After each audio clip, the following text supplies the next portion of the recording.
distinguished delegates, colleagues, ladies and gentlemen, good morning.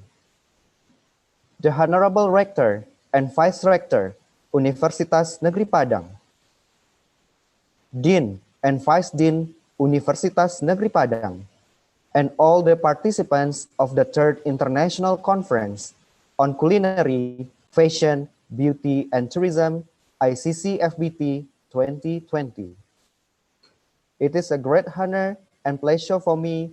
My name is Ari Pasaribu, and on behalf of the committee, would like to welcome all of you to the Third International Conference on Culinary, Fashion, Beauty, and Tourism, ICCFBT 2020. Our invited speakers, Professor Simon Mild from Auckland University of Technology, New Zealand. Professor Dr. Muhammad Salehuddin Muhammad Zahari from University Technology, Mara, Malaysia. Dr. Chihan Chobanoglu, CHTP from University of South Florida, United States of America. Dr. Rohana binti Zur from University Technology, Mara, Malaysia. Professor Dr. Wimpi Pangkahila from Postgraduate Program in Anti-Aging Medicine, Medical Faculty, Udayana University, Bali. Dr. Rezlin bin Abdurrahman from College Community, Sungai Petani, Malaysia. Excellencies, honorable guests, distinguished delegates, colleagues, ladies and gentlemen, we kindly invite you for listening the national anthem of Indonesia Raya.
Excellencies, honorable guests, distinguished delegates, colleagues, ladies and gentlemen, we would like to invite Trisna Putra SSMSC as the chair of the conference to deliver his official report of ICCFBT 2020. Thank you very much, Mr. Pasaribu. Bismillahirrahmanirrahim. Assalamualaikum warahmatullahi wabarakatuh. Honorable Professor Ganefri PhD, Rector of Universitas Negeri Padang, the Honorable Dr. Refnidaldi M. Lit, Vice Rector for Academic Affairs, Universitas Negeri Padang, Honorable Dr. Randa Ernawati PhD, Dean of Faculty, Tourism and Hospitality, Universitas Negeri Padang, distinguished guests, distinguished speakers, presenters, and participants. Good morning, ladies and gentlemen. Before we get started, I would like to express my sincere appreciation and extend our warmest welcome. It is our privilege and pleasure to welcome the distinguished speakers, Professor Salahuddin Professor Simon, Dr. Chihan, Dr. Rohana, Professor Wempi, and Dr. Reslin. Thank you very much. And of course, for all the presenters and participants in the third International Conference on Culinary, Fashion, Beauty, and Tourism 2020. Ladies and gentlemen, increasing academic tourism quality through the global networking for reputable research become our theme for this year.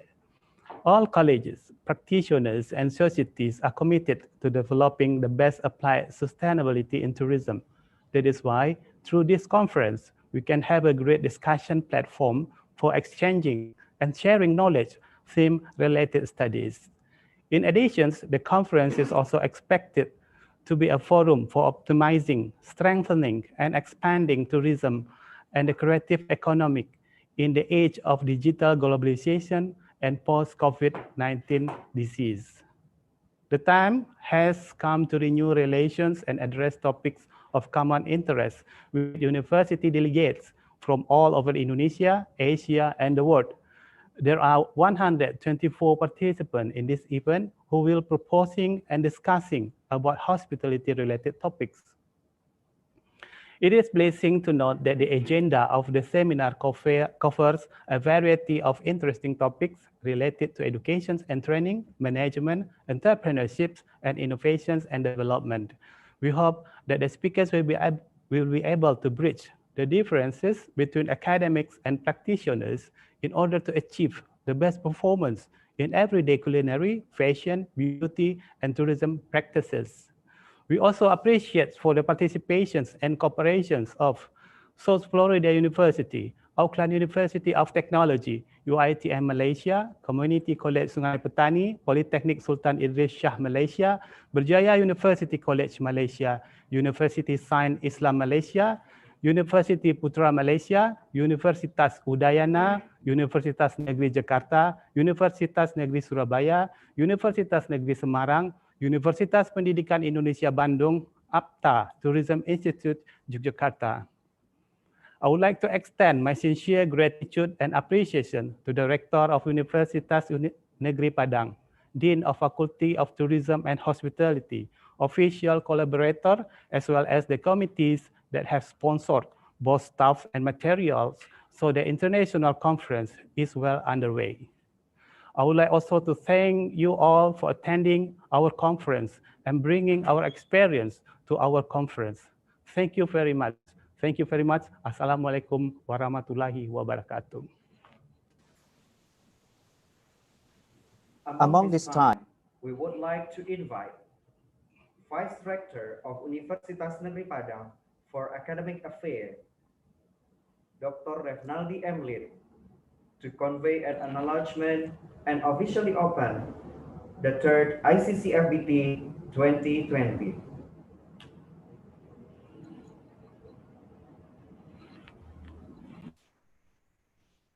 Assalamualaikum warahmatullahi wabarakatuh. Alhamdulillahirabbil alamin.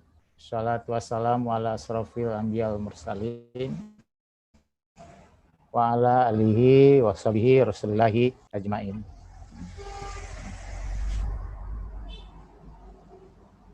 The Honorable Deputy Rectors of Universitas Negeri Padang, Deans of the Faculty of Tourism and Hospitality, Associate Professor Ernawarti, PhD, Deans of other faculties in Universitas Negeri Padang, Deputy Deans, invited speakers, distinguished guests, and participants of the conference.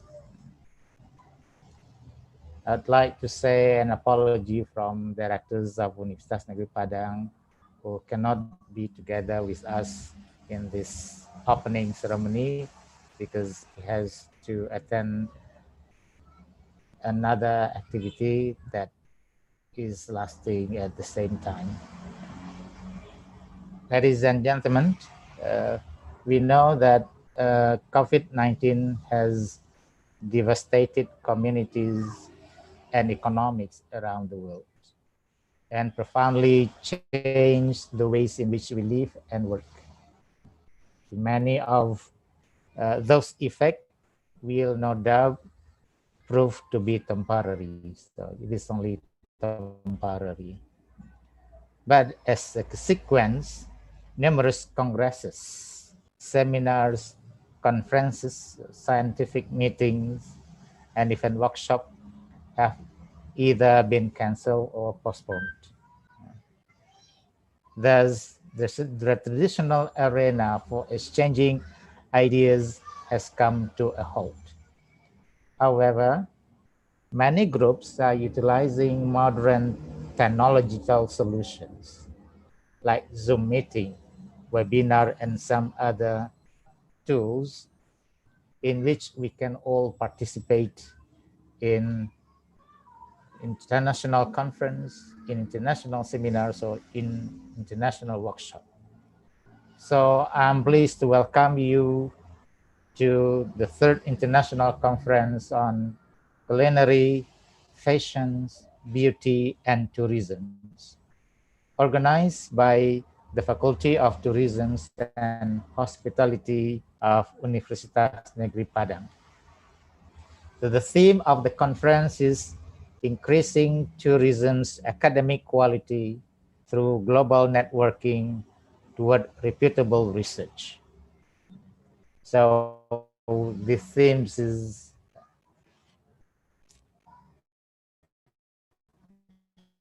showing us that the quality of the academic quality, especially on tourism, is one of the most important topics.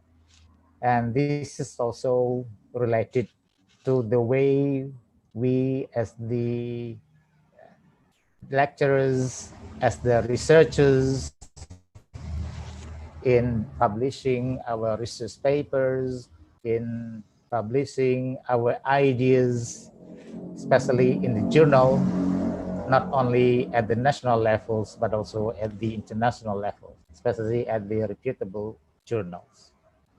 Ladies and gentlemen, actually governments around the world are searching for the fast and effective policy responses to the COVID-19 crisis, and for the effective ways to coordinate the flurry of research and innovation initiative emerging from various policies areas. In tourism sectors, we know that tourism sector is one of the highly affected by the COVID-19. We need to find some new alternatives, some new strategies in improving the quality of tourism sectors, not only at the local level, but also at the national levels. So that I'm sure that some of the topics, or maybe many of the topics in this conference, will address issues related on the strategies in improving the qualities of tourism, in improving the qualities of culinary, and also some other aspects of hospitality, not only at the local levels, but also at the national and international levels. Everybody knows that Indonesia is rich on the culinary tourism and natural views tourism, and also something related to the cultural tourism. In this case, I'm sure some people now are trying to find some alternative ways or some strategies, especially the use of technology in attracting people not only at the local level, but also at the international, to come and visit Indonesia as a way to improve the condition due to the effect of COVID-19. And the virtues of policy coordinations are well known and widely accepted. All of government's coordination and mechanisms within and across levels of our government are essential to resolving discrepancies between sectors' priorities and policies, especially things related to tourism sectors. Yet the policy coordination and coherence remain one of the oldest and the most prevalent challenges for the government. And it has become even more difficult in the face of multidimensional systemic problems due to the effect of COVID-19 and also the effect of something related to climate change, aging societies, or indeed some other pandemic. The honorable invited speakers, participants, ladies and gentlemen, so the effect of COVID-19 pandemic shaking up global socioeconomic structures.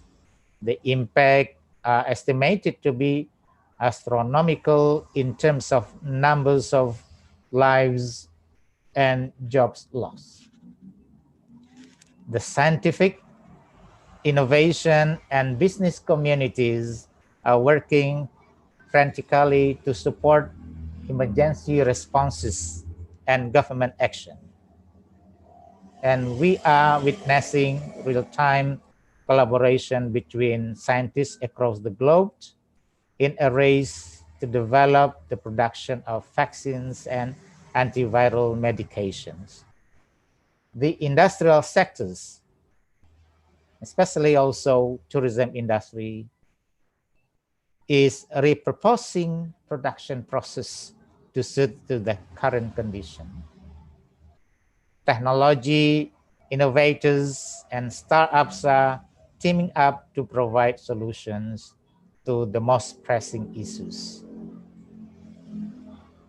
And however, we are only at the beginning of the most challenging part, which is how we will emerge out of this situation and return to a new normal.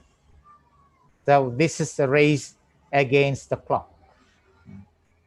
So the quarantine imposed on the population by sometimes to curb infection and thus lighten the burden of the healthcare system.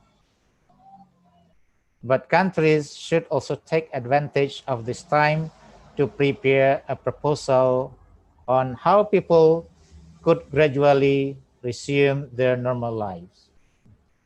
We do not know exactly what the post-pandemic world will look like, but there seems to be a growing international consensus that any return to economic production will have to be supported by large-scale testing capacity and intensive monitoring of the evaluation of infection, active health, safety policies in all economic sectors, as well as urgent drug and vaccine development.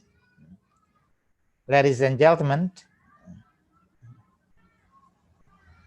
on behalf of the academic staff, administrative staff, and students of Universitas Negeri Padang, we would like to thank our invited speakers, Dr. Chihan from University of South Florida, Professor Muhammad Salahuddin from UITM Malaysia, Professor Simon from Auckland University of Technology, Dr. Rohana Binti Zur from University Technology Mara, Professor Wimpi Pangkahila from Udayana University Indonesia, and Dr. Razlin bin Abdul Rahman from College Community Sungai Penati, Malaysia, and some other speakers that cannot be mentioned one by one. We also thank all parallel session speakers and of course, participants for your contribution, which will make this conference a success. Who could have imagined a better exchange than seeing the speakers at the plenary level from several countries and representatives from many institutions around Indonesia here joining forces in the conference to share research findings and inspiring ideas, especially in tourism and hospitality sectors.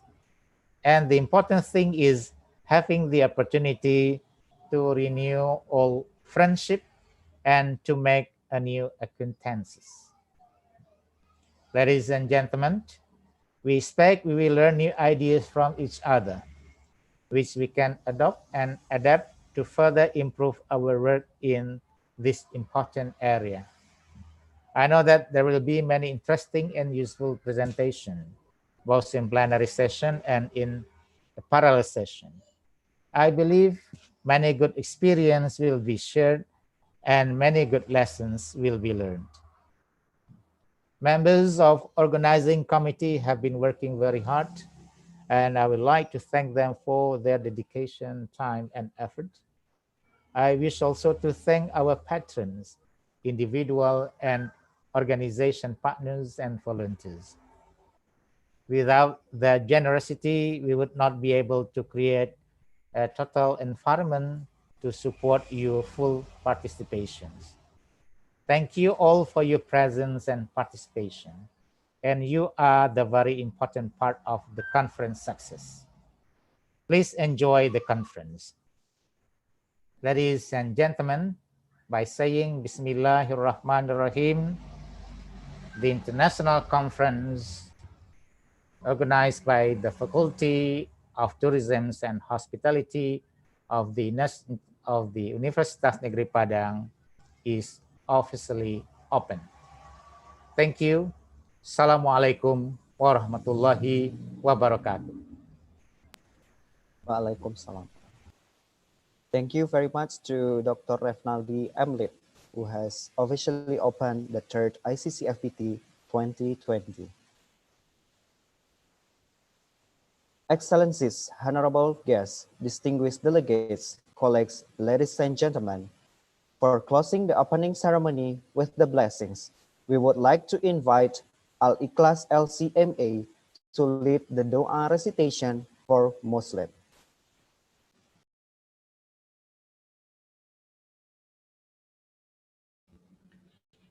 Bismillahirrahmanirrahim.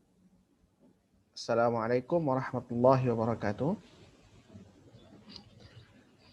Ladies and gentlemen, to get blessing of God, let's pray based on our each belief. But for this time, permit to recite the prayer based on Islamic religion and in Bahasa. So let's open our prayer by reciting Al-Fatiha.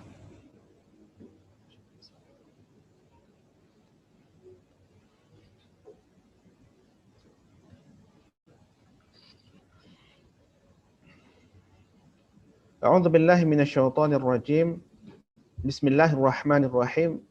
الحمد لله الذي نزل الفرقان على عبده ليكون للعالمين نذيرا وجعل القرآن نورا مبينا يهدي به الله من اتبع رضوانه سبل السلام ويخرجهم من الظلمات إلى النور وأشهد أن لا إله إلا الله وحده لا شريك له وأشهد أن محمدا عبده ورسوله الذي كان خلقه القرآن صلى الله عليه وعلى آله وأصحابه الطيبين الطاهرين ومن اتبعهم بإحسان إلى يوم الدين وسلم تسليما كثيرا. Ya Allah, ya Tuhan kami, di pagi ini ketika matahari bersinar cerah, kami tundukkan hati hina merendah, angkatkan tangan memohon darimu akan maghfirah.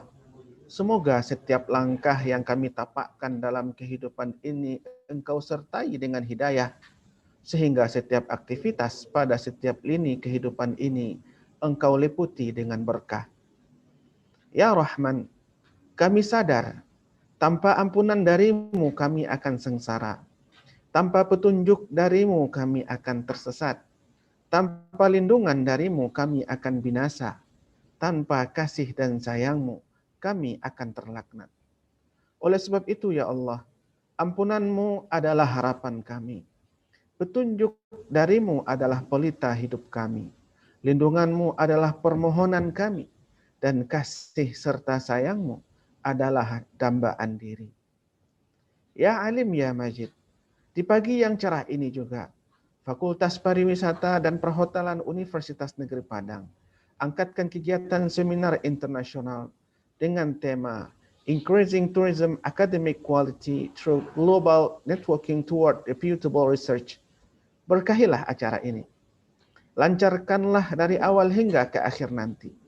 Berikanlah pahala yang berlipat ganda bagi setiap insan yang telah berkontribusi, yang telah berusaha, berjuang untuk terlaksananya kegiatan ini.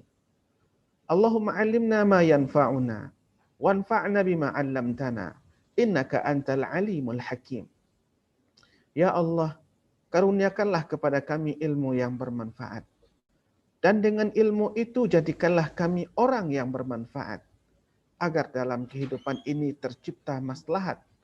Karena sesungguhnya Engkau zat yang maha mengetahui, lagi zat yang maha bijaksana. Ya Allah, terimalah permohonan kami, karena sesungguhnya tidak ada yang dapat menerima dan mengabulkan segala doa dan permohonan, melainkan hanya dirimu. Rabbana atina fid dunya hasanah, wa fil akhirati hasanah wa qina adzaban nar. Subhana rabbika rabbil izzati amma yasifun, wa salamun alal mursalin walhamdulillahi rabbil alamin. Assalamualaikum warahmatullahi wabarakatuh.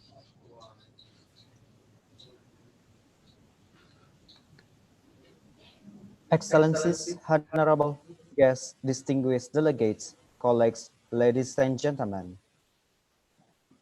Before the plenary session begins, we invite all the excellencies, honorable speakers, and all the participants to turn on the camera for photo session.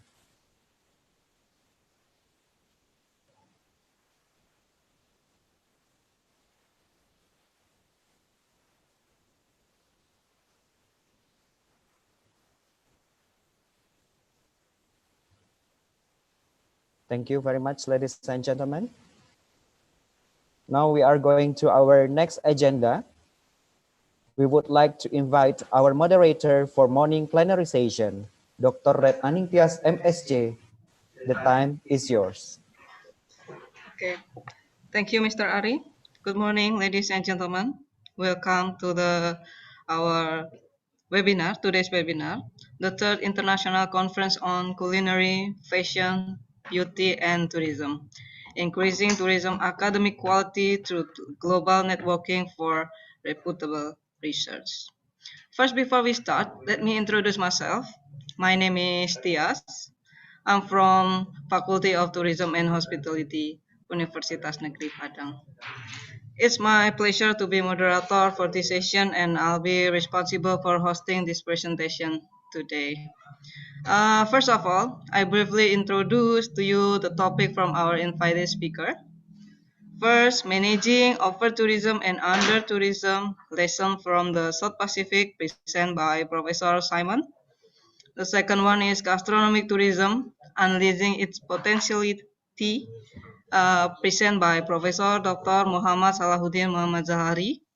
And the third one is the role of technology in the tourism industry post-COVID-19, presented by Dr. Jihan Cobanoglu, GSTP. Okay, just a little housekeeping before we get started. If you have any question during the presentation, please type them into the question box in your Zoom control panel. I'll bring them up during the presentation, and we will also have time for question and answer at the end. Okay, now without further ado, I welcome you, Professor Simon Mile. Good morning, Professor. Good Professor morning. Simon. Yeah, you got 40 minutes to present your topic, sir. The time is yours. Thank you. Thank you very much. I'll just share my screen. Okay.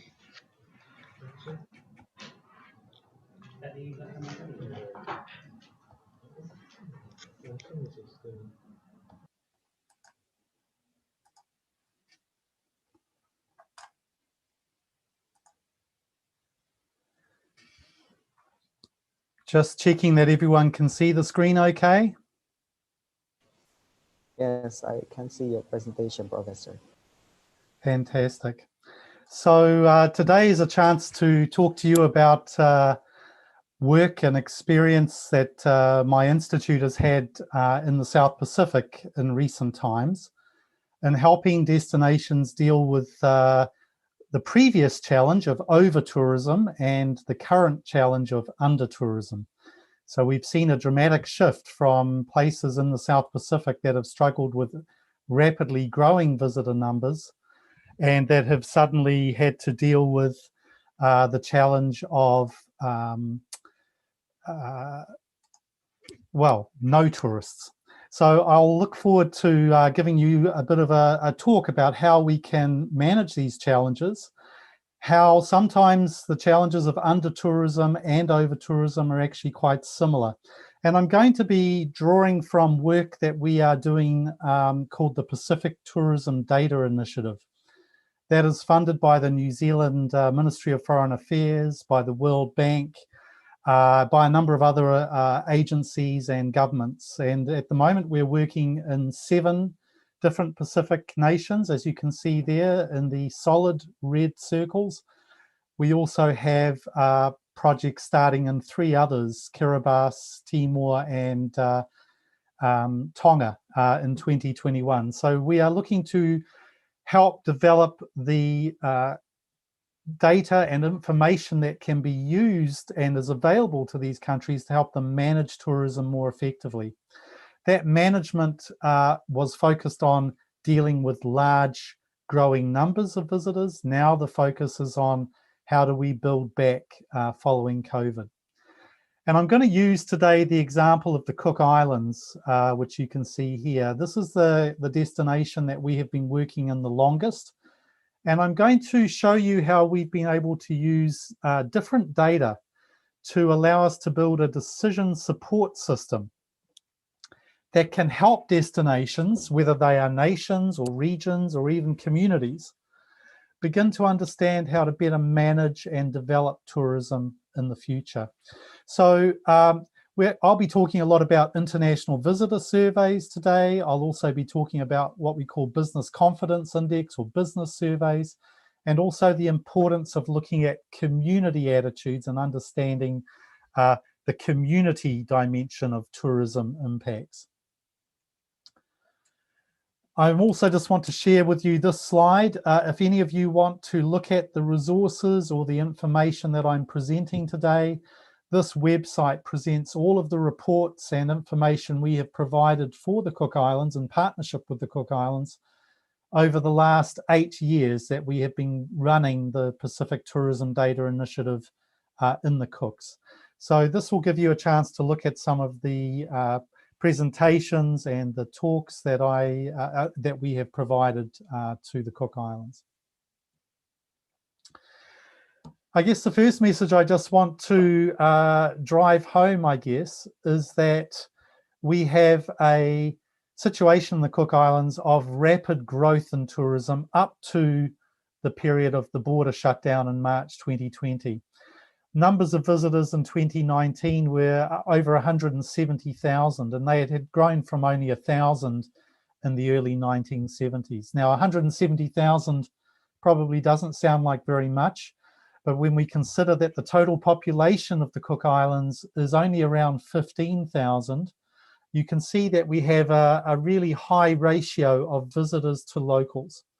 And this creates tensions and challenges for the Cook Islands. And so for some time now, they have been having to manage the issue of carrying capacity, making sure that infrastructure can cope with growing visitor numbers. So we're talking about environment degradation, housing shortages, water access. They're also very keen to focus on how they can attract the right visitor rather than just simply growing the number of visitors, looking at bringing a higher quality or higher yield visitor, someone that will link to the local economy and can actually create benefits. At the same time, there's a need for effective indicators to measure the performance of the industry as we go forward. So that's really a lot of the focus for our work. How do we answer these questions? How do we provide data and information that can help plan and develop the industry in a more effective manner? What I want to talk about initially is the Cook Islands International Visitor Survey. This is the first online visitor survey that was run in the South Pacific, and we did that back in 2006. Since 2012, we've continued with that, so we now have 8 years of data for visitors to the Cook Islands. We capture the email addresses of the visitors from their arrival cards, and we then send them an online survey. And you can see that over the period that we've been running this work up until just before COVID, we had around about 140,000 emails that were sent out. We had a 25% response rate. That gives us a data set of 31,000 respondents to work with. That covers around about 70,000 individuals, including children and partners of those that completed the survey. So this represents about 6.5–7% of total visitors over that period. It gives us a very strong data set to work with and to plan and help develop tourism over time. I just want to talk to you a little bit about some of the data that we do have here, and just to give you an idea of how we can gather information to better inform tourism development, both in a stage of over-tourism and also under-tourism. And you can see here, for example, that over time, we're able to trace for the Cook Islands just what are the factors that lead people to find out about the Cook Islands. And you can see here that friends and family are still very much the dominant source of information for many visitors to the Cook Islands, and that has remained fairly constant over time. Previous visits are very important. About 70% of all visitors to the Cook Islands come from New Zealand. Many of those are return visitors. Those return visitors are a particularly important group for us to understand post-COVID, because they are less likely to be risk averse, more risk tolerant, more interested in returning back to a place that has been their favorite destination for some time. So this kind of information helps us understand the marketplace. We can also see that over time, more and more visitors are making their own travel arrangements using the internet. Fewer and fewer visitors are using travel agents. And this helps Cook Islands tourism understand the value and importance of targeting their messages through online platforms.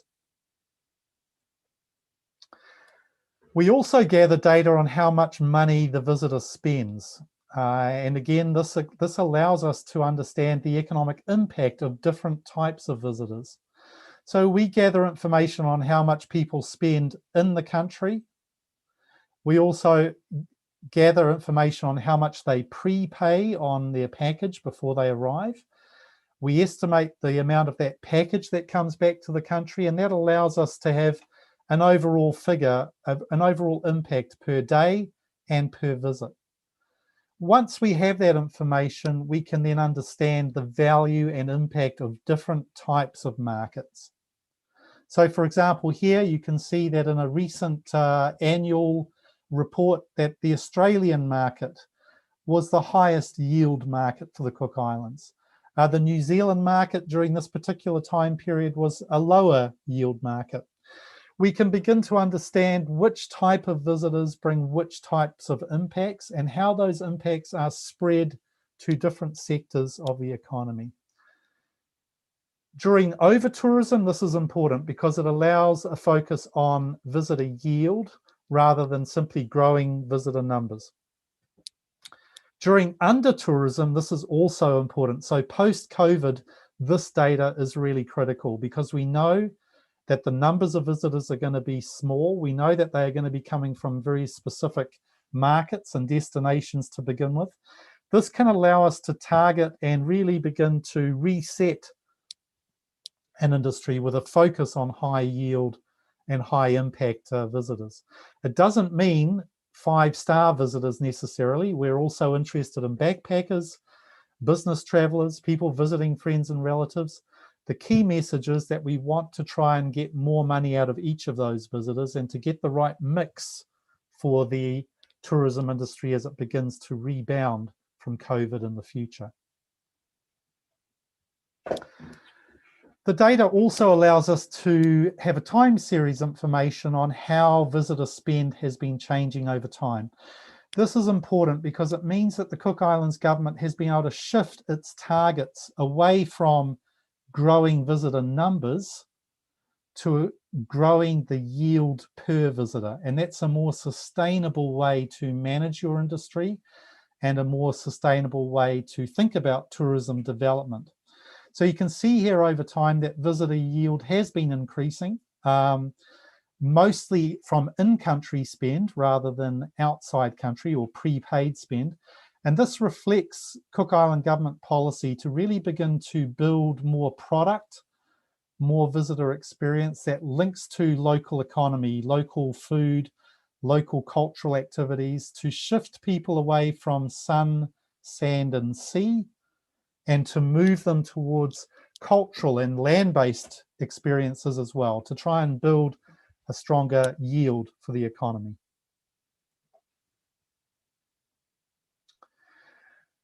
We can also measure visitor satisfaction, and here, of course, the very good news for the Cook Islands is that visitors are very satisfied with their experience. This top blue line here, that shows the percentage of visitors that say they are very satisfied with their experience in the Cook Islands, and that has constantly been in the 65 to 70% range.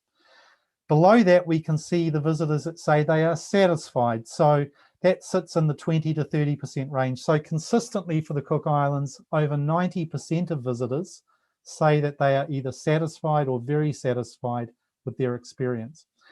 This is another important measure for the Cook Islands. It's not just about understanding visitor numbers or visitor yield. It's also about understanding visitor industry performance in terms of visitor satisfaction. So we can see here that over time, the performance has been fairly consistent.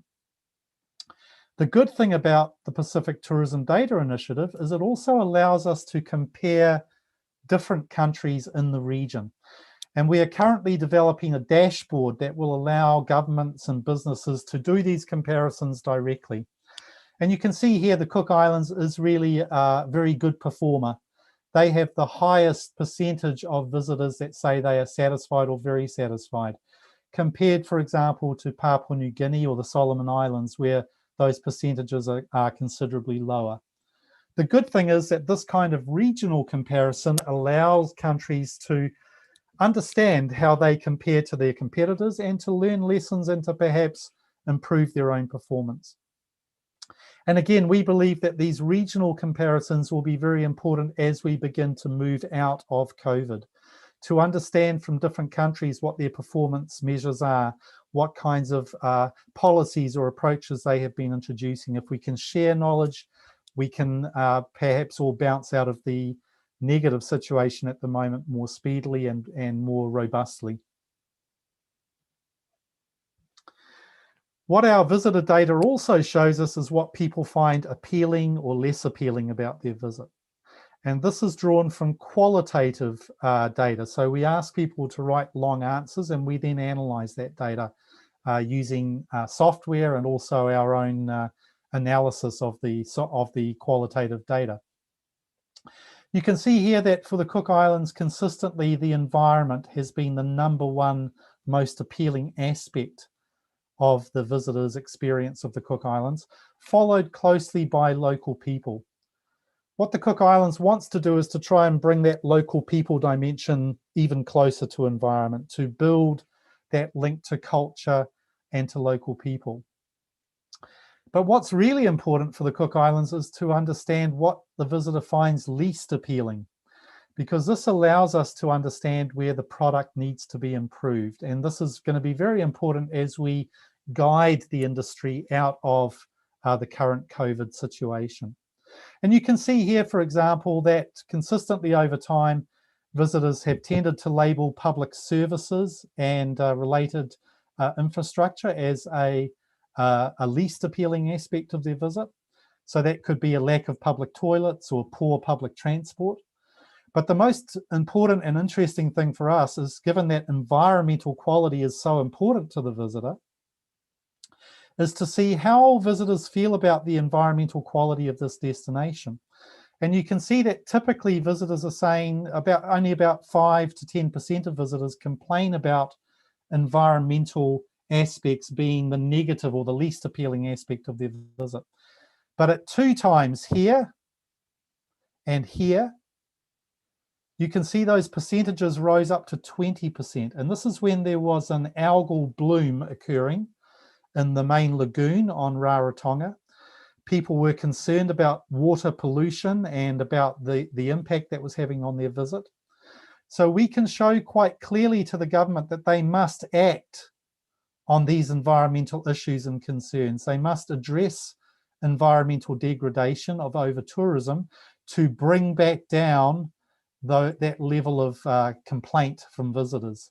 So this is a very important way for industry and government to understand how they need to change to keep visitor satisfaction high. And again, we can draw comparisons around the region. You can see that around, on average, in recent times, about 8% of Cook Island visitors have complained about environmental quality during their visit. Places like Yap or Niue, that is even lower, 3 or 4%. But in the Solomon Islands, 35% of visitors are complaining about environmental quality as one of the least appealing aspects of their visit. This again allows destinations to begin to understand how they compare to others and how they can improve their performance in areas like environmental quality. We also gather other data from visitors, and I don't want to go into detail here, but you can see here that we gather information on what visitors do. So we can see, for example, that 27% of visitors to the Cook Islands went to church on a Sunday. Not necessarily because they wanted to worship, but partly because this is part of the visitor experience. Likewise, 82% of visitors to the Cook Islands do some kind of snorkeling. We can also understand satisfaction with those experiences. So here we can see on a scale from 0 to 5 that going to church on a Sunday gets a very, very high satisfaction score from visitors, as do most of these cultural activities. This is an indication to the Cook Islands that there's great opportunity to grow and develop those cultural experiences to go alongside with the water-based activities and land activities that have traditionally been the base for the tourism industry. So all of this information that we gather can be used to help plan and manage tourism as we go forward in the Cook Islands. This is the visitor data that we are talking about. We can use this visitor data to help us respond to the challenges of over-tourism and under-tourism. And actually, I guess the thing I want to really stress here is that while we are in a very different environment now, while we have no tourists and we will have few tourists for some time to come, the challenges and the problems of over-tourism still remain. We still face the challenge of how do we grow a new industry that is environmentally sustainable? How do we grow a new tourism that meets the needs of community? How do we grow a tourism that is going to focus on yield and economic linkage, not just on numbers of arrivals? Those were the same questions and the same challenges we faced in over-tourism. What we now need to do is find new ways to address the under-tourism dimension, but we've got the same kinds of issues here. So I just want to show you 3 quick examples of how we are using this data and how the Cook Islands is using this data to respond to these challenges. The first thing I would say is that the Cook Islands is looking very closely at what we call travel bubbles. How can we build a travel bubble or a link to New Zealand? New Zealand does not have very many or very few, actually at the moment, community cases of coronavirus. We had 100 days without any community transmission. The Cook Islands has had no coronavirus in the country. So they are looking to build a corridor or a bubble between the 2 countries. This data is very powerful to help inform both the Cook Islands and New Zealand government about the visitors, who are going to be going, how they can be reached, what kinds of characteristics they have. We can also use our data from just before COVID to begin to understand how visitors feel about the COVID-free status of the Cook Islands. So this slide shows you information from the International Visitor Survey in the 3 months before the border closed. Now, the survey is continuing to be ready to start again as soon as visitors come, but in March, the borders closed. And you can see here that 43% of the visitors between January and March of this year said that they were aware that COVID was an issue. COVID was in the world when they made their booking. Of that group, 36% said that actually they were interested in coming to the Cook Islands because they knew that the Cook Islands was COVID-free. Now, one of the key things for the Cook Islands as they begin to market and develop tourism after COVID is how can they make the most of the fact that they have never had COVID? How can they show that they are one of the safest places in the world to travel to? This data, again, can be very useful in helping them market and develop strategies around tourism. Now, there are other questions we need to ask. When tourism comes back, we're going to need to think about risk-tolerant groups. We're going to need to think about high-yield visitors. So another thing that we can do is help the Cook Islands using our data to segment markets and to understand the right kind of visitor to attract. And one of the areas that we're focusing on is to help the Cook Islands move away from what we call fly and flop visitors, or people that just come to a resort and do very little, to visitors that are actually wanting to explore more about the Cook Islands, to learn more about culture, to learn more about ways they can spend money. So we're looking to target the soft adventure market. And we can segment these markets based on the number of activities that visitors do. So we can use our IVS data to create segmentation based on these kinds of activity numbers. So a soft adventurer is someone that undertakes between 4 and 6 of these activities in the Cook Islands. A hard adventurer, 7 or more. And we can see a number of interesting things. We can see that visitors that are soft adventurers or hard adventurers are staying longer in the Cook Islands. So that means they are a good market to start with. But we can also see that overall economic impact is far higher for the soft adventure visitor than for the visitor that just comes to the resort and lies by the swimming pool and doesn't do much else, the fly and flop visitor. This data helps the Cook Islands government understand what are the high yield markets we can aim for. And given that these markets are soft adventurers, they also tend to have slightly different demographics.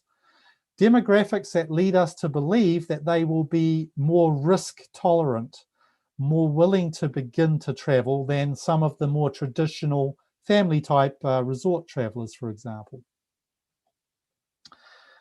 So you can see here that the soft adventure market is the most satisfied market with the Cook Islands experience.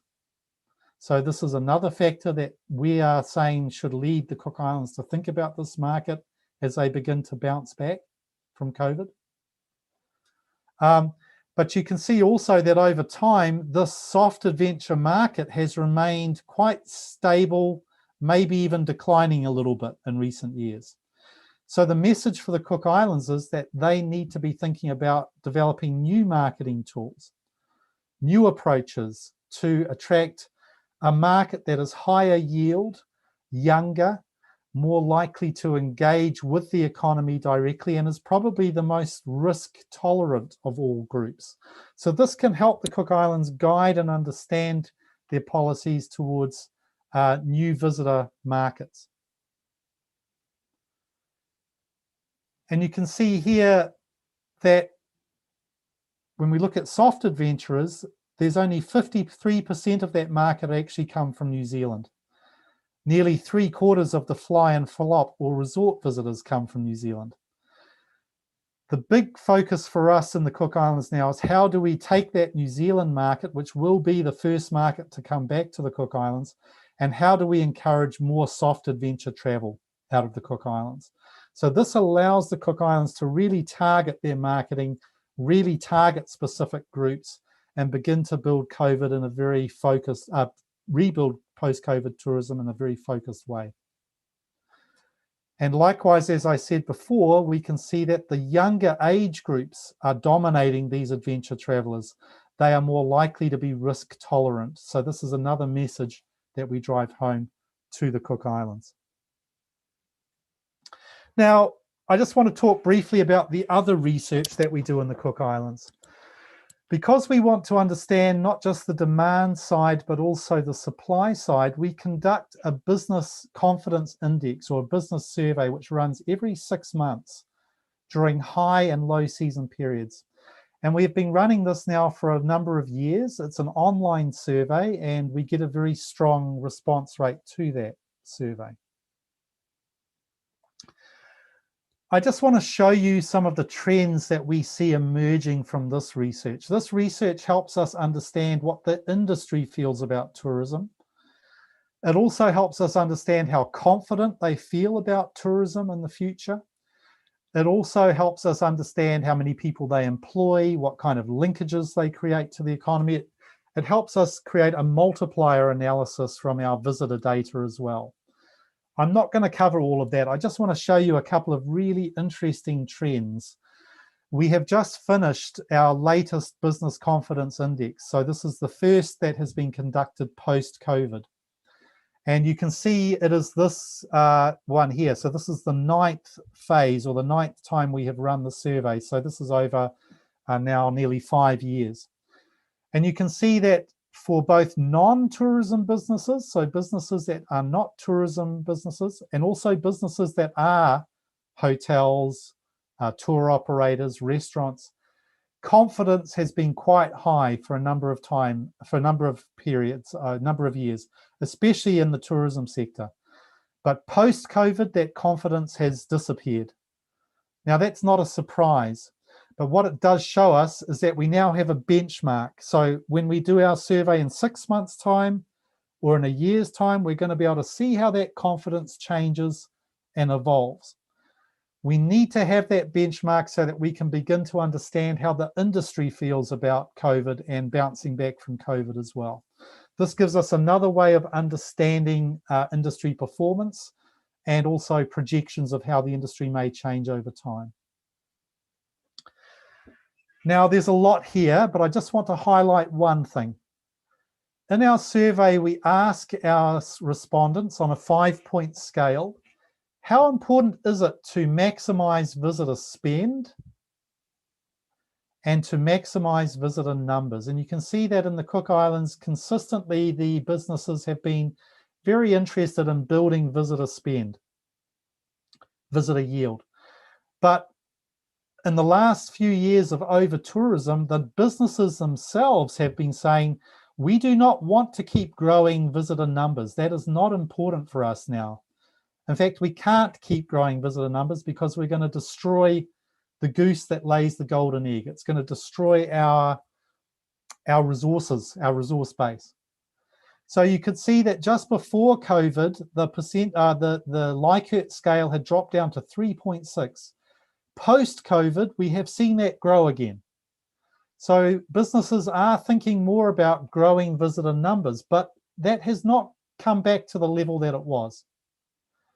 What this indicates to us is that we have a tourism industry here that now understands that it can't go back to the way it was. It can't go back to over-tourism. It has to find a new way forward. Yes, they want to grow numbers, but they are not as desperate to grow numbers as they were 5 years ago. The focus remains on growing yield. So this is good news for the tourism industry as they begin to develop strategies and approaches to bounce back from the COVID challenge. We also get lots of fantastic qualitative comments from businesses, and these are just some of the things that businesses have said about COVID. The challenges that they're facing, many of their staff may have left the Cook Islands to look for work in other parts of the region that are open to travel. Others have lost their jobs and are not sure and maybe retraining for other activities. We know that there are challenges for businesses, but we can also see from our research that businesses see opportunities. They see this as a chance to look at improving their technology use. And I know that one of our speakers will be touching on that later. They see it as perhaps opening up opportunities for the Cook Islands against other competitors. And they certainly see the value of having a safe destination and being able to market that to other markets as well. Now, the last thing I want to look at is the community survey. And for me as a researcher, this is the missing gap in tourism research now. We know a lot about visitors. We know an increasing amount about businesses, but we know very little about community attitudes towards tourism, especially at a national scale or at a regional scale. There are certainly studies that have been done at a community level, but at a national scale, this is missing.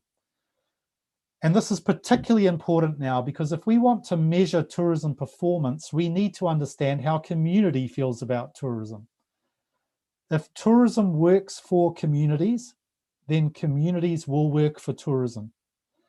But if tourism does not benefit communities, we can't talk about it being sustainable. We can't talk about it bringing economic benefit. The other thing is that communities now, in the age of COVID, need to be willing to welcome tourists back. We need to realize that for many parts of the world, as we have seen in Europe and the Caribbean, even in French Polynesia, opening up to tourism means opening up to the risk of coronavirus. And it's absolutely essential for us that we begin to understand whether communities are ready to welcome back tourism. And if they are, on what basis? What are the restrictions they want to see? How do they feel about this? So we see in New Zealand, we see in the Pacific Islands, governments now taking a lot of attention, paying a lot of attention to what communities feel. Now in the Cook Islands, we have now run 2 national online surveys to understand community attitudes. I believe these are the first national online surveys that have been completed in the Pacific and perhaps anywhere. Now, of course, we're dealing with small numbers of people here. The survey is run on cell phones. We reach everyone through the telecommunication provider.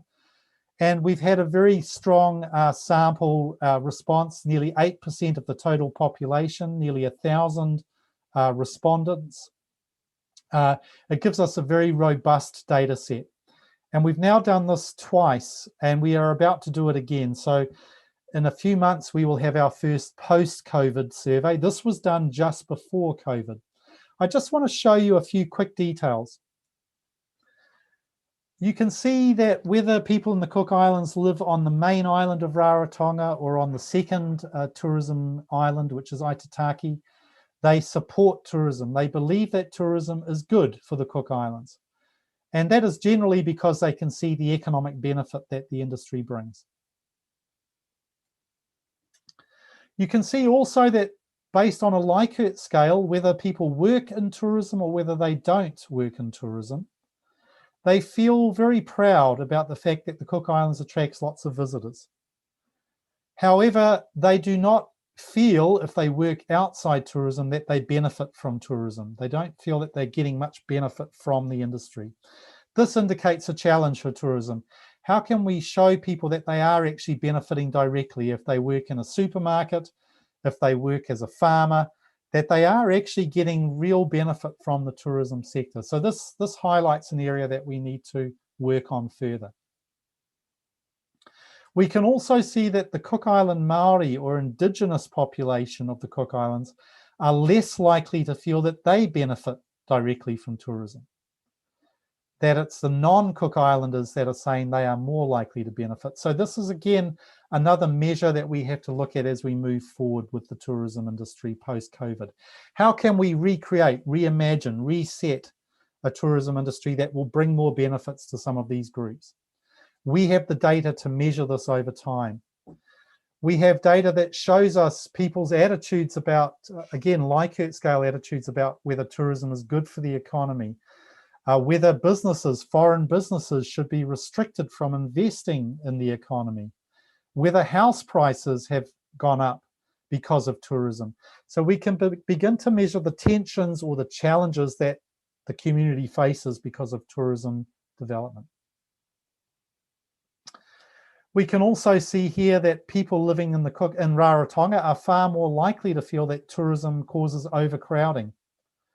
They are much more likely to say that tourism is causing environmental damage to their island than those that are living on Aitataki, which is a smaller island with less tourism development. So all of this community data really begins to provide a baseline of what was happening during the period of over-tourism and how things are going to change after COVID. And post-COVID, we are adding a number of questions that are going to ask the community about how they feel about opening up to tourism, how many tourists should come, where those tourists should come from, because that is information we need to plan and develop tourism as we move forward.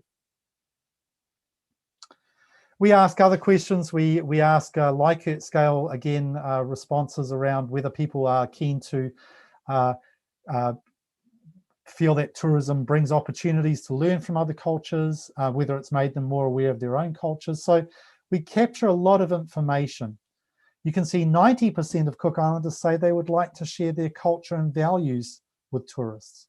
So this is all very important information to help us understand and manage tourism as we go forward. We have a baseline to build on here.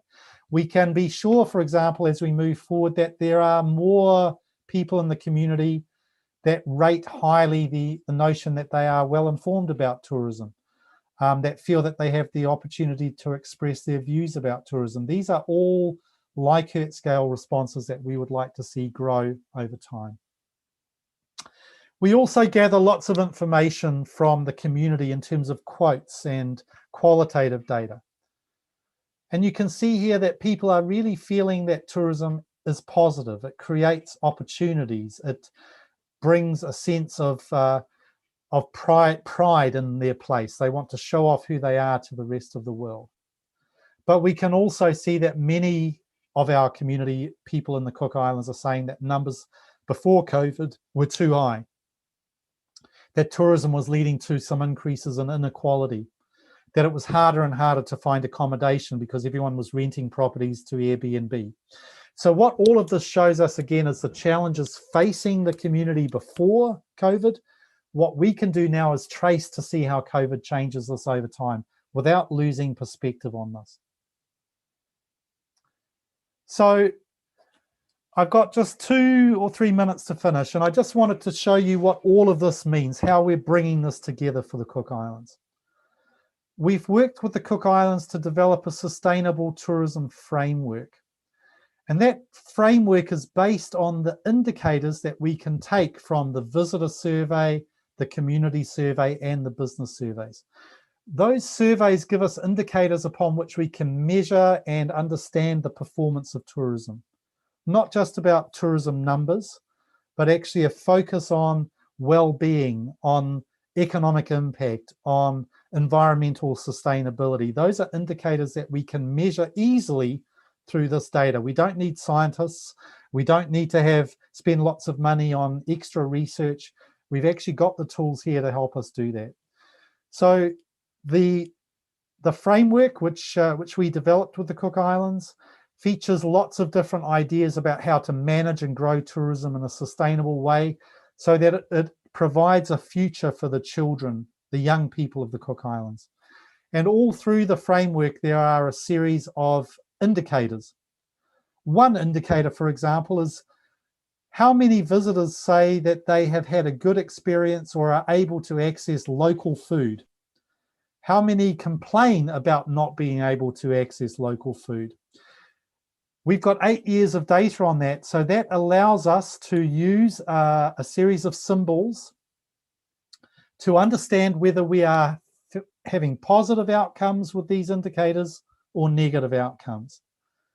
And these indicators can then feed into national sustainable development goals that have been developed.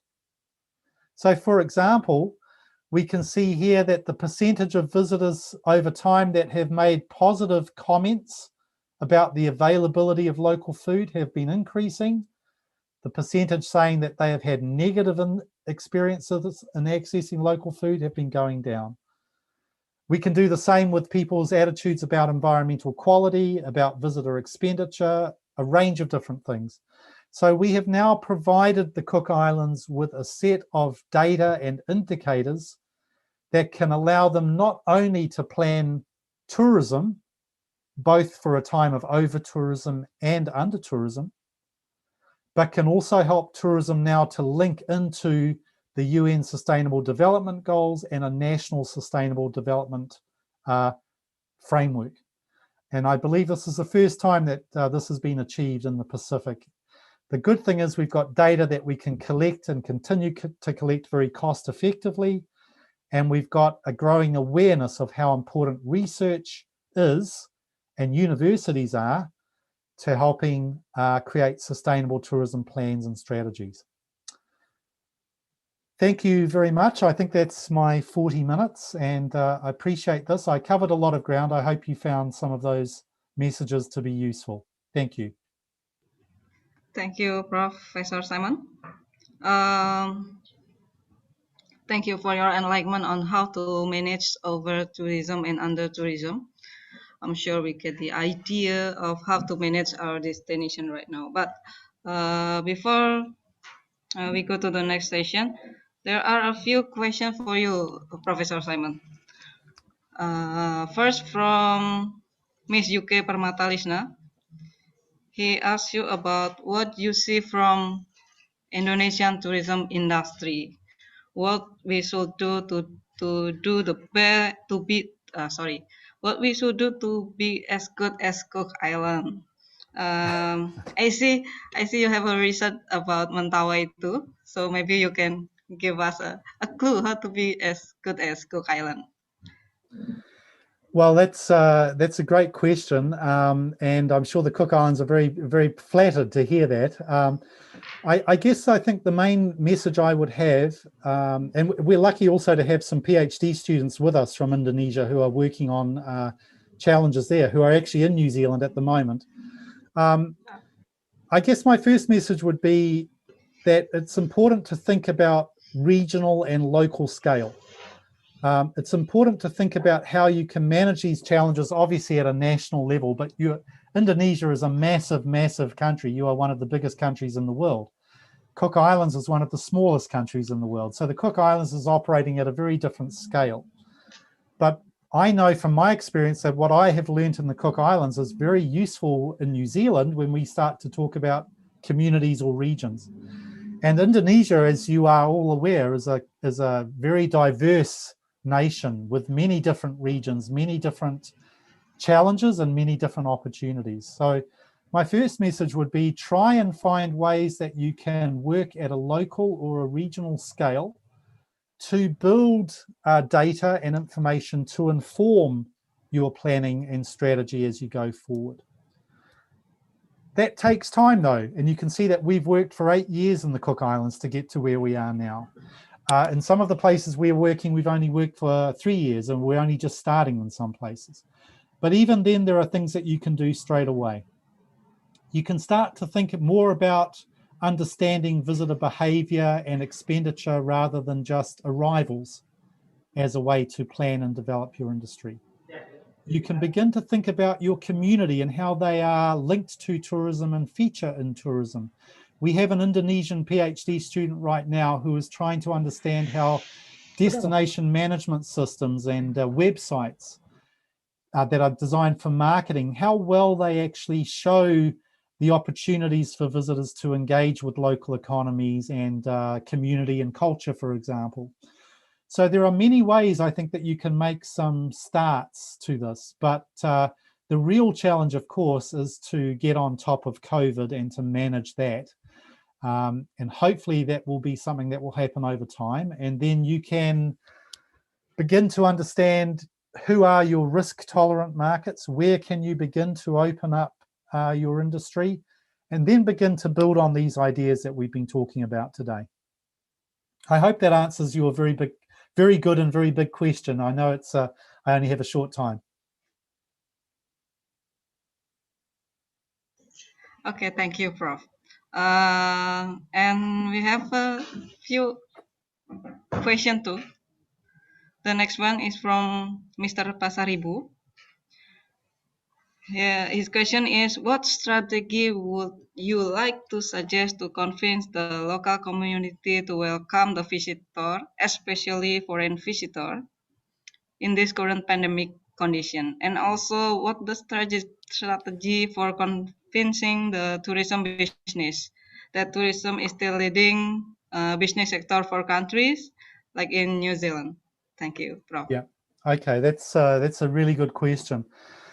And it's a question actually that we've been dealing with directly in the Cook Islands and in New Zealand. I think the first thing to remember, and it may be different in Indonesia, but in the Cook Islands and in New Zealand, the governments have been providing some support to businesses and communities. So if you have lost your job, or if you are a tourism business that has had to close down, they have been providing some subsidies to help survive. Now, at the moment, that has meant that we have not seen, for example, quite as dramatic an impact of this shutdown. But we know that those subsidies will begin to run out. We can't keep them going on forever. So I think the very first thing that will convince communities and business will be when they see the reality of the situation. And we are seeing that now across the region.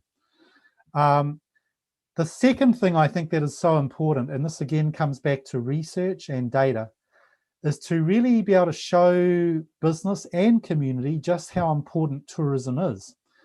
We may not always realize how important tourism is until it disappears. There is a singer, a very famous Canadian singer called Joni Mitchell, who has a song which says, "You don't always know what you've got till it's gone." And that's the same with tourism. I think many communities and businesses, even those that are not tourism businesses, are right now realizing just how connected they are to tourism. So I think it's going to be very important to allow communities to come to this realization themselves, and they are going to come to that realization, but to also support them to do that by showing them the data that really reinforces how important it is to have tourism come back. The second part of this, though, is to make sure that the community has information about who is coming. Where are they coming from? What kind of visitors are they? What will they be doing? How will they be managed? You must make sure you share that information, because if you do not have that community support, everyone will suffer. The visitor will suffer because they will feel that they are not being greeted in a friendly way. The community will suffer because they will feel they have not been taken seriously as a key stakeholder. And of course, business will suffer and government will suffer as well. So I think the main thing I would say is that after COVID, or maybe that's not the right word because I think COVID is here to stay, but as we learn to manage COVID, the key thing is going to be saying, how do we put the community at the center of a lot of what we do with tourism, not just as a sideline? Okay, thank you, Professor Simon. And the next one, the last one for this session, is from Mr. Trisna Putra. He have a visit Cook Island, so he have a question about Cook Island. His question is, I'm really curious about Maori people, indigenous people in that island, how they see COVID-19 based on their spiritual understanding.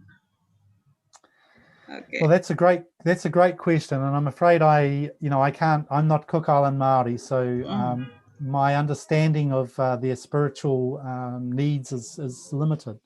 What I can say though is that the Cook Island Maori people are the dominant population in the Cook Islands, so I think they make up something like 80% or more of the population.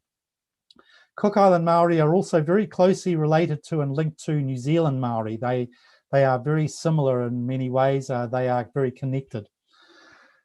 What we have seen in the Pacific and with both Maori in New Zealand and Cook Island Maori is a very cautious approach to COVID. A real understanding that this is an illness and a disease that can cause major problems, especially in economies which are not very large and do not have very sophisticated healthcare systems. this is a real issue. And of course, we need to remember that in places like the Cook Islands or Samoa, there have been previous pandemics like flu, for example, that have caused major challenges. So they are very cautious. And I'll just give you an anecdote of that. In the Cook Islands, where there has not been a single COVID case, they were very quick to open up domestic tourism. So you could fly from Rarotonga to other islands. But even though there were no cases in the Cook Islands, there were some islands that said, we do not want to open up to domestic tourism. They were so cautious. In New Zealand, we have had some of our Maori communities and regions around the country who have actually put up roadblocks as well, working with our police, put up roadblocks to say, we want to have an extra level of protection. We want to have control. So I can't answer about the spiritual dimension, but what I can say is that these are people that are very aware of the challenge that comes with COVID and are therefore very aware of the challenge that comes with tourism. Okay, thank you, Professor Simon, for your explanation. Thank you. Give us an enlightenment. Before we close this session, can you join us until this last session at 12? Yes, I can. That's my Okay. plan, because I understand there may be some questions at the end. Is that right? Okay, yeah. Okay, thank you very much. And I look forward to hearing the other speakers, of course. I'm very interested. Yeah. Okay, thank you very much, Professor Thank you. Simon. Okay. Before we go to the second speakers, Professor Simon.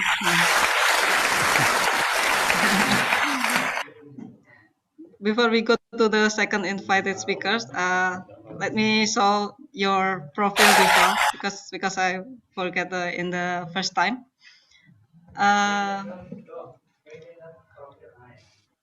Wait. This is the profile of Professor Simon Mile. He's a professor of tourism from Auckland University of Technology, director of the New Zealand Tourism Research Institute. He's completed his PhD in economic geography at Cambridge University and then taught at McGill University before returning to New Zealand. Simon has consulted to a number of international organizations such as UNDP, UNEP, the AU, and the World Bank, IFC, and the OES. For over 25 years, Simon research have focused on developing innovative evidence-based solutions to some of the most pressing tourism challenges facing destination. Okay, and some currently leads the Pacific Tourism Data Initiative. The PTDI support the development of tourism decision support in 7 Pacific Island countries and will expand further in 2021. Simon and his team at NZTRI are currently focused on providing data lead insight to inform, guide, and measure to the return of tourism Pacific SIDS in the wake of COVID-19. Okay. Thank you, Professor Simon, for joining us today. And we go to the second invited speaker. Okay. As our next second invited speaker is Professor Dr. Muhammad Salahuddin Muhammad Zahari. Okay. Oh wait, before we go to Professor Dr. Muhammad Salahuddin, Professor Simon, we have an e-certificate for you as our appreciation for your presentation. This is your e-certificate, and we will send it on your email immediately. Thank you. And for the next agenda, I would like to bring us to the second presentation from Professor Dr. Muhammad Salahuddin Muhammad Zahari. He's an expert on gastronomic tourism, and he will give us an interesting presentation about how to unleashing the potential of gastronomic tourism. profile? Okay. Without further ado, this is Professor Muhammad Salahuddin Muhammad Zahari. He's a professor and dean of Faculty of Hotel and Tourism Management, University Technology Mara, Puncak Alam, Selangor, Malaysia. His education background is PhD degree in hospitality management from the Lincoln University, New Zealand, Master in International Hospitality Management from University of Strathclyde, Scotland, Bachelor in Food Service Management, Associate Occupational Science degree AWS in Culinary Art from Johnson and Wales, USA. His editorial membership on International Journal of Hospitality, Tourism, and Culinary Art and the Tourism Educator Association of Malaysia Journal, Team Journal. Good morning, Professor Muhammad Salahuddin.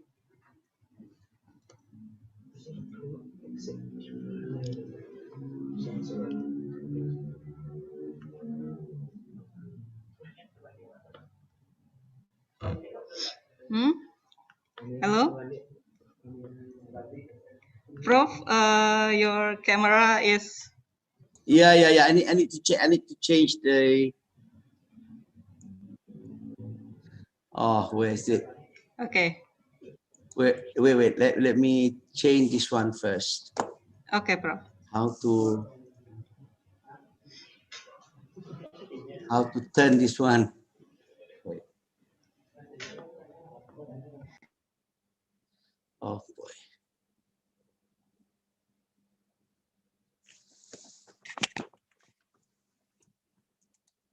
Oh, I have technical problem here. Yeah. Let me call my technician. Okay.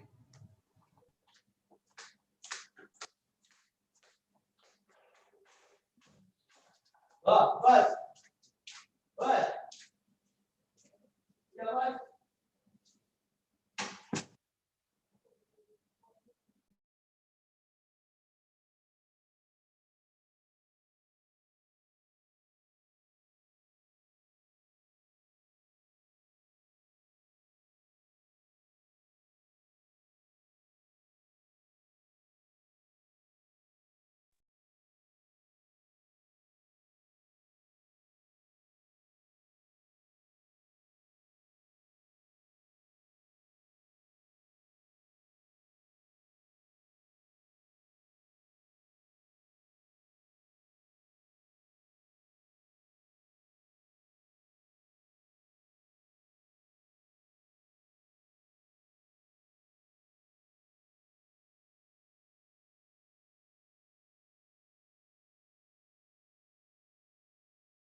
Okay, Professor Muhammad Salahuddin. Your microphone, sir.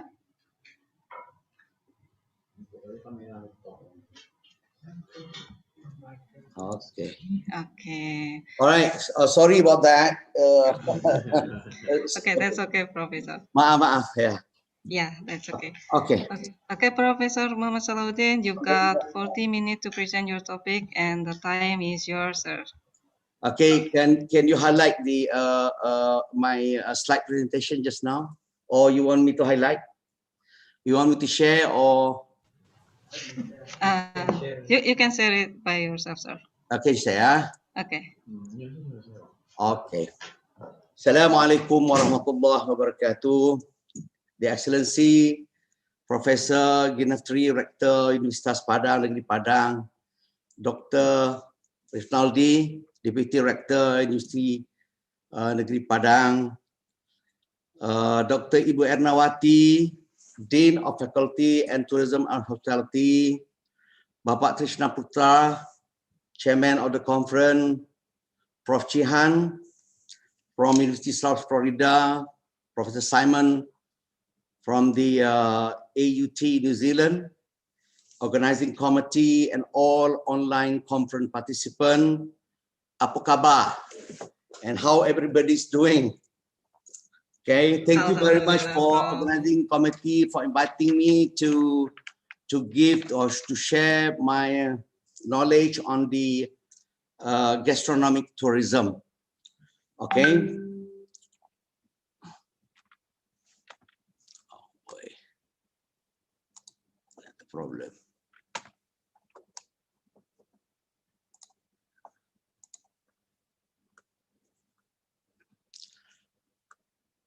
Okay, let me start with the past of the gastronomic tourism. Okay, in the last 30 and 40 years, most people, we can see that associated tourism only with traveling for pleasures. And they consider as one industry, okay? And some consider that tourism industry just provide services related to leisure and recreation only. And this perception, however, gradually changed in mid-1980. You can see that people start looking at the broader realms of the tourism industry. You can see we see then tourism is described as activity of people taking trip away from home or moving, a movement of people to destinations away from their normal residences for leisure and recreation. We can see after that, we see that the leisure tourism, recreation, sport, culture, and transportation and business, shopping, as well as marine, adventure, and MICE, and many other tourism, have focused by many other tourism activities. And most countries like Thailand, Singapore, Malaysia, as well as Indonesia, besides getting from export of agricultural or manufacturing goods, but still rely on the tourism received for their economic growth. Much emphasized, you can see, is placed on addressing the need to set the right logistics, the right infrastructure to bring a more plane load of tourists from developed world to exotic location. And many money spent on glossy advertising, campaign at home, abroad, and building the airports and connecting roads, hotel, and training of tour guide to speak as many of the world important language as possible. During that time, we can see that gastronomy, however, has always been taken for granted for many countries, particularly the developing countries and the third world countries, as potential product that can be attract international tourists, as well as the contribute to money spinner for the country. Now, although experiencing various tourism, that tourists cannot ignore the food when they're traveling. This is always that I always quote that when people traveling, they can't leave their taste bud home. They can't leave, wherever they go, they must eat. They must at least feeding themselves or feed themselves with whatever food. And you can see that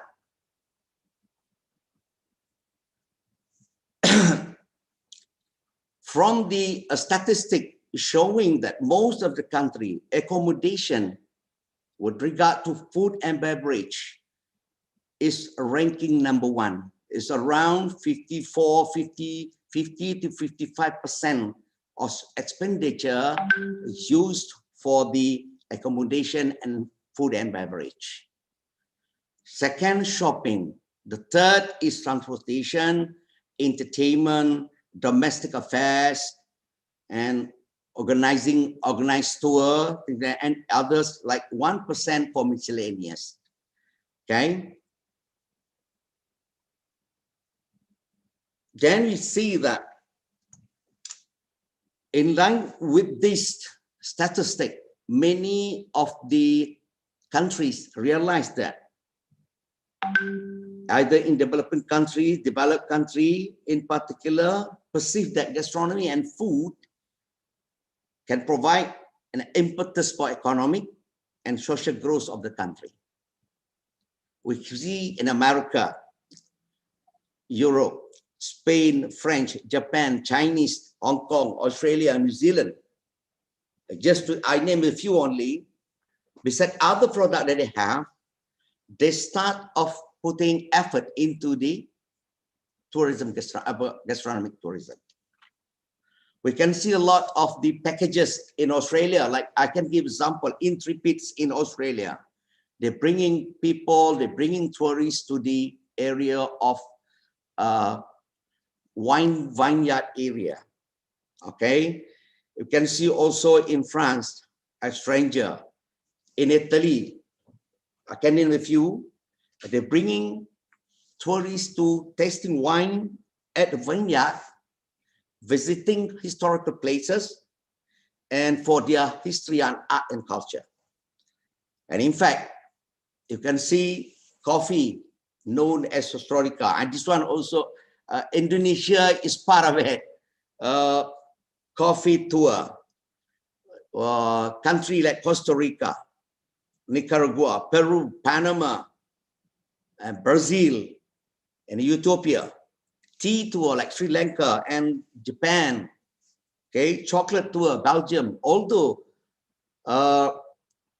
Belgium is not a cocoa producer, but they produce the highest chocolate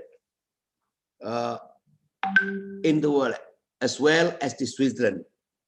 And this area start getting popular among the international tourists on the gastronomic tourism, also culture of food.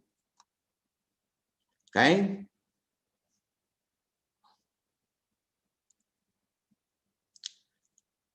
Now I want to go into, I channel up into the Southeast Asian country with regard to gastronomic tourism. I'll start with Singapore. Okay. You can see Singapore, ecologically, Singapore is poor in natural resources, quite poor, a tiny country to support their food, but they have the diverse food and with more resources were imported from neighboring country. They don't produce their own food, mostly imported. However, they are really successful of promoting gastronomic tourism. Yeah, in Singapore, you see, we can see that you use a slogan of food capital of Asia.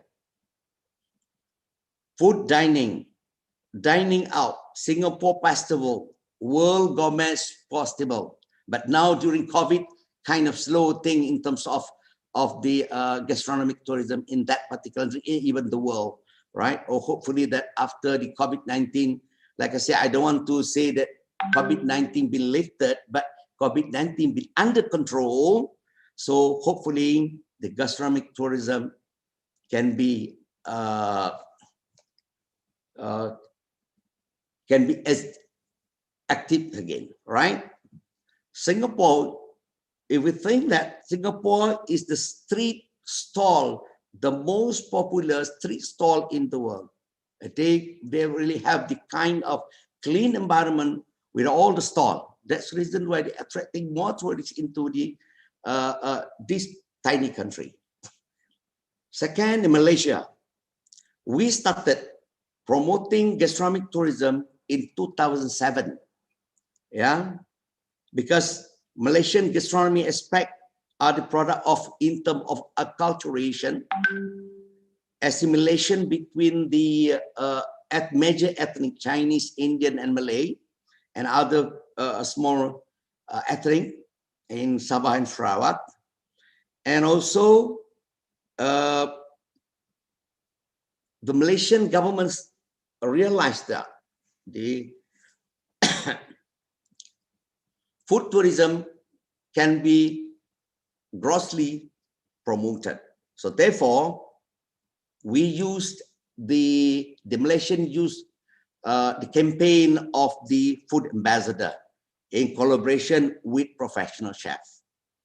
Another idea that the government of Malaysian promoting gastronomy is introducing and distributing the Halal International. Sorry, Halal International. So we're trying to be in halal. I think Indonesia is getting close into that, into the halal country. All right. Accommodation and food among the international tourists in Malaysia was ranked #1. Again, I repeat, accommodation and food expenditure among the international tourists in Malaysia is ranked #1 in the echelon. This is followed by other activities like shopping, entertainment, mountain, jungle, sand and sea, as well as historical places.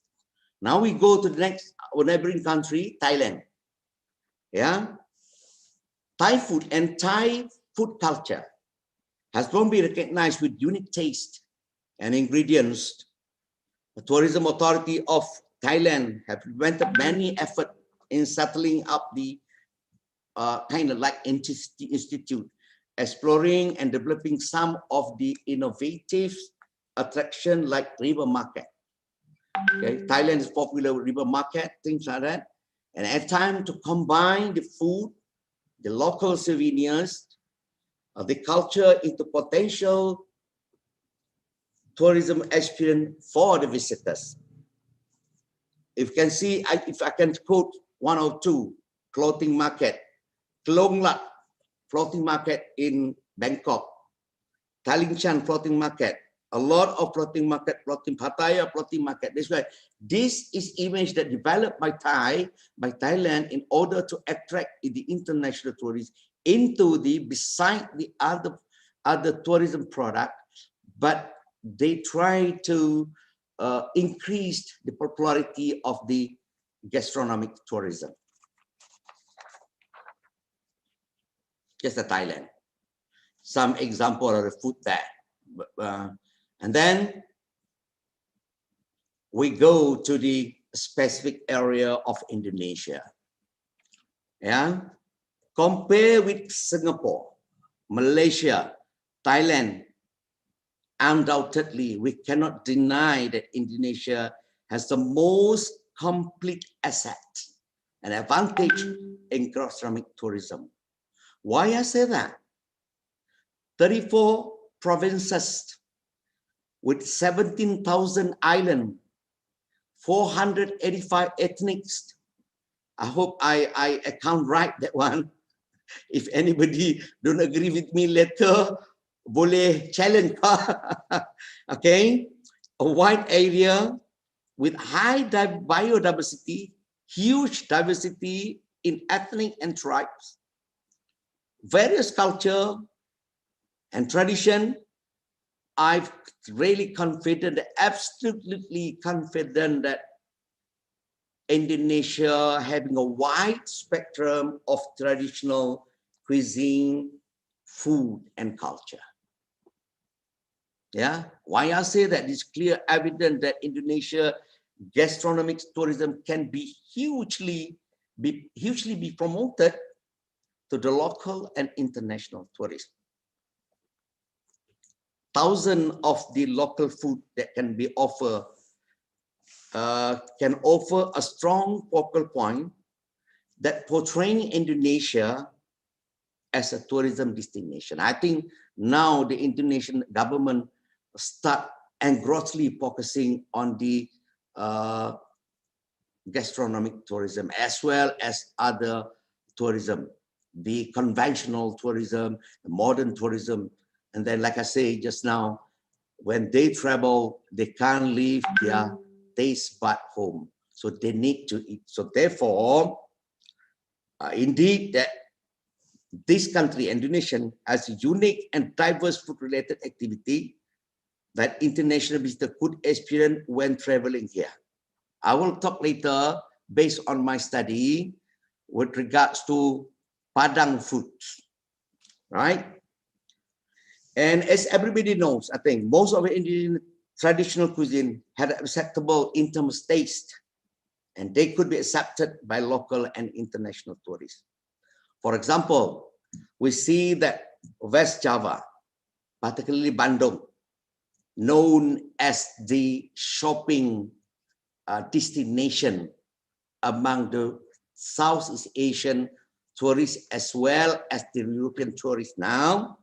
So we can see that when you go to Bandung, people say that, why don't you taste a sarabi, Bandung sarabi? Okay, I can pick up some. Siomai Bandung, Cimol, okay? But this is credit, another place credit to West Sumatra province, particularly Padang. You name it, everywhere, even in Malaysia, in Singapore, in everywhere, in part of the world, Padang food is very famous, yeah, like rendang Padang, ayam and daging balado. If I go to Padang, I've never missed the kind of thing. Rumah makan Padang must be visited. Okay, so therefore, gulai ayam, gulai kepala ikan, sambal hijau, things like that, and many others. And this is similar region to our region in Indonesia. Okay, we go to Riau, a Riau food. So therefore, thus, I think gastronomic and culinary tourism, besides other tourism products, would give the competitive advantage for Indonesian as central to destination development, which in turn can contribute into the overall economic performance. I think the Indonesian is getting there now. It's getting there. It's just like now because of the COVID-19, something that slow down the process of traveling inbound and outbound tourists to any country in the world. Yeah. Nevertheless, during COVID also, we can see that part of gastronomic tourism is still accelerating. Yeah. Online business is mushrooming. Even some international tourists who stuck during the COVID-19 in particular country, they need to have, and even I've got commented from some of the international tourists in Malaysia, they stay about 3 months in the hotel. They used to eat Malaysian food now.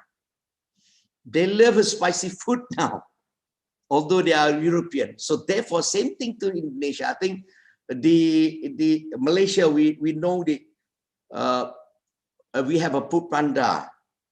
They put dah makan. Singapore food panda also. I think Indonesian must be proud because of you are the pioneer in terms of Gojek, Grabs, things like that. Even some country is trying to follow Indonesian in terms of how the Gojek or a delivery process been done by the Indonesian. Philippines, we have Instrabat, and okay, during the COVID-19, in terms of the food delivery, that is part of the what we call gastronomic product. Yeah, although we can see that certain thing in terms of visiting the food production places or food production plant can be done. However, in terms of food, people must eat. Okay. With that scenario, what are the possible ways to promote? What are the possible ways to promote the gastronomic tourism? Okay. This is based on my study. I did study I haven't finished in Padang, but I finished study with regard to Malaysian gastronomy product. We in the verge of finishing the second one. We're comparing the Padang and the Malaysian in terms of the what we call it gastronomic tourism product. Yeah, it clearly shows that besides visiting, exploring and experiencing the various tourism attraction in that particular country, in those two countries, the local gastronomy product were also seen as contributing into the tourist experiences. Okay, the internationalists positively perceive that the local gastronomy product like food and beverage and food culture as one of the attraction, and this perception impact, it was translated into the high level of consumption and experience. So therefore, what could we do? Whatever we have done now, we proceed, maintain it, but we need to work harder in terms of promoting the what we call gastronomic or food tourism.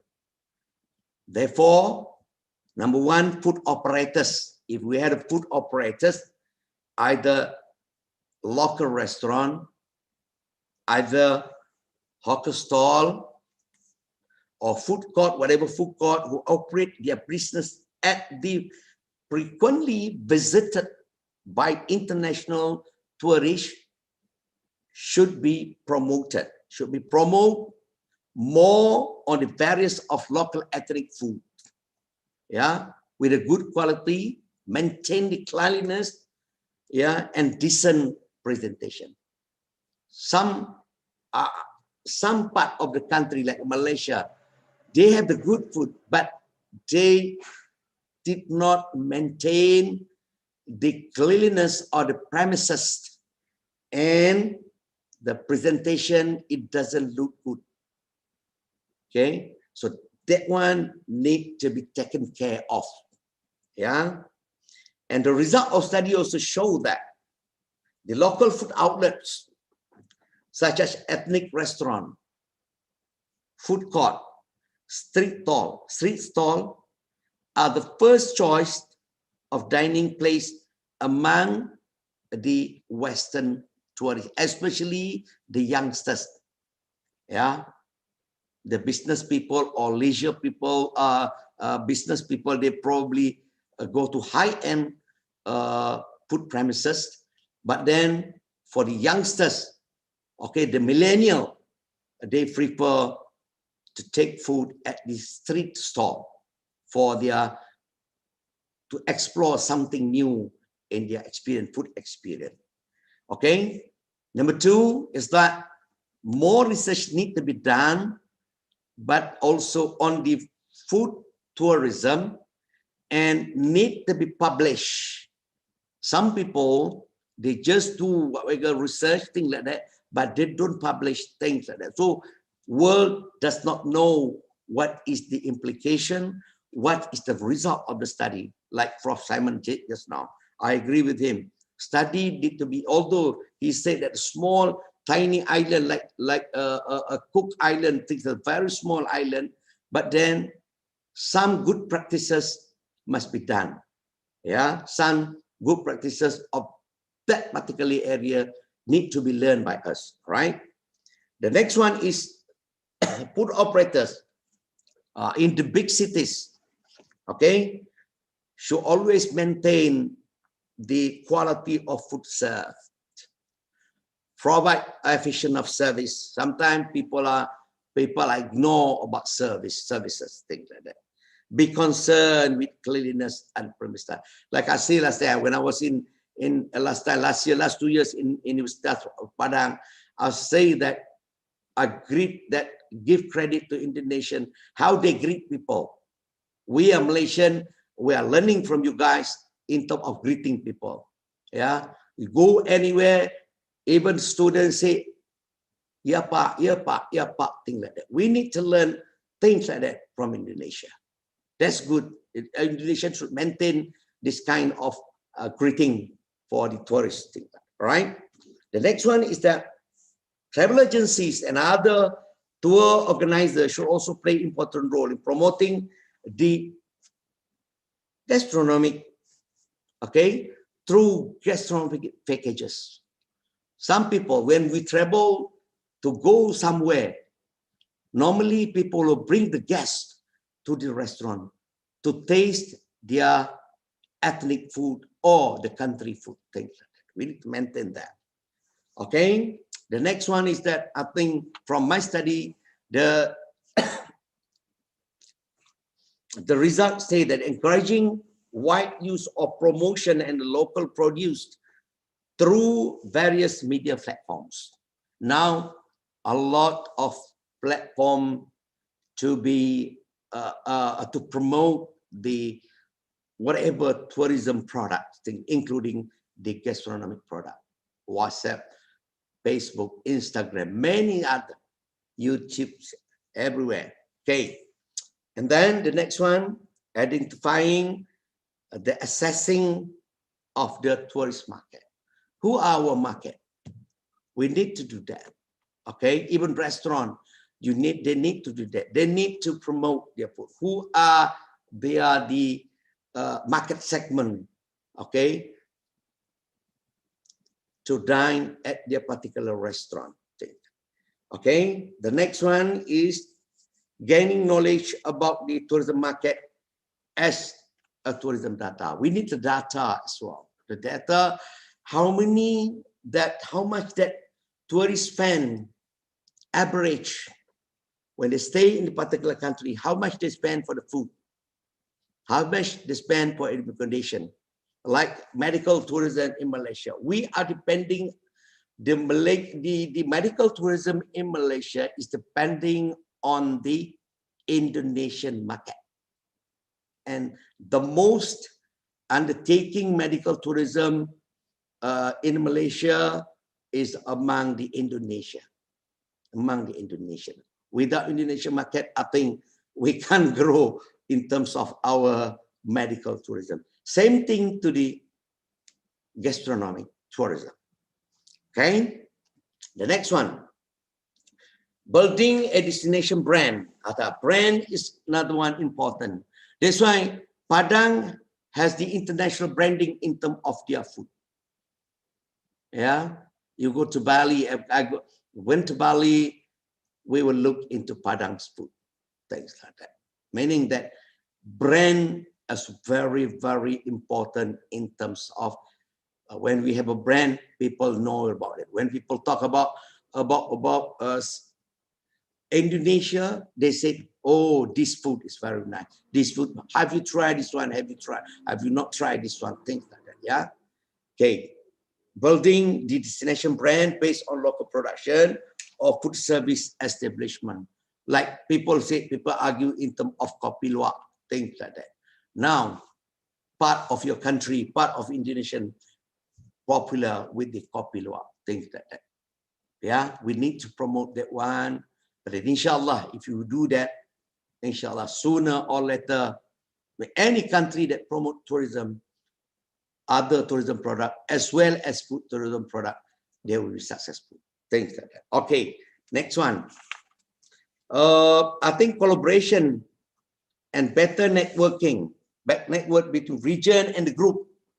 Yeah, between, let's say, a food producer and hospitality businesses need to be tightened up. The collaboration need to be tightened up. Things like that. Otherwise, we can do without any collaboration between all parties or authority, things like that, right? Then as a conclusion, okay, I've entertained the question later. Probably I have a few questions. Then as a conclusion, I think collaboration and cooperation between food operators, travel agencies, the government-related authorities, and other stakeholders, yeah, therefore crucial and should be further strengthened. This is utmost important. We can't do things without any collaboration for all parties in promoting our tourism in the country. Okay, and if we can have the collaboration between all parties, we can term as the tour gastronomic, total gastronomic tourism, meaning that people come visiting our country, but if they eat their Western food or whatever food, things like that, without tasting our food, I term it, they don't experience what we call a total tourism experience in that particular country. Yeah. So if this thing can be done, I think the gastronomic tourism, promoting this part of tourism, can be achieved. Failure to develop such commonality of approach may lead. That's why I need to quote this statement, because I think Indonesia, as a huge country with huge product, which is huge potential product to be promoted, if despite the thousands of wonderful tourism product we have, the country has, it could be meaningless, yeah, if there is no collective and continuous effort to utilize the available resources and promoting them to the international as well as the internet local tourists. With that, I appreciate your listening, and is there any question? And thank you very much for inviting me for this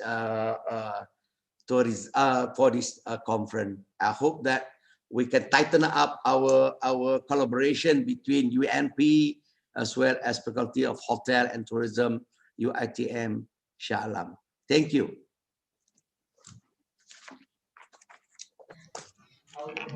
Thank you, Professor Muhammad Salahuddin Muhammad Zahari. Yeah, we have a few questions. I will sort them for you. Yeah. Sure. There's a question from Miss UK and Pak Diki. It's similar. The point is that true that traditional food will always attract tourists in around the world? And how can we as academic be able to develop and introduce various type of art traditions? Okay, that's why I said just now, we need to do, we can't, a researcher must do something in terms of promoting. We are the mechanism, we are the agent to promote our local food. So we need to have some sort, like a lot of research pertaining to, like Indonesia, we have like 34 provinces. What are the food that can be promoted? Okay, like Singapore, what they did was they recognize certain food, and then they endorse their food. Although, like I say, although we are the same root, they have teh tarik Singapore, okay, but Malaysia also we have teh tarik. Indonesia also they have teh tarik. Singapore have satay. Indonesia have satay. Malaysian have satay. So we can't do like we can't say that Singapore satay is belong to them. They cannot pronounce satay belong to them, but they can say that, they can pronounce that this is Singapore satay. This is Malaysian satay. This is Indonesian satay. We need to share because we are dealing with same root, things like that. Singapore have Chinese, Malaysian have Chinese, Indian have Chinese, Thailand have Chinese. So therefore, we need to recognize each other by what we call it, endorsed the food as Indonesian Chinese food, Malaysian food, Chinese food, Singapore Chinese food, things like that. Then we need to do a lot of research, and then we need to publish the research. Don't stop publishing. Okay, the world will understand.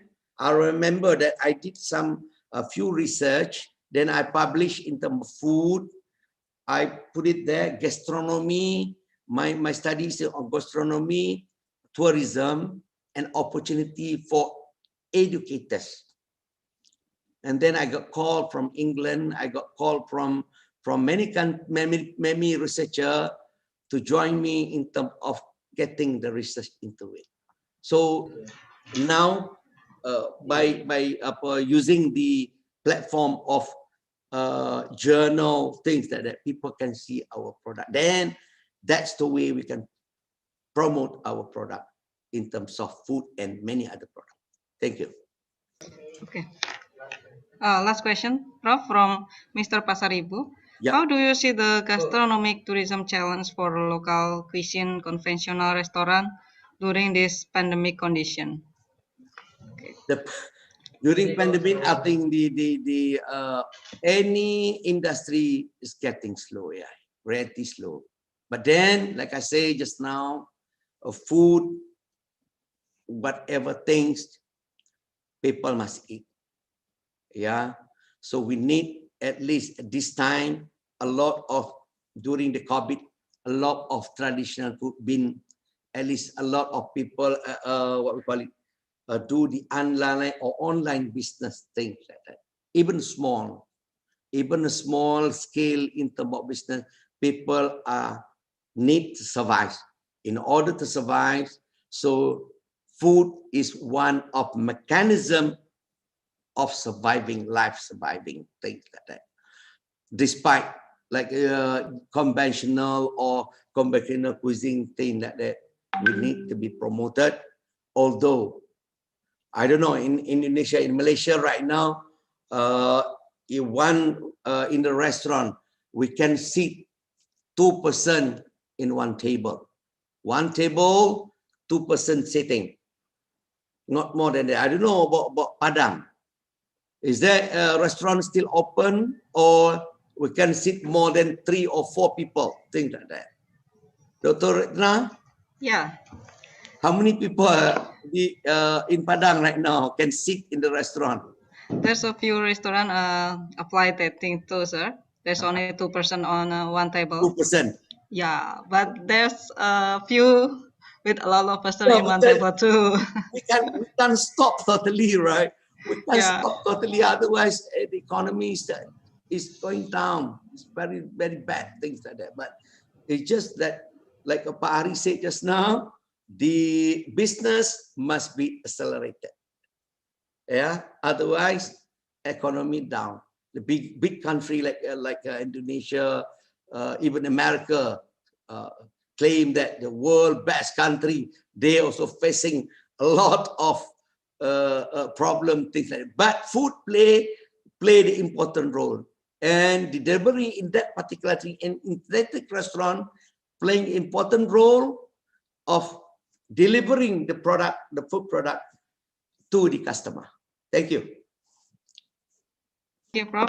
We have one more question, but we will wrap up this question in the end of our session. Yeah. Thank you very much for your presentation, Prof. It's really matter for us understanding more about food and tourism. And the most important thing from gastronomic tourism is whatever you do, you need food. And it means that this industry will always grow and be the part of global Yeah, you tourism. can't live about it, right? Yeah. Okay. As our appreciation, we would like to present your e-certificate, sir. Thank you. Okay, this is your e-certificate, and we will send to your email immediately, sir. Okay. Thanks a Okay. lot. Yeah, thank you, Professor Muhammad Salahuddin Muhammad Zahari. Okay, for the last but not least in this session, I would like to bring you to the third presentation from Dr. Chihan Chobanoglu, GSTP. He has highlight credibility and expertise on tourism and hospitality, especially on business travelers, and we'll get more information about him on the presentation.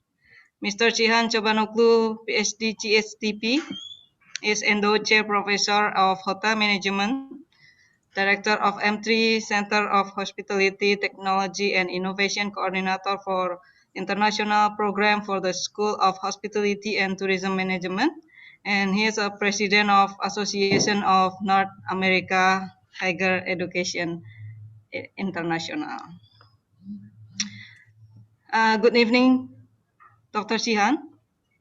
Good morning to you. In Indonesia, good morning. Good morning. Good morning. Yeah. Okay, you got 40 minutes for your presentation, sir. The time is yours. Thank you. Thank you very much. I appreciate it. Thanks to Professor Moat for his wonderful presentation. It made me want to come to Padang even more to taste those wonderful gastronomic foods, and also very nice presentation by Professor Simon as well. It is my pleasure to be here with you. It is quite late in Florida, but I will do my best. So I would like to share my screen with you. Hopefully you can see my screen. Today I will be talking to you about the role of technology on post-COVID tourism world. Again, thank you for your invitation. To be honest with you, I would have loved to be there in person because I love your country. I've been there once before, but I would love to go again. The technology brings us together here, which is wonderful, but it can never replace that face-to-face interaction. So again, greetings to you from Florida, USA. Today is a big day in America because of the elections. You probably know that two candidates are trying to get for the seat for the presidency. We are watching for the results to come in. But I just want to show you quickly that where I am connecting to you from Sarasota, Florida. For those of you who may not know where it is located in the state of Florida. Florida is a destination state in America. Every year, more than 100 million people visit, domestic and international visitors visit Florida. Of course, in 2020, due to COVID, this number will be significantly less, just like any place else in the world. If you look at Florida a little bit more closer, I live, as I said, that right now I'm in Sarasota, which is in the west coast of Florida. To give you a reference, Orlando is a big city, well known. That's about 2 hours from Sarasota, and Miami is 3.5 hours, and Tampa is 1 hour. But my university has 3 campuses, University of South Florida in Tampa, Sarasota, and St. Petersburg. They're all part of the same university. Beautiful, beautiful beaches, just like your country has very, very nice places, just like this one. But this is actually Siesta Key, one of the best beaches in America, not too far from our university. Again, this is another picture. And what you see on this picture is the mainland here on the right-hand side. And this is the islands chain, island after island, Longboat Key, Siesta Key, Anna Maria Island, etc. So this is just a small introduction to where I am connecting. Also, I would like to tell you, whoever is watching this wonderful conference, to also our University School of Hospitality and Tourism Management's Post-Crisis Hospitality Management Certificate Program. This certificate program is offered through our university and free of charge, and it takes 7 weeks to complete. And our first lecture was actually done yesterday. So if any of you would like to attend and get a certificate for free of charge from University of South Florida, please go to m3center.org, and we will be happy to have you. Registrations are still open. The first lecture happened actually yesterday. We had about 6,000 people joined this certificate program from 100 plus countries. So you are all welcome. If you were to join today, you will be able to watch the yesterday's lecture online on YouTube channel, which is youtube.com/m3center. You can either attend the other sessions live or just like this one from the recording. M3 Center also publishes 3 open access journals: Journal of Global Business Insights, Global Education and Research, and our brand new journal is Journal of Global Hospitality and Tourism. These are all true open access journals, which means that free to submit, free to publish, and free to access. Thanks to University of South Florida Library and also the M3 Center for their support to make that available. Similarly, we also publish books. They are all free of charge. I invite you to visit excuse me, m3center.org and click on the journals. You'll be able to see. Okay, now I think that I spent about 5 minutes on introductions. I would like to get to my topic.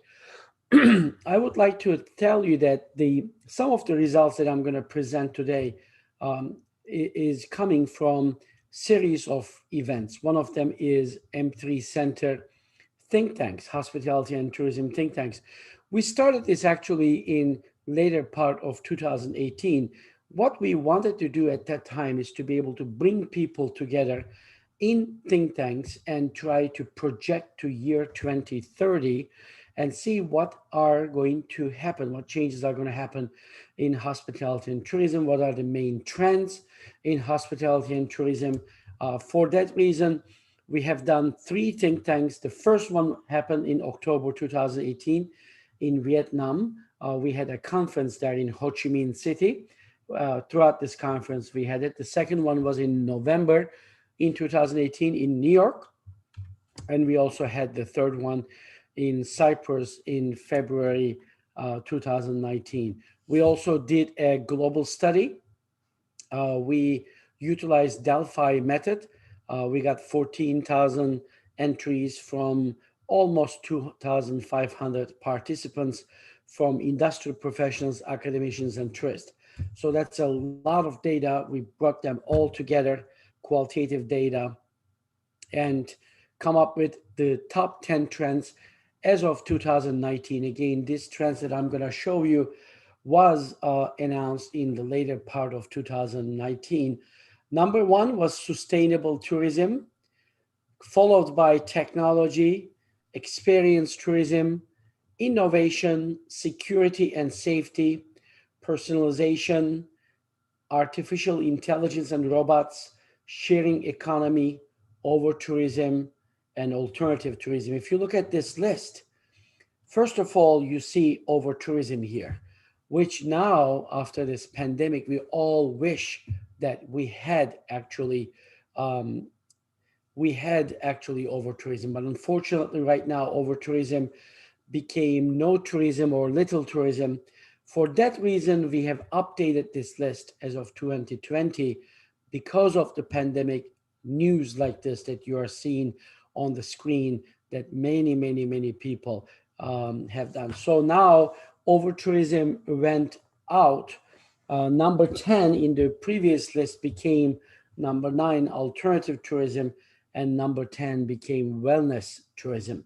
So of course, when you look at this top 10, there is quite a few items about technology. So it appears to be, at least to me, that it's one of the most important trends that's coming and it actually proved that during Corona times that this is important, like technology, innovation is related to technology, AI, and robots, sharing economy, and personalization. They are all enabled by technology by itself. You know, I am not going to bore you with all the statistics that the impact of Corona.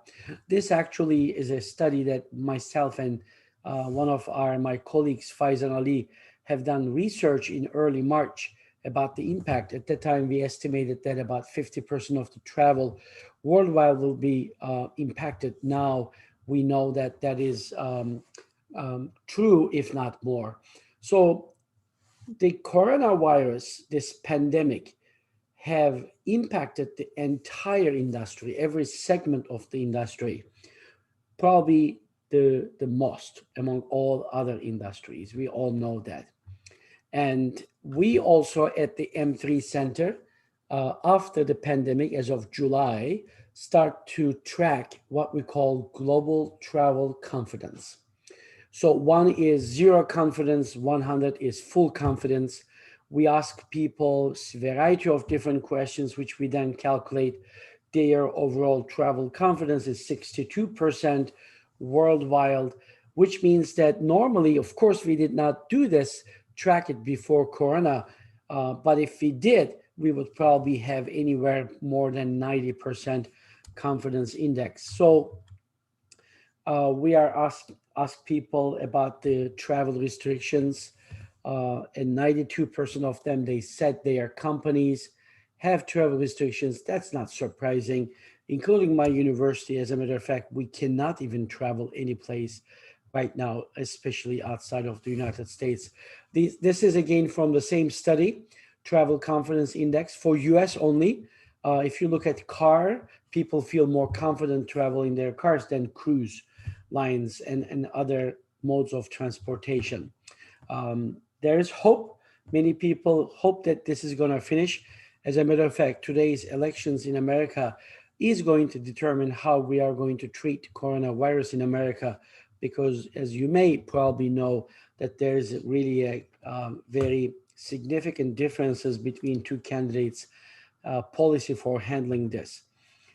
We have seen signs like this all over the world, more and more, just like this one, from any small destinations to big destinations. Unfortunately, even though the economy is opening in most of the world, you probably are following Europe, that in England, in Spain, in France, and Germany, second wave came and the second lockdown actually started.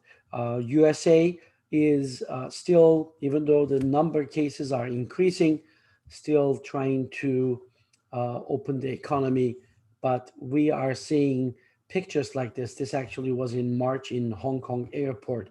Maybe the airports are not this empty, but definitely compared to previous years, very, very significantly lower. There was a series actually in NBC. It's called The New Normal. This was a family who has some, members of the family members. They were describing them, and then this series actually title became one of the most utilized words right now in the world during the or after the COVID pandemic. Everything has changed. Airlines are now changing. A lot of people lost their confidence, as we already have seen, which you can even probably know this from yourself. Before the pandemic, which is on the top version of the line, that there is a lot of easy stuff. You online check in for your flight, go to the airport, curbside maybe, check in your bag, go to the security, go into the lounge or the general area, board your gate, and then you off to your destination. But now there's many additional items there, and we are going to talk about it. Same thing while you're flying. And today, if you go to the airline websites or Airbus websites, you are not really actually seeing the planes or the destinations or how cheap they are. You know what you see instead? You see this video. they are trying to show, this is from Airbus, how the air conditioning works, because a lot of people scared to fly just simply because you are in a small space, and then people say if somebody has coronavirus it will come to me. Actually, what Airbus is showing here is that the air in the airplanes are never circulated inside. The fresh air comes from outside and then cooled through the air conditioning system in the AC with the filters, and then the air inside the cabin is sucked out and then sent it outside. So every 2-3 minutes you've got fresh air. As a matter of fact, right now airplanes are one of the most safest places in terms of coronavirus danger to spread to other people.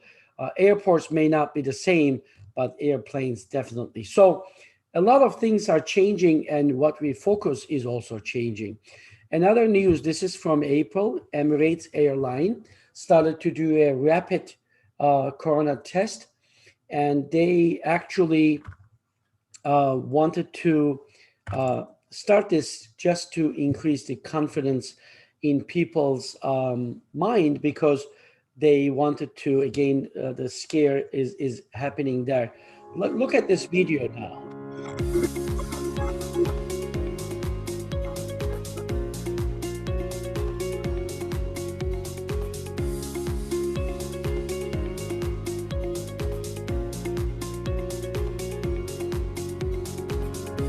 This looks like a hospital, but it's not a hospital. Actually, it's the airport boarding gate.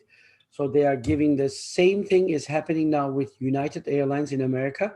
If you want to fly to Hawaii from San Francisco, Hawaii is one of these states that you need to quarantine when you come from outside. So, but if you do this in San Francisco before you board the plane, and if you are clear, you can actually go to Hawaii and do not have to quarantine.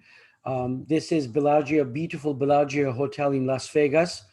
And like any other place, there's many differences, and technology play a part.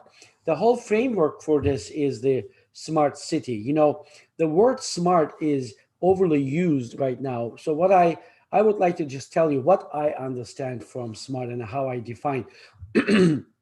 You know, before we start using this word, smart tourism, smart city, smart agriculture, did we have not smart systems? We always had systems, but smart actually refers to connectivity. So the systems are independent from each other if they are connected to each other with the Internet of Things, IoT. And then even better, that if one system, when something happens, triggers the other system, then it becomes smart, as we call it. And also, I would like to just give you a quick definition of technology. As I understand, technology does not mean an expensive computer system, satellite system, or artificial intelligence. They are all technology, but not necessarily all technology mean like this. What I mean is a technology, I define it as any kind of tool or any product that makes people's life more efficient, more faster, cheaper, more sustainable, you name it. So please think of from that perspective. All of these led us to what I call is Tourism 3.0. You can replicate this term for Hotel 3.0, Restaurant 3.0, Events 3.0, Theme Parks 3.0, Entertainment 3.0, you name it.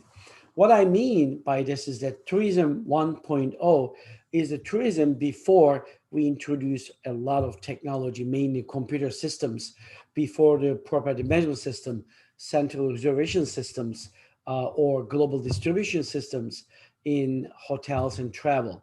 2.0 is actually the introduction of computers and the internet. And Tourism 3.0 actually is the era where we have smart tourism, artificial intelligence, virtual reality, augmented reality, things like this. And now the .c actually stands for Corona. That's how we adopt everything in our industry. One of the things that everybody is trying to do is becoming contactlessness. which means that trying to give an option to our guests to be able to do whatever they want in our hotel, restaurant, airplane, travel agency, destination, entertainment place without touching any surfaces. So this actually it become more and more important around the world. Again, our study shows that very clearly that you give people an option. Let me show you this example. Look, you are seeing the Thai dancers wearing a face shield, which I also call technology, even though it's just a simple plastic, but it is used to increase the confidence in guests who visit Bangkok and Thailand. The idea is to be able to give people a little bit more confidence to see that if somebody has corona, it will be hopefully prevented for the virus to go freely to the other places. Another example in adapting to corona times is this plexiglass in hotels in the lobby where people check in. It's interesting that, I don't know if you have observed, but in many cases when I go to hotels, banks, or whatever, where they use this plexiglasses, people try to look from the side to see the people. Still, they don't want that, even though it's clear, you can see through, but people do not like any barriers. For that reason, I said in the beginning of my presentation that I wish I would be there in person, because technology definitely helps with our communication, sometimes even better, but never replaces that face-to-face communication. Look, there is another one, step and pull. You know, this is a door in a hotel. You could actually make this door, you know, self-open, automated, but you would have to spend thousands of dollars. Instead, one company came up with this idea, just like $25, $30 solution. You just stick that to the door, and people, if they prefer, look, again, the key word here is the option. Provide people the option. If they want, they can still hold the handle if they wish, but if not, they can just like put their foot on this thing. There are different variations of this. There are some ones that you can actually get with your call, but let's see how it works.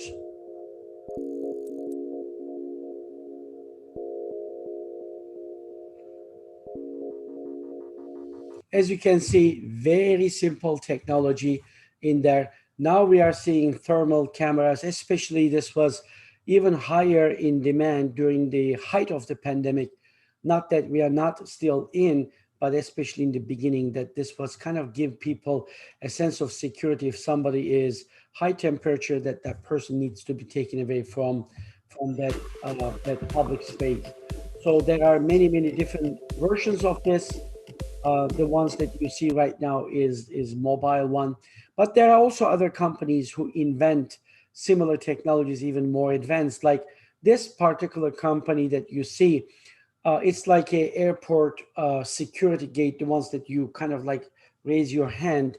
In this one, that doesn't only just take your temperature, but if you look at over here, it also looks at your blood oxygen level, which is one of the biggest indicators. If you have a coronavirus, your oxygen level goes down.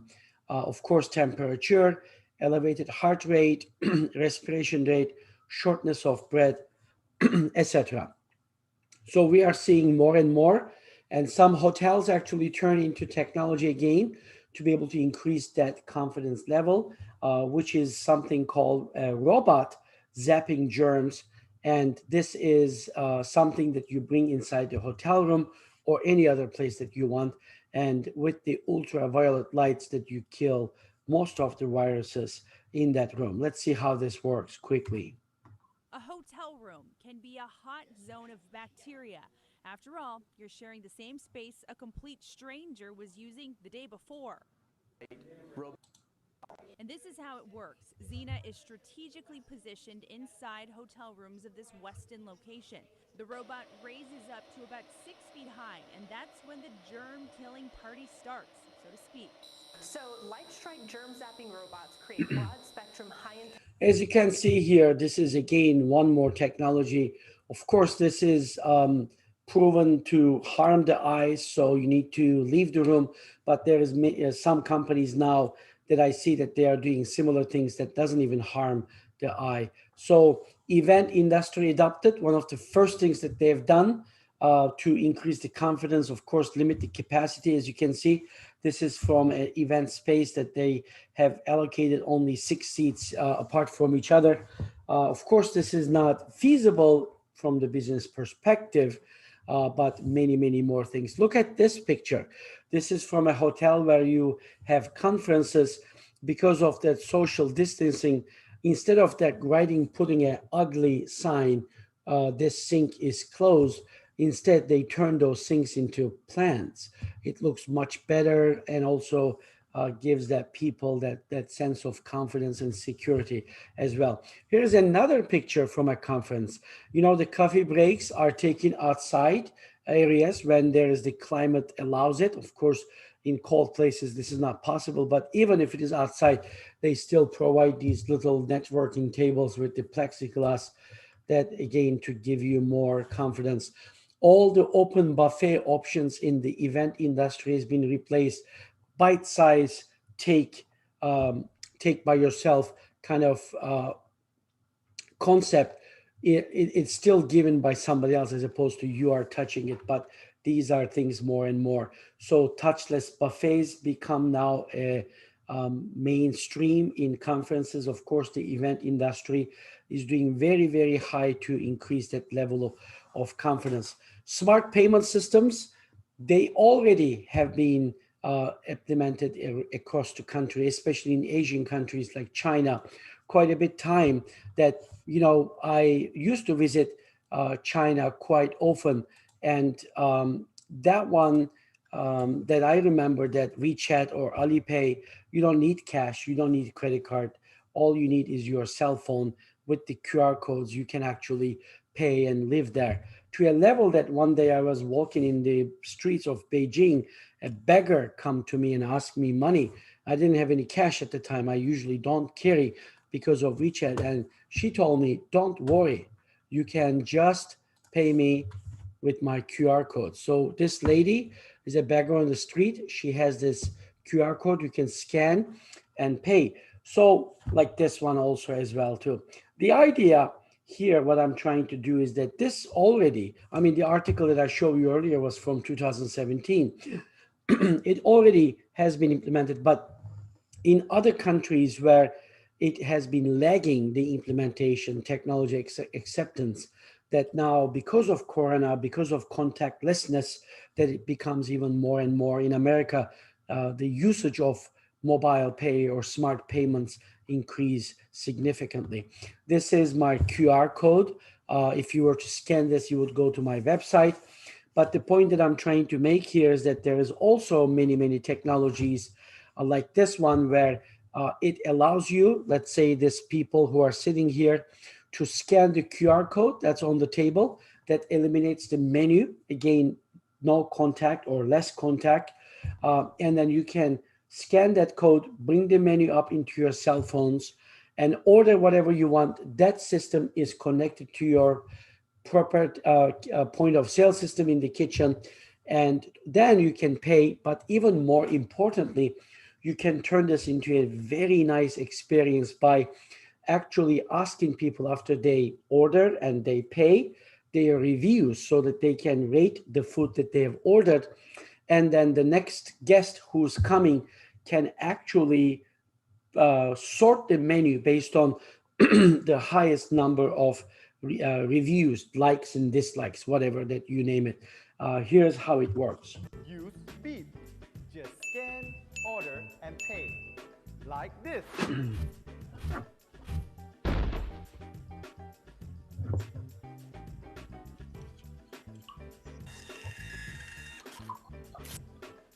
Beep orders are instantly linked to your POS. Now you can speed up service. Reduce wrong orders. As you can see here, this is already has been utilized in China for many years, at least in different parts of Asia. But now in America that you are seeing this technology, and by the way, it's very inexpensive actually, if you don't want to integrate into payment systems or your point of sale system, but even that one is not very expensive. So not only, you know, the restaurants who never thought of implementing this, now implementing very rapidly, because this is one of the technologies that shows that it increases the confidence in people's view eating in restaurants and other places. VB is another company that I like to give as an example. It's actually from my motherland, from Turkey. This company allows people to download an app and go to a hotel that uses the system to check in and open your key with this app. And once you go inside the room, to be able to control the lights, temperature, TV, but also order food or towel or book spa, whatever that you want. Everything is contactless and from this app. Very, very successful. You know, this toilet, I always show this, and when I show this in real conferences, usually people smile, because this toilet, you probably know, I don't know if you've used one of these or not, but it cleans you, right? When you do your business, that's why it's a little bit funny. But it's no longer a funny business, because these toilets are becoming your lab for where you can actually go and do your business. And this toilet actually is a smart toilet. Not only clean you, do all that stuff that we already seen in the previous picture, but this one actually takes your urine and analyzes it. And within few minutes that you get an email with the results of your urine. So what is that going to happen is that it's actually going to change the world. All of us right now, it's quite expensive to be able to afford this to your homes, or hotels. In the future, these things will actually recognize your face, know who you are. If you're in a family or a hotel, a public toilet, even for that matter, it will match your identity and email, and it will send you the results. If the results are not good for 5 days in a row, it will even call your doctor and make an appointment for you, because 5 days abnormal results mean that there's something wrong with you. Let's see how the University of Cambridge researcher explains this toilet. At the Royal Society's Summer Science Exhibition in London, researchers explained the technology might help people self-diagnose conditions, alter medication levels, or perhaps even lower their insurance premiums. What we want to see is detecting biomarkers directly in your urine to lead to personalized. So again, a lot of new technologies are being kind of like fast forward because of Corona. Robots already have been used in hotels, but now they are used in different purposes, like this Tokyo one. Metropolitan Government opened today a hotel with robots for coronavirus patients. As you see here, and there's more and more uses. Look at this beautiful restaurant.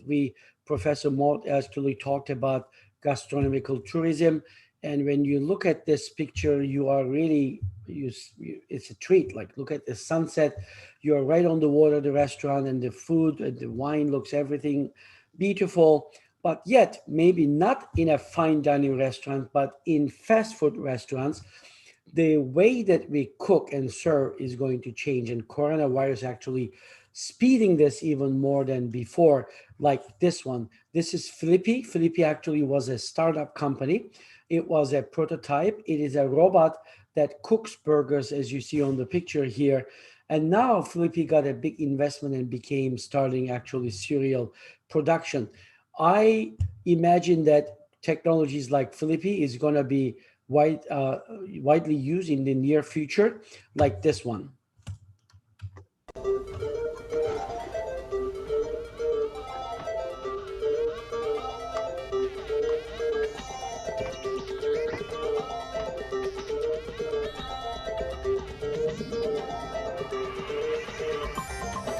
As you see here, this robot, smart, knows the temperature, can detect the temperature of the burger. We know this, again, in the old days, the robots were being considered just because of the cost, right? Replace humans. But now they are more also the health, the contactless, the machine versus human touching, and there's many other ones like this one, robot waiters, designed for restaurants in hospitals that treat COVID patients. This is another example from an Indian city of Chennai, uses robots just like you see here.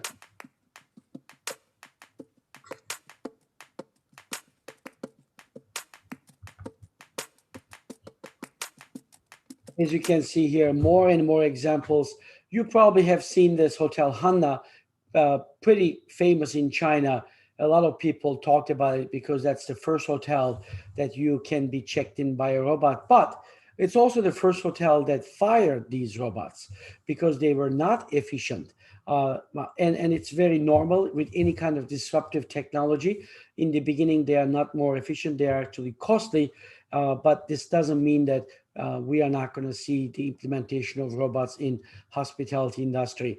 And this picture screenshot actually comes to you from 2016. Look, 4 years ago, all of hotels were at that time considering testing this voice activated rooms where you can control everything with your voice, or like we see in the VB, that you can control with your app. But what I'm trying to tell you is that this things doesn't happen quickly. It takes time. But now, because of this pandemic, a lot of hotels are speeding those kind of things using robots or voice activated technologies. This is very famous in Starwood hotels. They are utilizing this to deliver towels, shampoo, food to the rooms in hotels. Not only these kind of things are changing, but if you think about the evolution of computers, mainframes, for those of you who are old like me, would probably remember mainframes were big. Mini computers were the second generation. They were still very big in physical size. Desktops, laptops, and now we have smartphones, and soon the smartphones will be history. It's going to be replaced by wearable technologies like smart glasses or this one.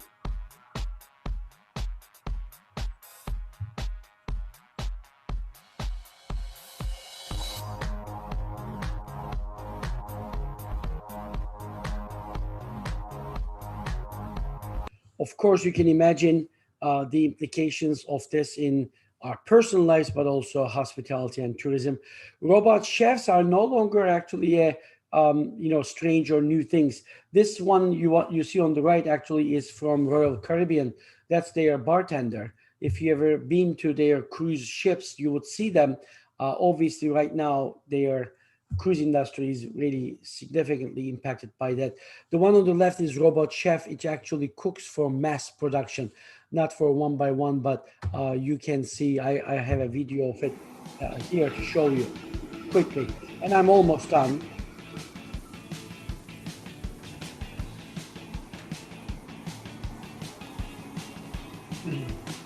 You can see in this video that there's more ways to go, but there is no question that these are going to replace some chefs and front desk clerks or the servers or waiters in restaurants. I don't know if you know this restaurant, it's Haidala, the hot pot. I know that in Asia it's quite popular. In America, it's not very common.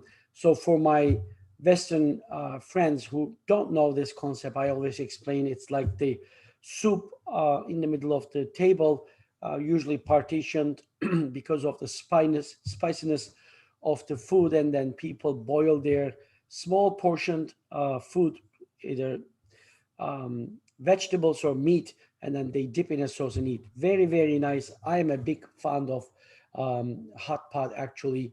In Haidala, one of the biggest chains in China, which they even also have some in America as well too. They are using actually robots to be able to, when people order from their phone, these robots go get these items, put them in the tray just like this.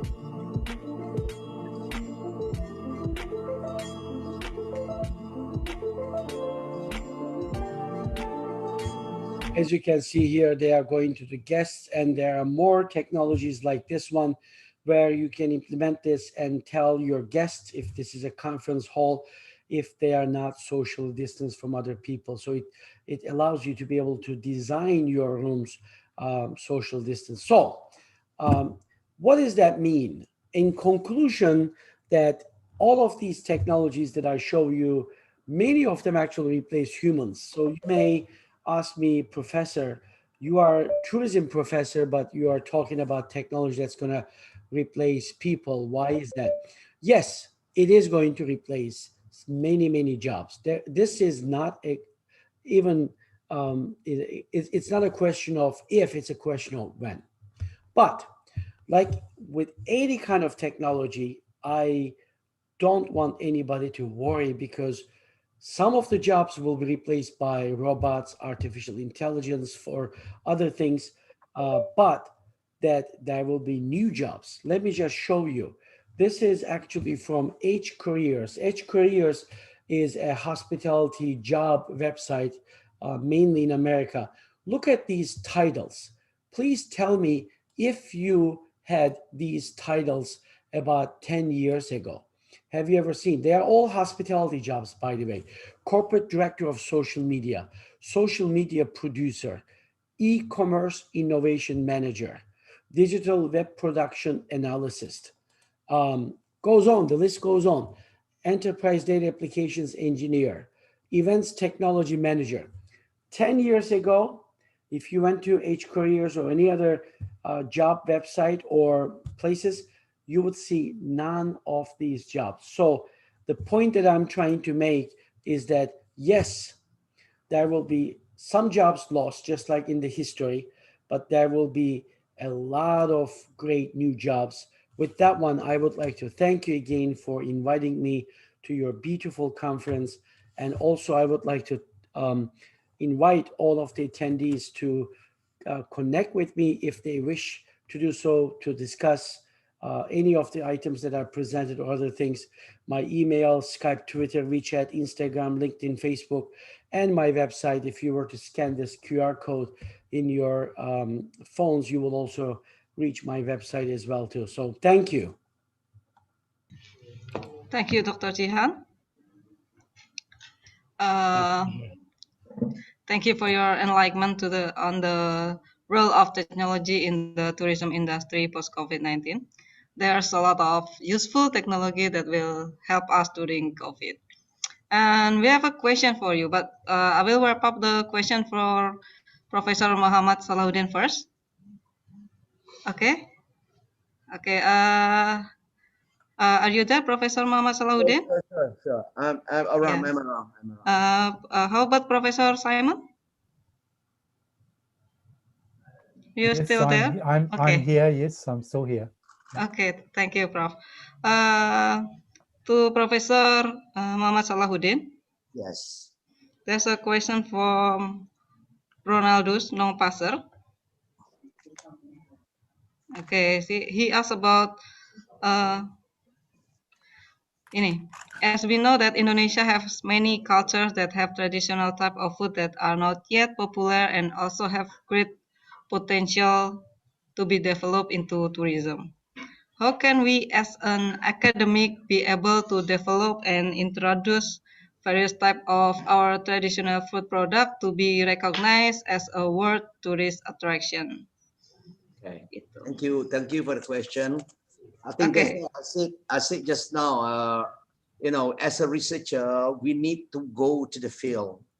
That we need to go in depth in terms of understanding the potentiality of the various food to be promoted. Yeah, but sometimes if you don't do some sort like a research, or you don't go into the field, we don't know that the actual fact that various or a lot of traditional food need to be promoted. Yeah, so I think as a researcher, we need to do that. Okay, we are the agent of promoting our food. Yeah, like Indonesia a lot. If you go to Riau, to go to in fact, to go to the Sulawesi, a lot of what we call the ethnic food or traditional food can be developed, can be what we call it, creating an image of that particular area. I remember that certain food like even in Padang also. Padang last time is not really popular, but because of the people have tasted the food and then they feel the food is digest into their suit to their taste. Then people know about Padang food right now. I think, I don't know if I might be too what we call it promising that in terms of Padang food. I think the only thing is that probably people don't like the Western tourists probably don't like in terms of the coconut things like that. But then in terms of taste, of course, excellent, yeah, divine, yeah, in terms of that. So as a conclusion, I think as a researcher, we need to do a lot of research and then publish the research, let people know about it. Some people, they do research and keep it up, but don't publish. Although like English is our not native, it's not our native language, but then we need to try to send into the certain journal first. Then after that you improve from time to time, you improve, then you go further with that. Now, like myself, I know I only send paper into Scopus, but before that, in the last 10 years, I used this reference journal only. And then remember that when we send our paper or our academic things, and then people would read into it, and later then people will recognize into it. That's one way to promote our traditional food. Like Indonesia is a very big, a very what we call a huge country, and then a lot of population. I think that is a potential to be in terms of traditional food to be promoted. Not only food, but in terms of food culture, yeah, as well as the destination in Indonesia. A lot to be established. Things like that. Thank you. Okay, thank you, Professor Muhammad Salahuddin Muhammad Zahari. Back to Dr. Chihan. There's a question from Ms. UK. How we apply contactlessness when in the tourism industry we have to sell self-service, especially in rural tourism, maybe in a place where the modern technology cannot be applied?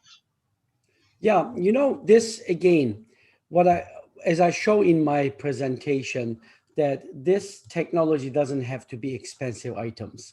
What I was trying to tell earlier, even this face shields, for example, using gloves, you know, any kind of technology like this, or if you have cell phone, maybe a QR code that you can even create yourself.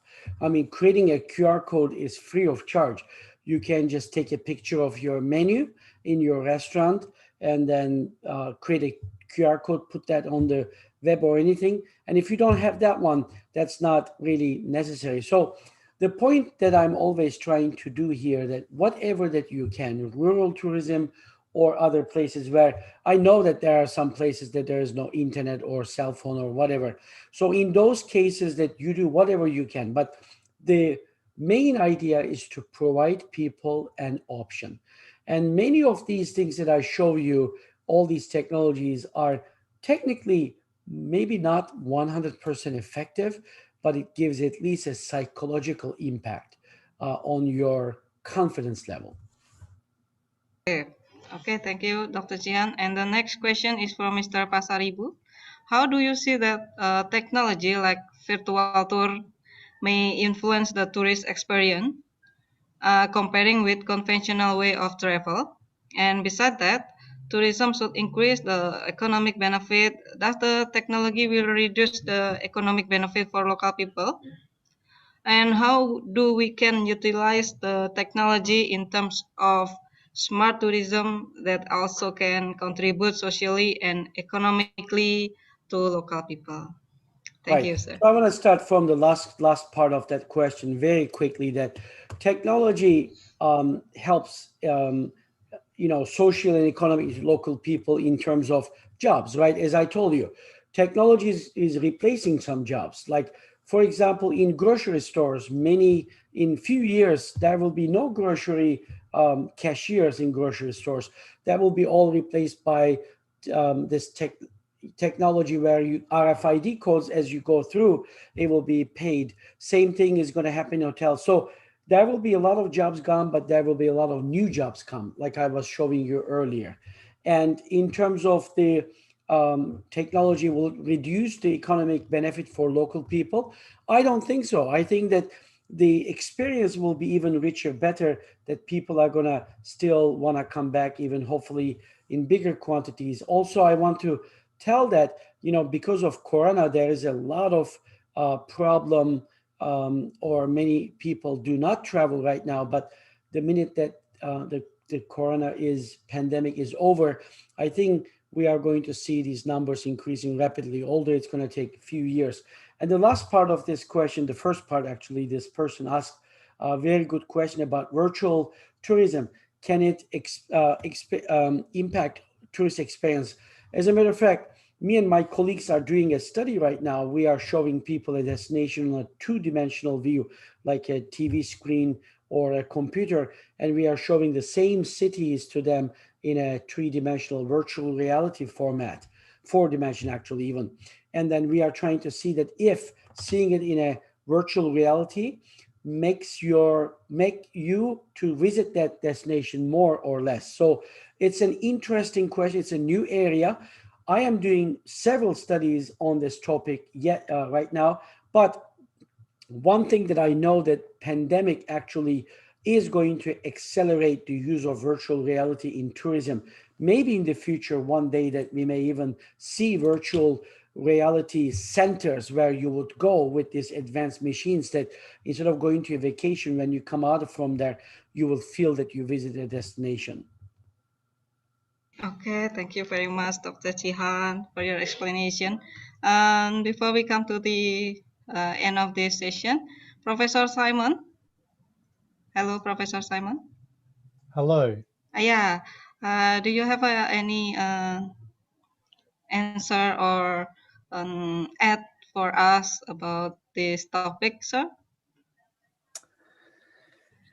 Well, first I'd just like to say how much I've enjoyed the presentations that we've just seen. I found them fascinating, the focus on technology and food, really critical areas. And it's just such a shame we don't have more time to discuss more.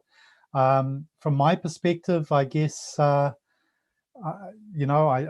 thought the questions that were asked of my presentation were excellent, and we covered some important ground. I guess my main message again would be the importance as researchers of trying to make sure that we are able to work with industry, with government, community, to help guide them and provide them with data and help them interpret that data so that they can plan and manage their future development. Because COVID's here; it's not going to go away. I'm sure we'll manage it, but we've got some big challenges ahead. So, in the same way that we can learn from places like the Cook Islands or New Zealand or South Florida, I think we're going to have a lot to learn from Indonesia as well. And I know in my past dealings with the country that you have some great challenges, but also some wonderful opportunities and innovations that are coming through as well. Okay, thank you, Professor Simon. And back to Professor Dr. Jihan. As an appreciation, we would like to present you your e-certificate, sir. Thank you. We will send it immediately to your email. Oh, very nice, very nice. Okay. Thank you. Yeah, thank you, sir. And I hope that my message came across good, because it's midnight in Florida here. So okay. I hope I didn't say anything that I was not supposed to say, but I apologize if I did in advance. Okay, that's okay, sir. Okay, ladies and gentlemen, we come to the end of this session, and I would like to say thanks again for all the invited speakers, Professor Simon, Professor Muhammad Salahuddin, and Professor Jihan.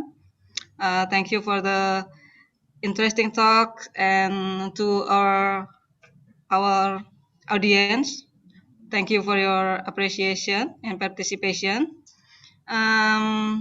We come to the end of this first session. Thank you. And yeah. Can I just ask a quick question? I'm very sorry to butt in, but I just wanted to check, will there be a recording of these of this session? Is that something we'll be able to access in the Yes. future? Okay. Yes, we have the recording and we will send it to you, sir. Oh, fantastic. It's just I'm sure others would love to see what we covered today. It would be a shame for that not to be possible. So that's great. Thank you very much. Okay. Yeah, thank you, sir. And I would like, yeah, hello. I will hand over the agenda to our MC, Mr. Ari Pasaribu. Thank you and see you soon.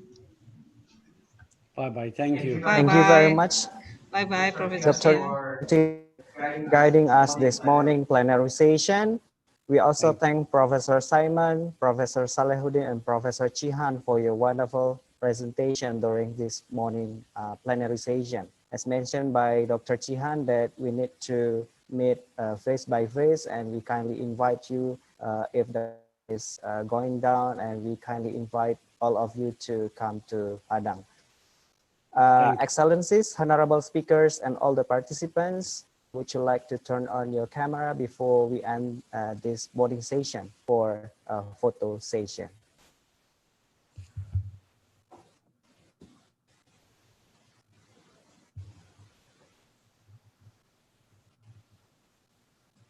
We wait for another participants and committees. Ibu Yuliana, would you like to turn on your camera? All right, smile, 1, 2, 3. Okay, 1, 2, 3. All right, thank you very much, Professor Simon from New Zealand again, and Dr. Chihan from South Florida, Professor Salehuddin in Malaysia, and all the participants for this morning session. Excellencies, honorable speakers, and all the participants. Now we are going to have break time for 1 hour, and we kindly invite you to join with us again for afternoon plenary session, and the plenary session will be started at 1 p.m. Jakarta time. We would like to thank you for your kind attention, interest during this morning plenary session, and see you again on the next 1 hour. Once again, thank you very much, all the speakers. Hope to see you on other occasions of our conference.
Assalamualaikum warahmatullahi wabarakatuh.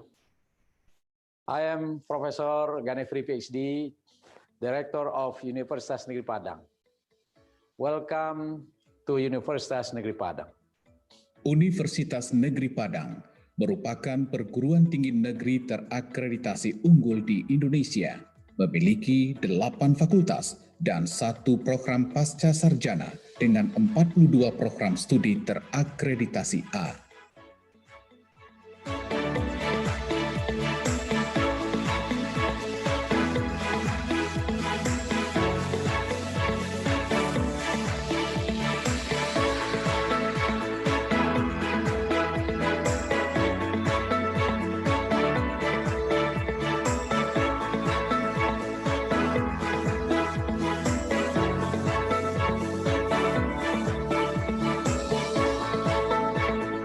Hi, my name is Farhan and I'm Hifzi Liman and we are students from Republic Polytechnic in Singapore. Kami akan membawa ilmu dari Universitas Negeri Padang ini ke Papua untuk membangun Papua lebih baik. Hello everyone, nama saya Maria Adeline Doroin. I'm from Capiz State University, Philippines. It's worth to remember and worth to share to the world. Mabuhay UNP! Selain akreditasi dan juga fasilitas yang memadai, Universitas Negeri Padang juga mempersiapkan mahasiswanya untuk dapat bersaing di dunia pekerjaan termasuk di dunia internasional.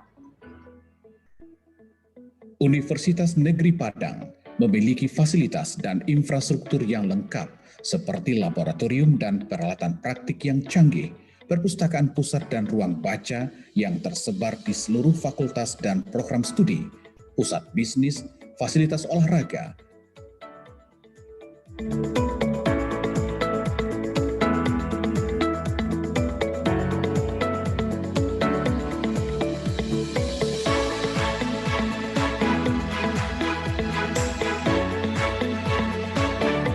auditorium, masjid, klinik,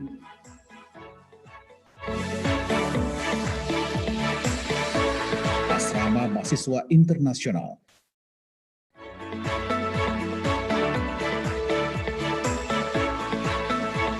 serta dukungan jaringan internet dengan kapasitas 2,5 GB per detik. Universitas Negeri Padang juga memiliki UNP Hotel and Convention standar hotel bintang 3. Capaian dan prestasi terbaik Universitas Negeri Padang dalam 4 tahun terakhir adalah terbaik 1 PTN kategori BLU dalam program kegiatan dan anggaran tahun 2018, penghargaan dari Menristek Dikti sebagai penyelenggara kontes mobil hemat listrik terbaik tahun 2018, penghargaan sebagai PTN pengelola aset terbaik di Indonesia. Universitas Negeri Padang juga berhasil menjadi juara 1 PTN Satker dan BLU yang berhasil melaksanakan SPMI dan pembudayaan mutu tingkat nasional. Capaian berikutnya adalah UNP dinobatkan sebagai perguruan tinggi terbaik 2 nasional dalam pelayanan informasi melalui website dan penghargaan sebagai perguruan tinggi informatif di Indonesia. Mahasiswa Universitas Negeri Padang berprestasi dan berkontribusi dalam berbagai bidang seperti akademik, olahraga, seni dan budaya, baik di tingkat nasional maupun internasional.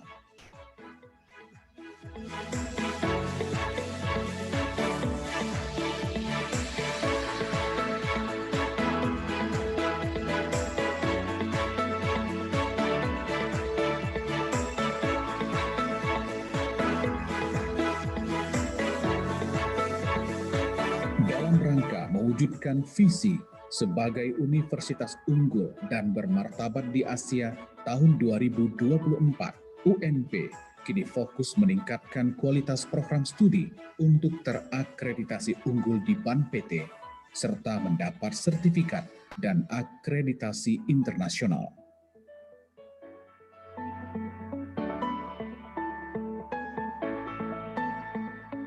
Tahun 2019, 4 program studi berhasil mendapatkan sertifikat AUNQA dan 4 prodi akan divisitasi tahun 2020. Saat ini, 12 program studi sedang dipersiapkan untuk akreditasi internasional ASIN. Universitas Negeri Padang juga menyelenggarakan 15 kelas internasional dan 1 program dual degree.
Assalamualaikum warahmatullahi wabarakatuh. I am Professor Culinary PhD, Director of Universitas Negeri Padang. Welcome to Universitas Negeri Padang. Universitas Negeri Padang merupakan perguruan tinggi negeri terakreditasi unggul di Indonesia, memiliki 8 fakultas dan 1 program pasca sarjana dengan 42 program studi terakreditasi A.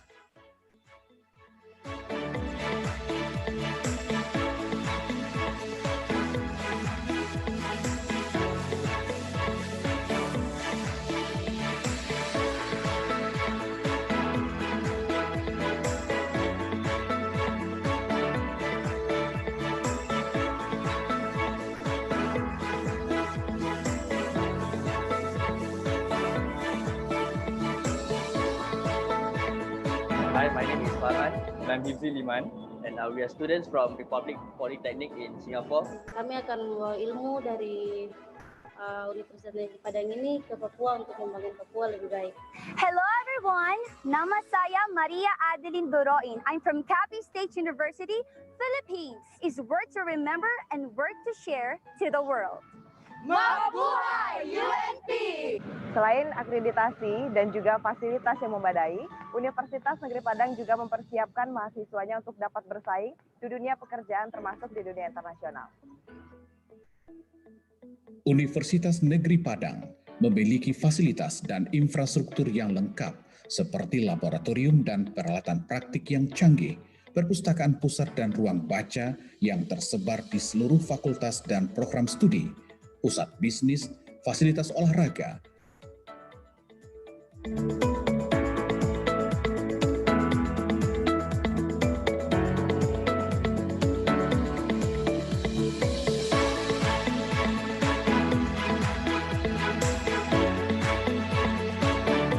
auditorium, masjid, klinik,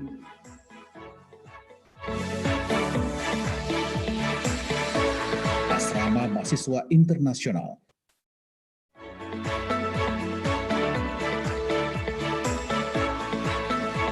serta dukungan jaringan internet dengan kapasitas 2,5 GB per detik. Universitas Negeri Padang juga memiliki UNP Hotel and Convention standar hotel bintang 3. Capaian dan prestasi terbaik Universitas Negeri Padang dalam 4 tahun terakhir adalah terbaik 1 PTN kategori BLU dalam program kegiatan dan anggaran tahun 2018. Penghargaan dari Menristek Dikti sebagai penyelenggara kontes mobil hemat listrik terbaik tahun 2018. Penghargaan sebagai PTN pengelola aset terbaik di Indonesia. Universitas Negeri Padang juga berhasil menjadi juara 1 PTN Satker dan BLU yang berhasil melaksanakan SPMI dan pembudayaan mutu tingkat nasional. Capaian berikutnya adalah UNP dinobatkan sebagai perguruan tinggi terbaik 2 nasional dalam pelayanan informasi melalui website dan penghargaan sebagai perguruan tinggi informatif di Indonesia. Mahasiswa Universitas Negeri Padang berprestasi dan berkontribusi dalam berbagai bidang seperti akademik, olahraga, seni dan budaya, baik di tingkat nasional maupun internasional.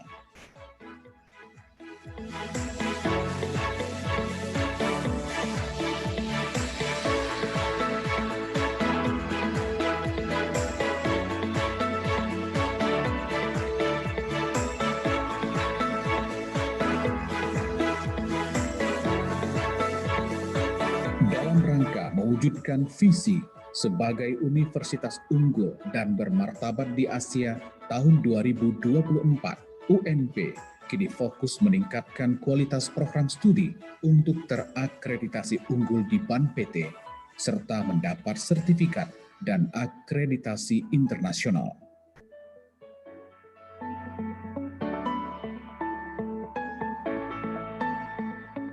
Tahun 2019, 4 program studi berhasil mendapatkan sertifikat AUNQA dan 4 prodi akan divisitasi tahun 2020.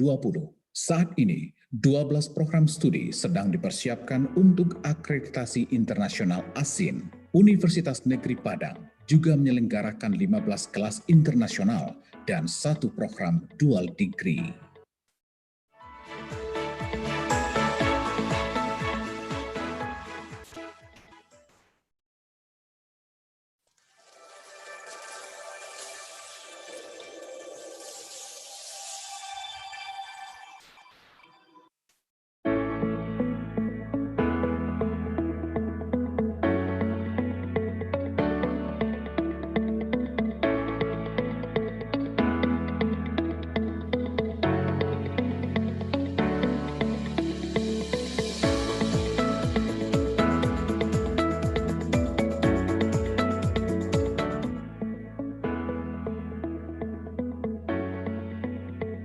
Assalamualaikum warahmatullahi wabarakatuh. I am Professor Ganefri PhD, Director of Universitas Negeri Padang. Welcome to Universitas Negeri Padang. Universitas Negeri Padang merupakan perguruan tinggi negeri terakreditasi unggul di Indonesia, memiliki 8 fakultas dan 1 program pasca sarjana dengan 42 program studi terakreditasi A.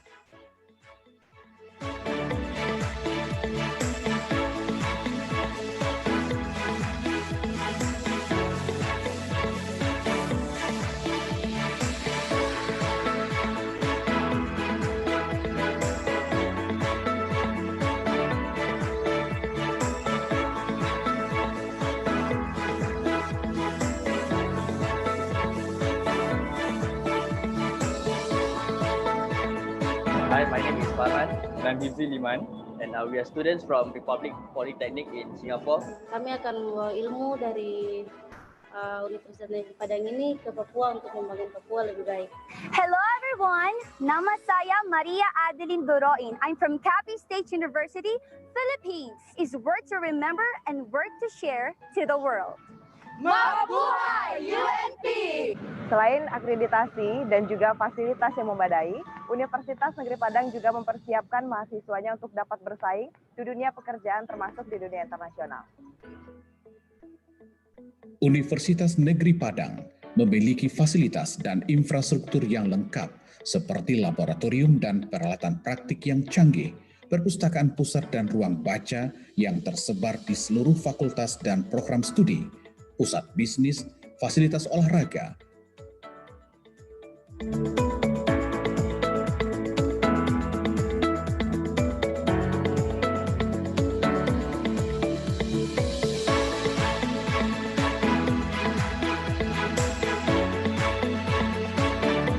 auditorium, masjid, klinik,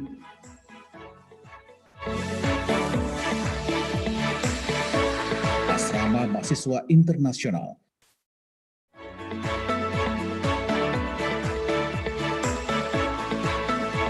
serta dukungan jaringan internet dengan kapasitas 2,5 GB per detik.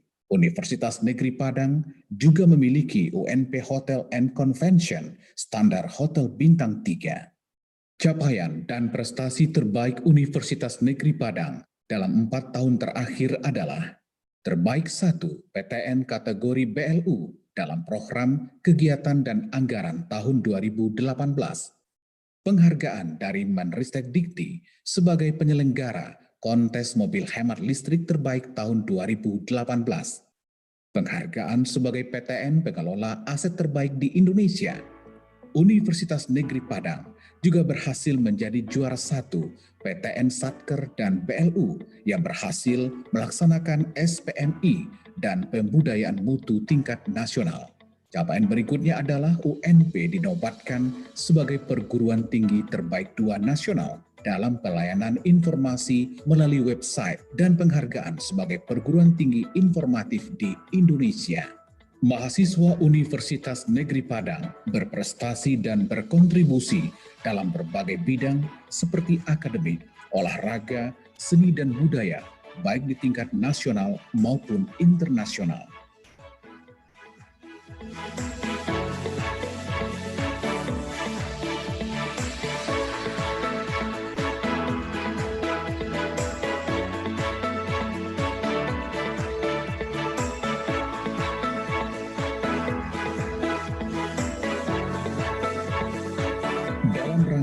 mewujudkan visi sebagai universitas unggul dan bermartabat di Asia tahun 2024, UNP kini fokus meningkatkan kualitas program studi untuk terakreditasi unggul di BAN PT, serta mendapat sertifikat dan akreditasi internasional.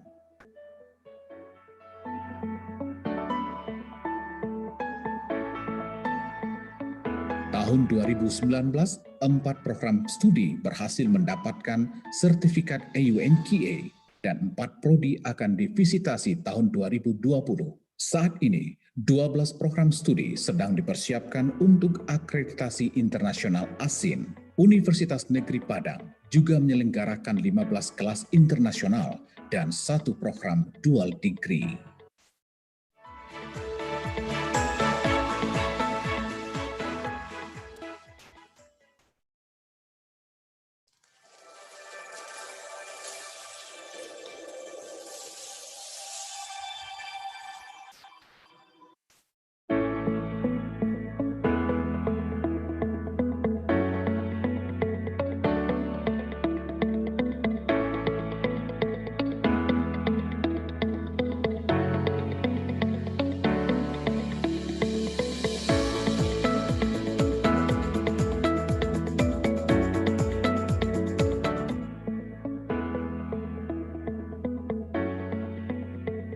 Assalamualaikum warahmatullahi wabarakatuh. I am Professor Culinary PhD, Director of Universitas Negeri Padang. Welcome to Universitas Negeri Padang. Universitas Negeri Padang merupakan perguruan tinggi negeri terakreditasi unggul di Indonesia, memiliki 8 fakultas dan 1 program pasca sarjana dengan 42 program studi terakreditasi A.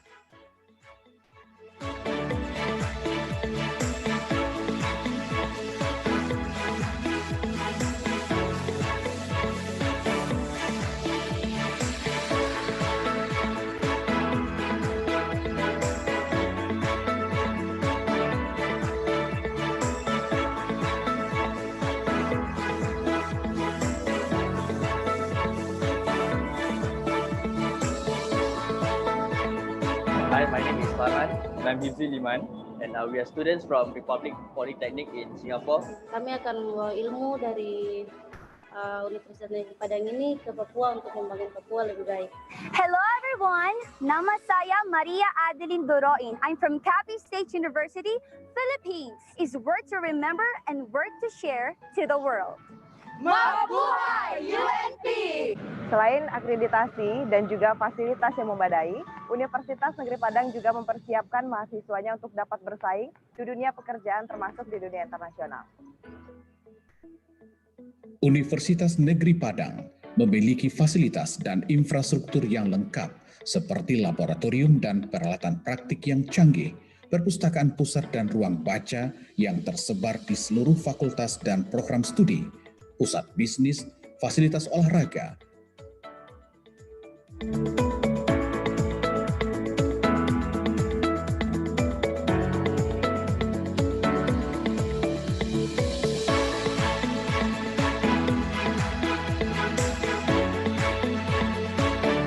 auditorium, masjid, klinik,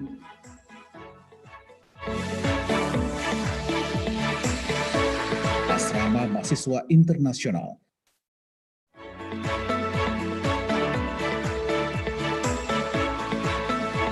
serta dukungan jaringan internet dengan kapasitas 2,5 GB per detik.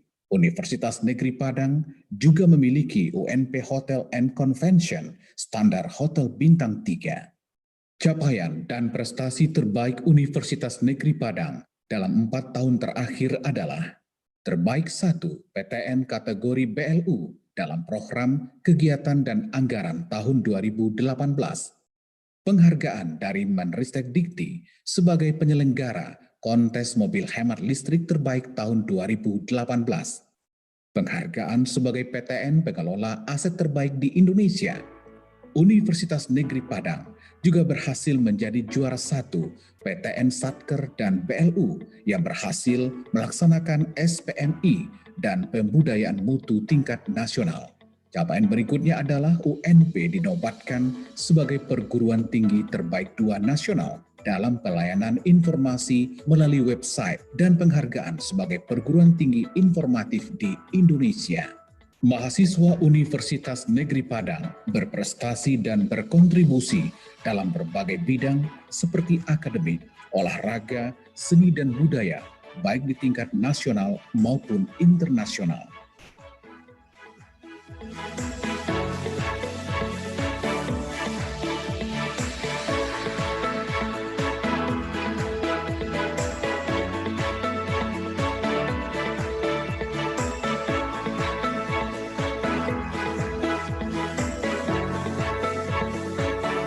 Rangka mewujudkan visi sebagai universitas unggul dan bermartabat di Asia tahun 2024, UNP kini fokus meningkatkan kualitas program studi untuk terakreditasi unggul di BAN PT, serta mendapat sertifikat dan akreditasi internasional.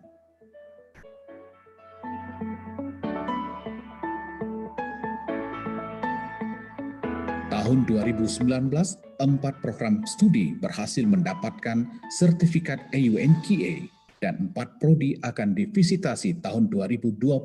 Saat ini, 12 program studi sedang dipersiapkan untuk akreditasi internasional ASIN. Universitas Negeri Padang juga menyelenggarakan 15 kelas internasional dan 1 program dual degree.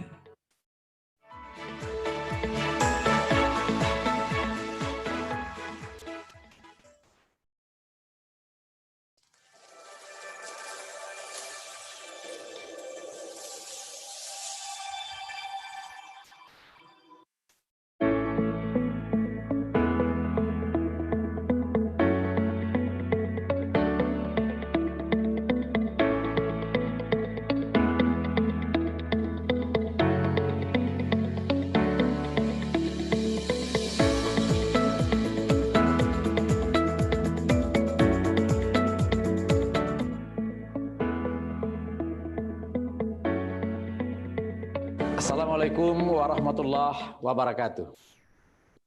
I am Profesor Ganefri PhD, Director of Universitas Negeri Padang. Welcome to Universitas Negeri Padang. Universitas Negeri Padang merupakan perguruan tinggi negeri terakreditasi unggul di Indonesia, memiliki 8 fakultas dan 1 program pasca sarjana dengan 42 program studi terakreditasi A.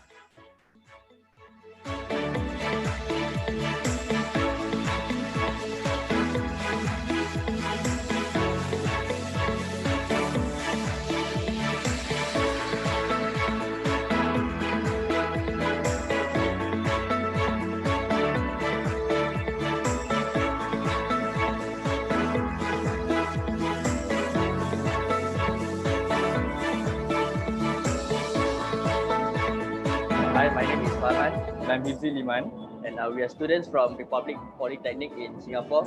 Kami akan membawa ilmu dari Universitas Negeri Padang ini ke Papua untuk membangun Papua lebih baik.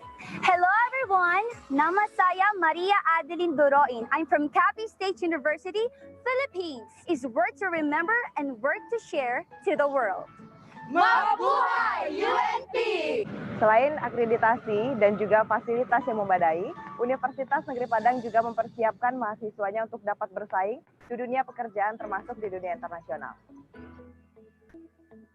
Universitas Negeri Padang memiliki fasilitas dan infrastruktur yang lengkap seperti laboratorium dan peralatan praktik yang canggih, perpustakaan pusat dan ruang baca yang tersebar di seluruh fakultas dan program studi, pusat bisnis, fasilitas olahraga,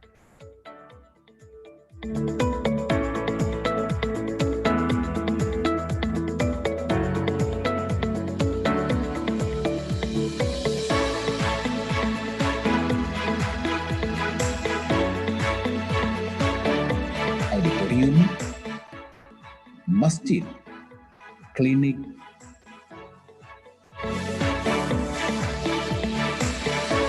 asrama, mahasiswa internasional.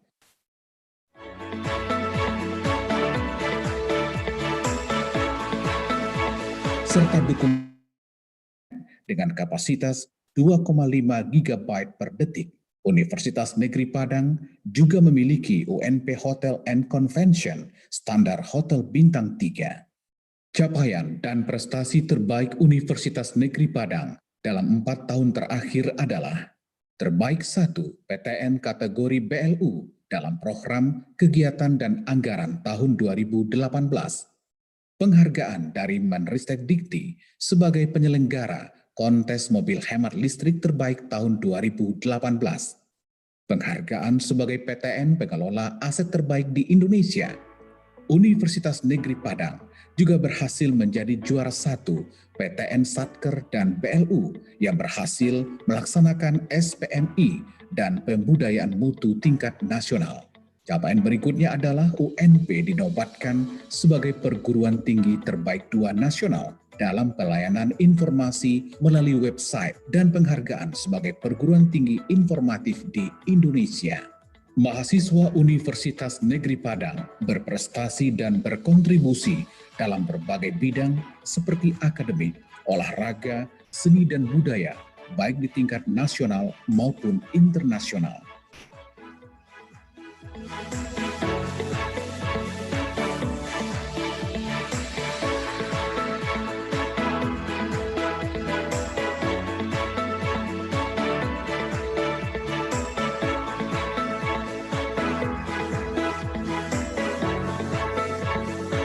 Dalam rangka mewujudkan visi sebagai universitas unggul dan bermartabat di Asia tahun 2024, UNP kini fokus meningkatkan kualitas program studi untuk terakreditasi unggul di BAN PT, serta mendapat sertifikat dan akreditasi internasional.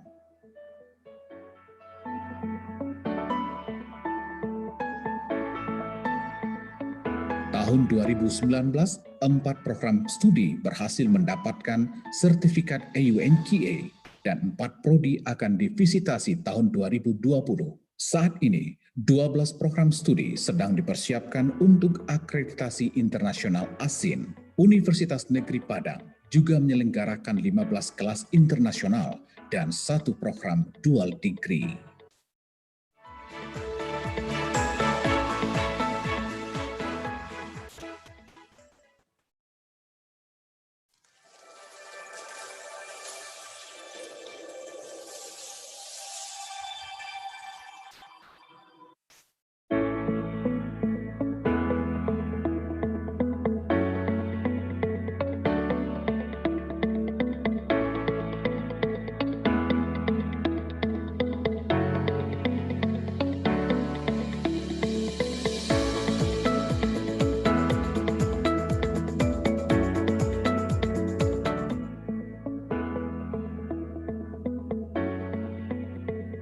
Assalamualaikum warahmatullahi wabarakatuh. I am Professor Ganefri PhD, Director of Universitas Negeri Padang. Welcome to Universitas Negeri Padang.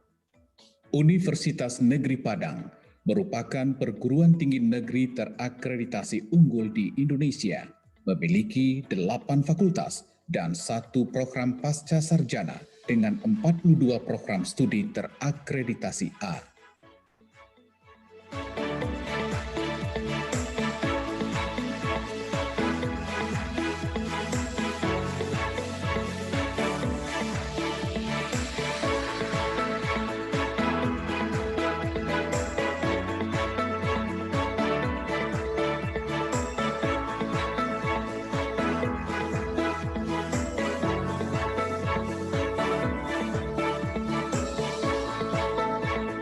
Hi, my name is Farhan and I'm Hifzi Liman and we are students from Republic Polytechnic in Singapore. Kami akan membawa ilmu dari Universitas Negeri Padang ini ke Papua untuk membangun Papua lebih baik. Hello everyone, nama saya Maria Adeline Duroin. I'm from Capiz State University, Philippines. Is worth to remember and worth to share to the world. Mabuhay UNP! Selain akreditasi dan juga fasilitas yang memadai, Universitas Negeri Padang juga mempersiapkan mahasiswanya untuk dapat bersaing di dunia pekerjaan termasuk di dunia internasional. Universitas Negeri Padang memiliki fasilitas dan infrastruktur yang lengkap seperti laboratorium dan peralatan praktik yang canggih, perpustakaan pusat dan ruang baca yang tersebar di seluruh fakultas dan program studi, pusat bisnis, fasilitas olahraga,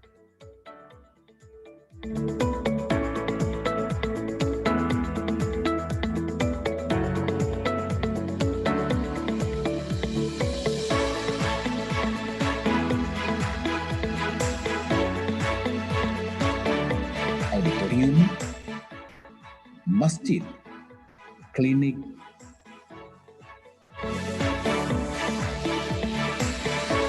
asrama mahasiswa internasional,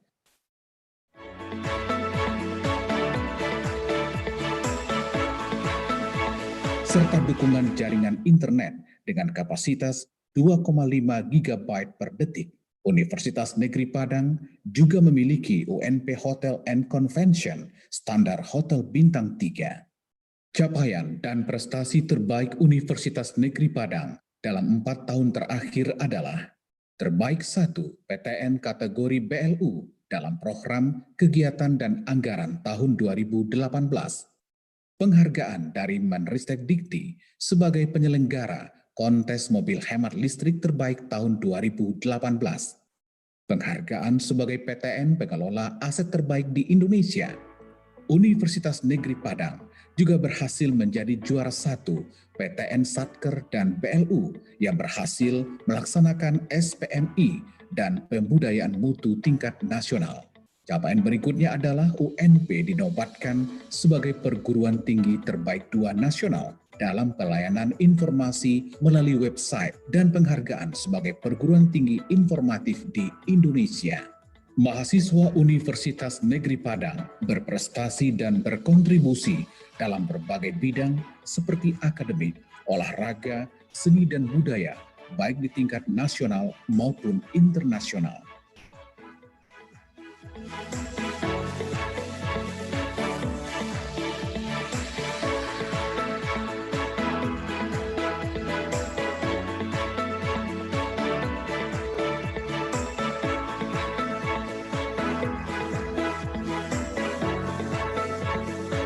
Dalam rangka mewujudkan visi sebagai universitas unggul dan bermartabat di Asia tahun 2024, UNP kini fokus meningkatkan kualitas program studi untuk terakreditasi unggul di BAN PT, serta mendapat sertifikat dan akreditasi internasional.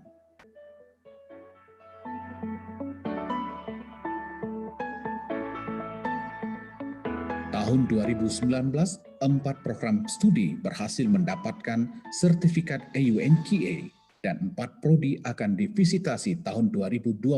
Saat ini, 12 program studi sedang dipersiapkan untuk akreditasi internasional ASIN. Universitas Negeri Padang juga menyelenggarakan 15 kelas internasional dan 1 program dual degree.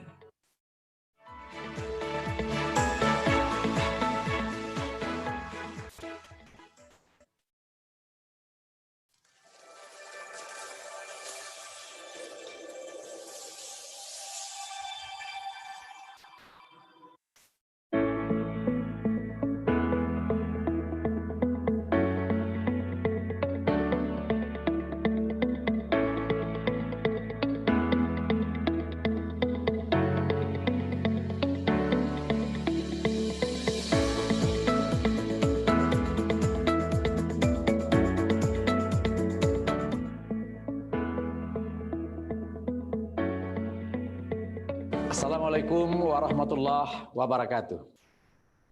I am Professor Ganefri PhD, Director of Universitas Negeri Padang. Welcome to Universitas Negeri Padang. Universitas Negeri Padang merupakan perguruan tinggi negeri terakreditasi unggul di Indonesia, memiliki 8 fakultas dan 1 program pasca sarjana dengan 42 program studi terakreditasi A.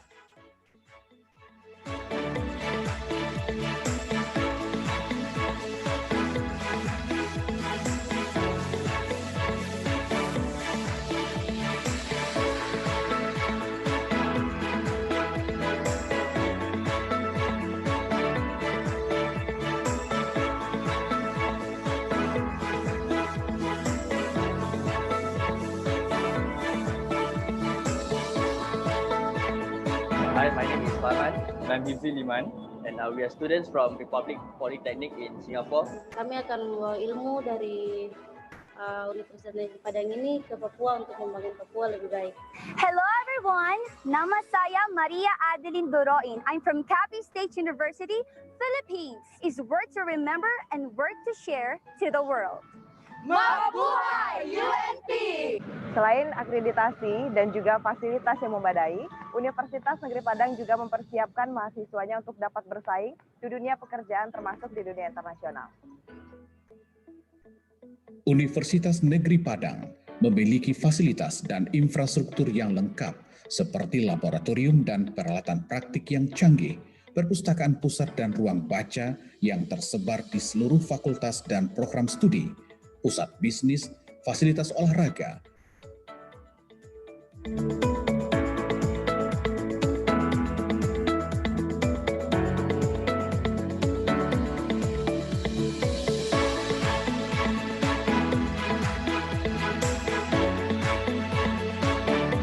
auditorium, masjid, klinik,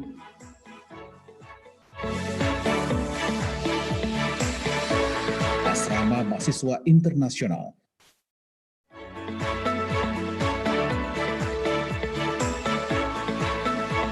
serta dukungan jaringan internet dengan kapasitas 2,5 GB per detik. Universitas Negeri Padang juga memiliki UNP Hotel and Convention standar hotel bintang 3. Capaian dan prestasi terbaik Universitas Negeri Padang dalam 4 tahun terakhir adalah terbaik 1 PTN kategori BLU dalam program kegiatan dan anggaran tahun 2018.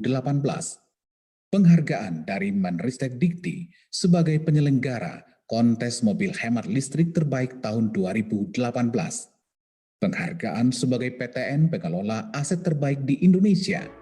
Universitas Negeri Padang juga berhasil menjadi juara 1 PTN Satker dan BLU yang berhasil melaksanakan SPMI dan pembudayaan mutu tingkat nasional.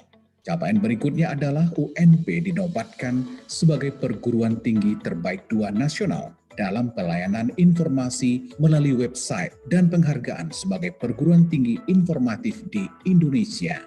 Mahasiswa Universitas Negeri Padang berprestasi dan berkontribusi dalam berbagai bidang seperti akademik, olahraga, seni dan budaya, baik di tingkat nasional maupun internasional.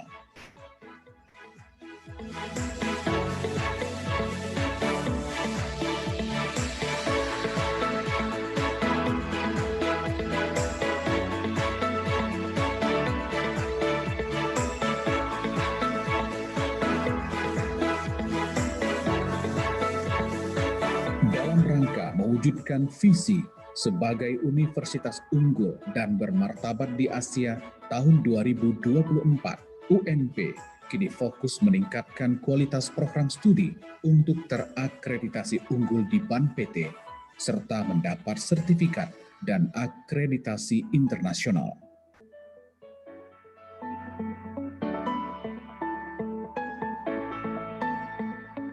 Tahun 2019, 4 program studi berhasil mendapatkan sertifikat AUNQA dan 4 prodi akan divisitasi tahun 2020.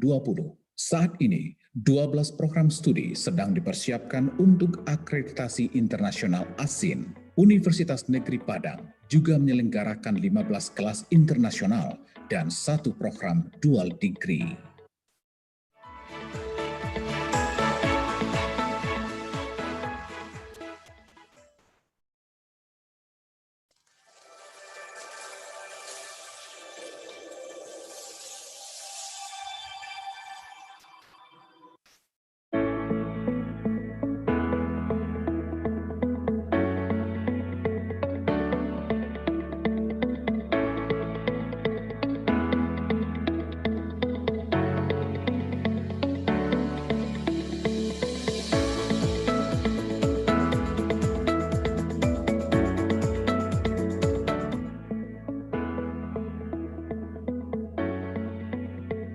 Assalamualaikum warahmatullahi wabarakatuh.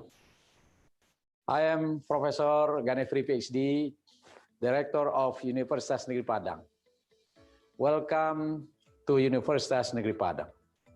Universitas Negeri Padang merupakan perguruan tinggi negeri terakreditasi unggul di Indonesia, memiliki 8 fakultas dan 1 program pasca sarjana dengan 42 program studi terakreditasi A.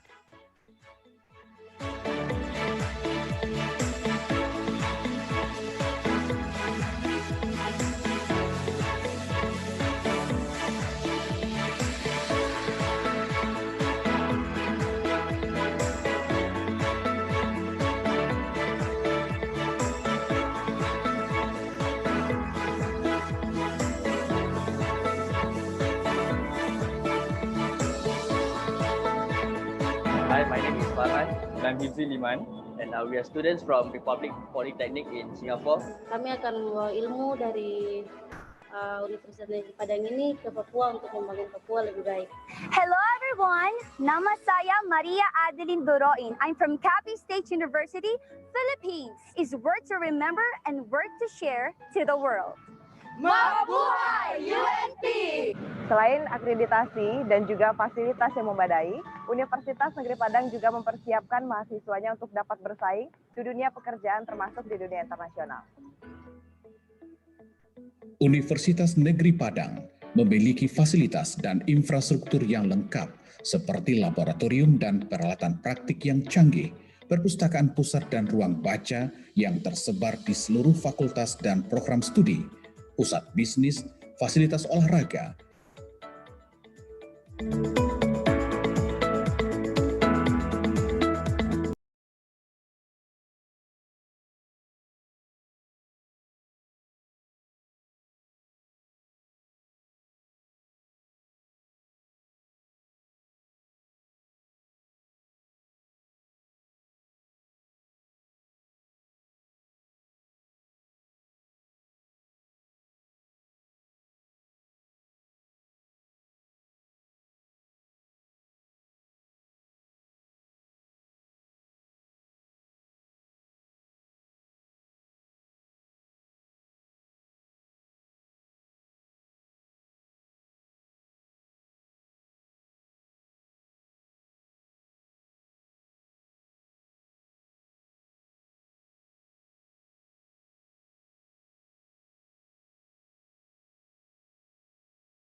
Assalamualaikum warahmatullahi wabarakatuh.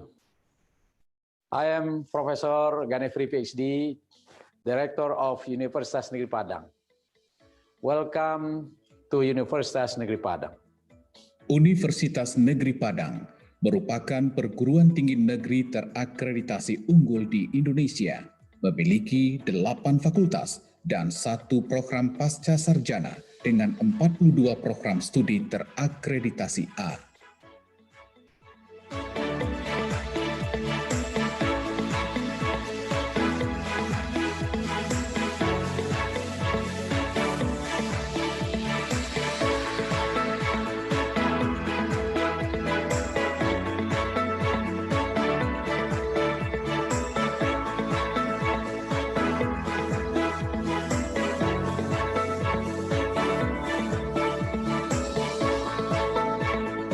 Hi, my name is Farhan, and I'm Hifzi Liman, and we are students from Republic Polytechnic in Singapore.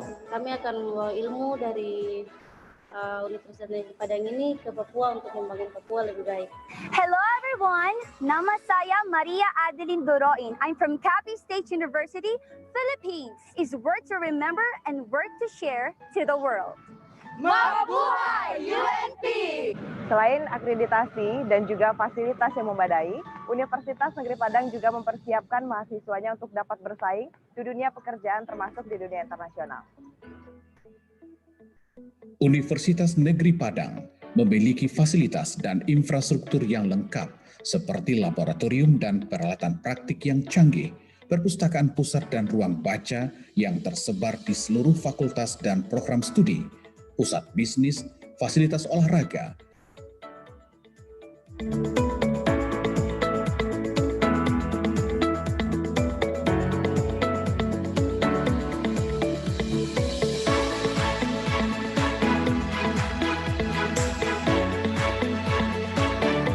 auditorium, masjid, klinik,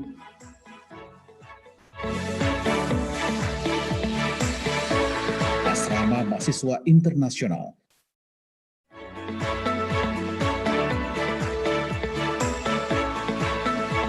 serta dukungan jaringan internet dengan kapasitas 2,5 GB per detik.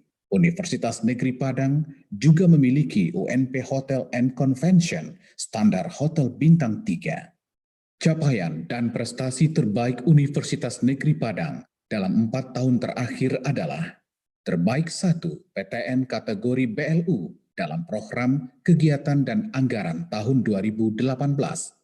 Penghargaan dari Menristek Dikti sebagai penyelenggara kontes mobil hemat listrik terbaik tahun 2018. Penghargaan sebagai PTN pengelola aset terbaik di Indonesia. Universitas Negeri Padang juga berhasil menjadi juara 1 PTN Satker dan BLU yang berhasil melaksanakan SPMI dan pembudayaan mutu tingkat nasional. Capaian berikutnya adalah UNP dinobatkan sebagai perguruan tinggi terbaik 2 nasional dalam pelayanan informasi melalui website dan penghargaan sebagai perguruan tinggi informatif di Indonesia.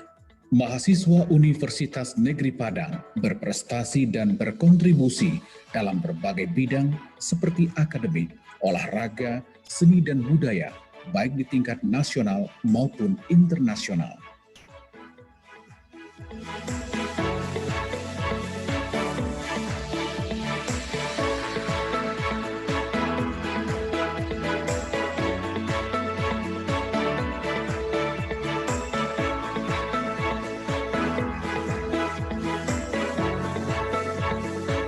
Dalam rangka mewujudkan visi sebagai universitas unggul dan bermartabat di Asia tahun 2024, UNP kini fokus meningkatkan kualitas program studi untuk terakreditasi unggul di BAN PT, serta mendapat sertifikat dan akreditasi internasional.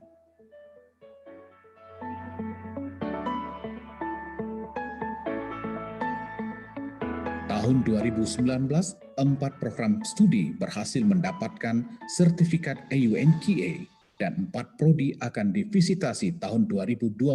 Saat ini, 12 program studi sedang dipersiapkan untuk akreditasi internasional ASIN. Universitas Negeri Padang juga menyelenggarakan 15 kelas internasional dan 1 program dual degree.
Good afternoon to all the participants. We kindly invite you to join with us again through the Zoom meeting applications for this afternoon plenary session.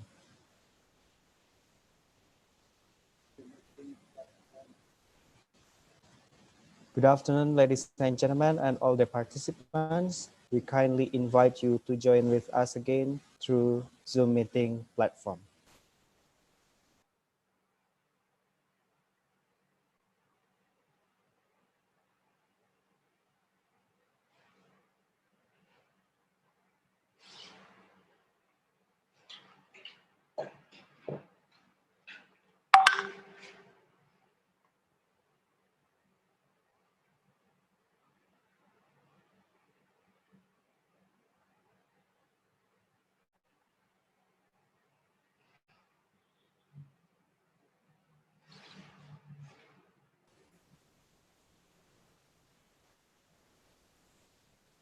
Once again, ladies and gentlemen, and all the participants, we kindly invite you to join with us again through the Zoom meeting platform for this afternoon plenary session.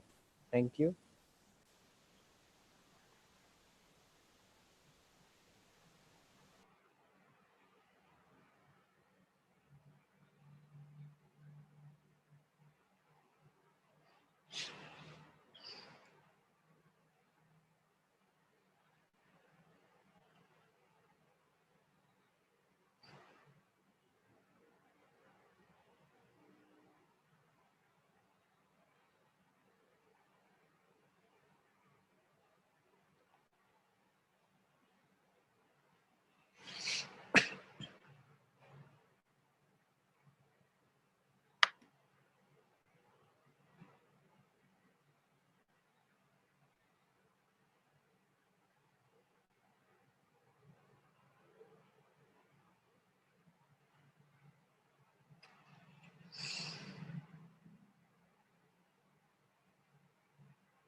While waiting all the participants, I would like to inform to all authors who have submitted papers for the plenary session on November 5th, 2020. We would like to inform you how to identify your Zoom's breakout room. First, check your room code and presentation schedule through this link. You may find your room code and your schedule through the link. Secondly, put the room code in front of your name to make the host easier to allocate you in the right breakout room. For example, you may see here how to write down your name during tomorrow plenary session. Thirdly, each presenter will have 10 minutes to present and 5 minutes for discussion. So in total, each presenter will have 15 minutes time for each presenter. Fourth, all participants are kindly invited to attend the plenary session lively instead of recording.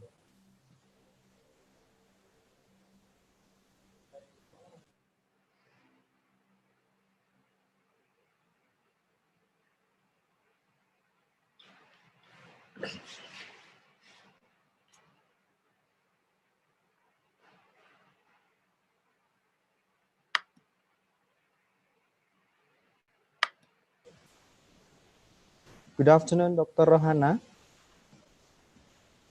Yeah, good afternoon. Good afternoon, Professor Wimpy. And good afternoon, Good Dr. afternoon. Reslin.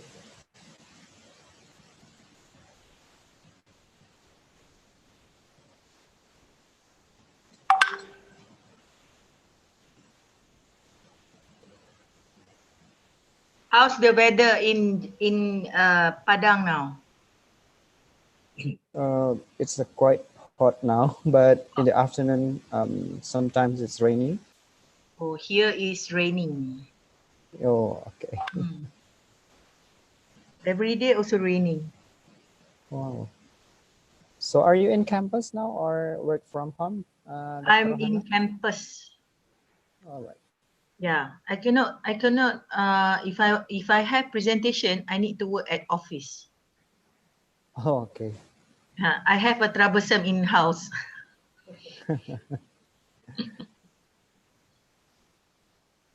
I wish to go back to Padang. Yeah. For sure, Puan. For maybe for the next I miss occasion. the food.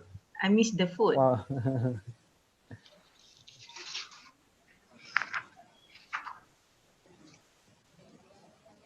Do you love to eat rendang, Puan? Rendang? Or Padang food? Padang food. I like the satay. The satay Padang.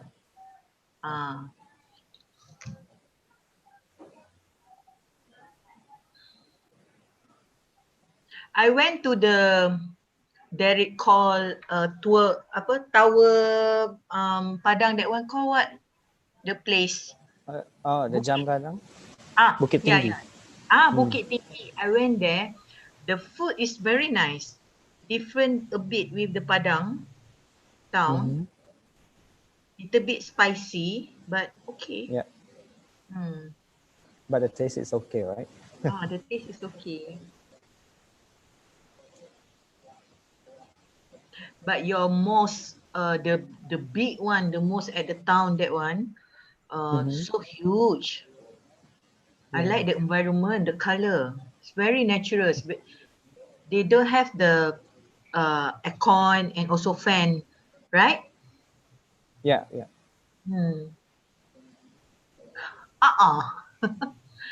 I yang pinjam slipper.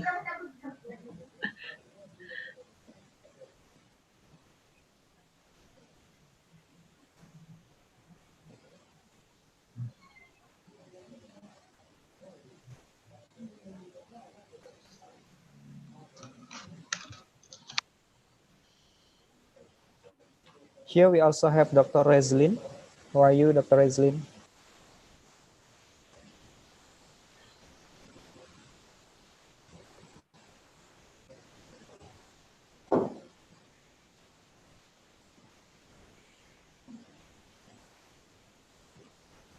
Hi, thank you. This is my first time to join this conference. Thank you for your time for joining this conference, Dr. Thank Rezin. you for this opportunity.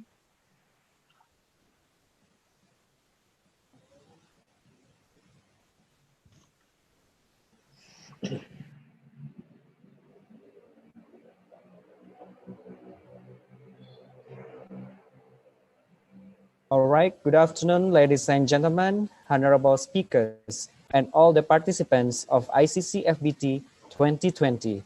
Welcome and nice to see you again on this afternoon plenary session. This afternoon session is going to discuss about creativepreneur, health and beauty, and also industry on campus. This session will be led by Hijriantomi Suyuti as IPMM as the moderator. To Hijriantomi Suyuti as IPMM, the time is yours. Thank you very much, Mr. Ari. Assalamualaikum warahmatullahi wabarakatuh. Honorable invited speakers, ladies and gentlemen, participants of ICC FBT conference. Allow me to introduce myself. My name is Hijriantomi Suyuti. I'm usually called by the nickname Aan. I'm a lecturer in the hospitality management program. It's a great honor for me to be the moderator on this second session of the third international conference on culinary, fashion, beauty, and tourism. On this session, we will have three incredible invited speakers that will be sharing their research findings and ideas on the field of fashion, beauty, and hospitality. We are delighted to have technology professionalized Dr. Rohana binti Zur. Our topic for today will be creativepreneur, how to start your own brand. Second, we will have Professor Dr. Wimpy Pangkahila. His topic will be about health behind beauty. And third, last but not least, Dr. Leslin bin Abdurrahman. His topic will be industry on campus and alternative teaching and learning in the hospitality industry. This session will take place in sequence of panels, which each of our invited speakers will be given 40 minutes for presentation. And at the end of each presentation, we will do a question and answer session with our invited speakers. While invited speakers are giving their presentation, participants can send questions by writing on our chat room. And then the question will be presented to our invited speakers in the question answer session. All right, let us start with our first invited speakers. Please welcome technology professionalized Dr. Rohana binti Zur from, she is technology professionalized in Malaysian Board of Technology. Yeah, this is her CV, Director of Entrepreneurship Training, Research and Studies Center, Fashion Senior Lecturer, Faculty of Art and Design, UITM Malaysia, with a background of education, a PhD in Industrial Manufacturing Computing, UKM Malaysia, Magister of Art, Design Technology, UITM. Her current professional membership is a technology professionalized on Malaysian Board of Technology, a senior panel expert science social on Malaysian Accreditation Academy. We are looking forward on her research idea and finding in the topic of creativepreneur, how to start your own brand. To Dr. Rohana, the forum is yours. Okay.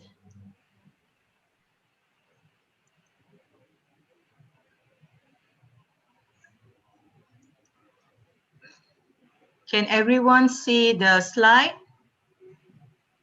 Yes. Yes, Doctor. Okay. So, very good evening, everybody. Assalamualaikum. So, thank you very much to the moderator and also everyone. So, how you guys? Okay. We're doing great here. Great here. Hopefully you are too. Okay, I'm in office now. So my title for presentation today will be the creativepreneur, how to start your own brand. So basically, when talk about creativepreneur, I think it's quite well known in Indonesia, right? If we Google's inside the terms of the creativepreneur, we Google inside the Googles, so it widely discussed in Indonesia by highlighting by the main player, mostly is the young entrepreneur, right? From the young generation and also millennial. So it's quite well known if we talk about the creativepreneur. So since I'm in this industry, so let we see from the slide. Yeah.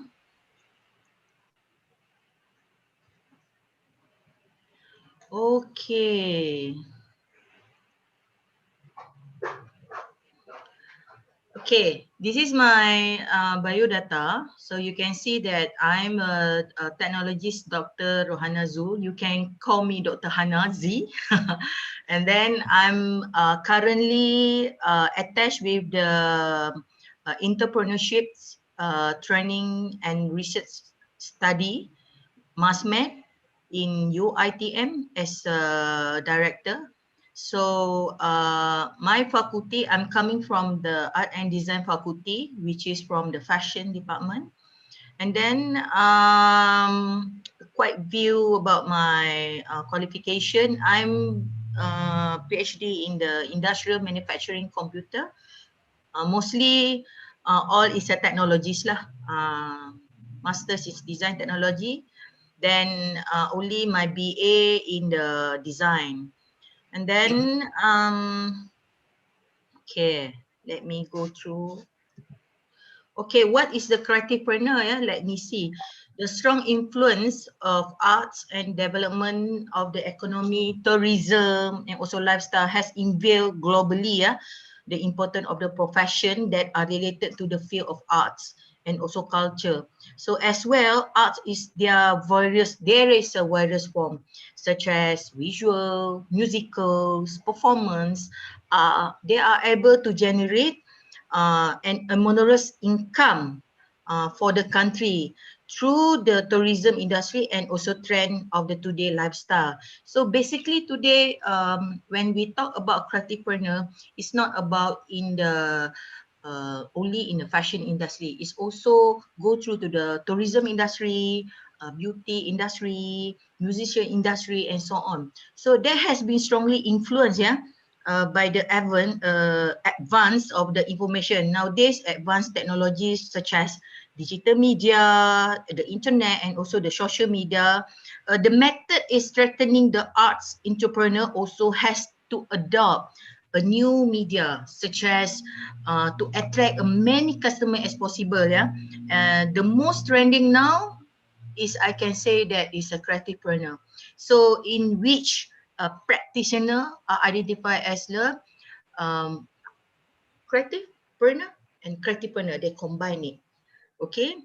So basically, when we talk about creativepreneur, if you Google inside the website and so on, there is a lot of huge information about the terms and also the news about the creativepreneur in Indonesia. Different with the others country, Malaysia, Singapore, Bangkok, and so on. Even though we know that creative industry is come with various of the sectors, but there is huge, I can say, the developments of this industry, mostly in Indonesia. Okay, but today I'm not. I'm focusing in the Malaysia. Okay, so the point of view is in Malaysia. So next. So what is a creativepreneur? So let me say that I mentioned just now is a two words being combined. It's a creative and entrepreneur. I will share with you what is an entrepreneur after this. Okay, so it's like creativepreneur is one of the built business around the personal mission. I can say that is a missions, it's a patience of the purpose, and also creative principle using by the digital terms or tools or tribes, and also expand their income and also influence. Meaning that they have that creative mind, but how the creative mind can generate the income beside influence the other people. So this is what we need to understand. What is the term of the creativepreneur? Okay. So this is one of the creativepreneur is the one of the concept that I can say that from the marketing part, which is the business is combined with the creative skill and also talents. It's not only the business itself. Okay. It's actually one of the I can say that one of the way how you want to show your own creative own passion about the creative business to the business anyway. But it's actually I can say that is related with the creativity and also the innovative to become to get the new ideas or creative projects or anything that did suit to the market now.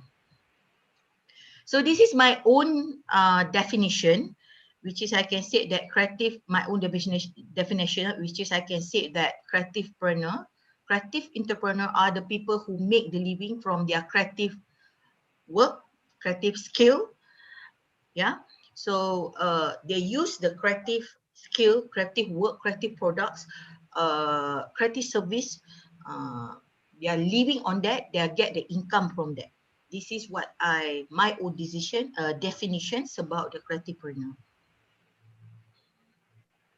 So if you can see from the picture on your right side, there is a numerous numbers of the creativepreneur that you can see in the sectors. Yeah, you can see from the picture is creativepreneur is come from various sectors such as photo, writer, and then interior designs, fashions, beauty, arts, anything. Yeah, anything that you can see, like from indie author, freelance graphic, YouTuber, fast podcaster, social media influencer, musicians, actors, and many more. So the creativepreneur is some sort of the who is the creative and doing the business, selling the arts or running a creative business. This is what we can share.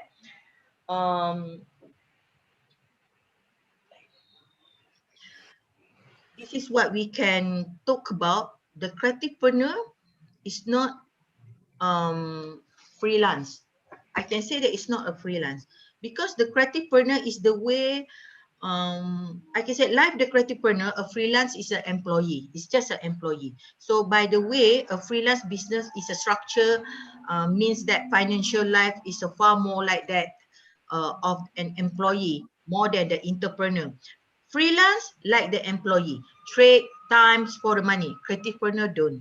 That is for the freelance. If we look up for the creativepreneur also, it's not about creativepreneur is not about the small business owner. No.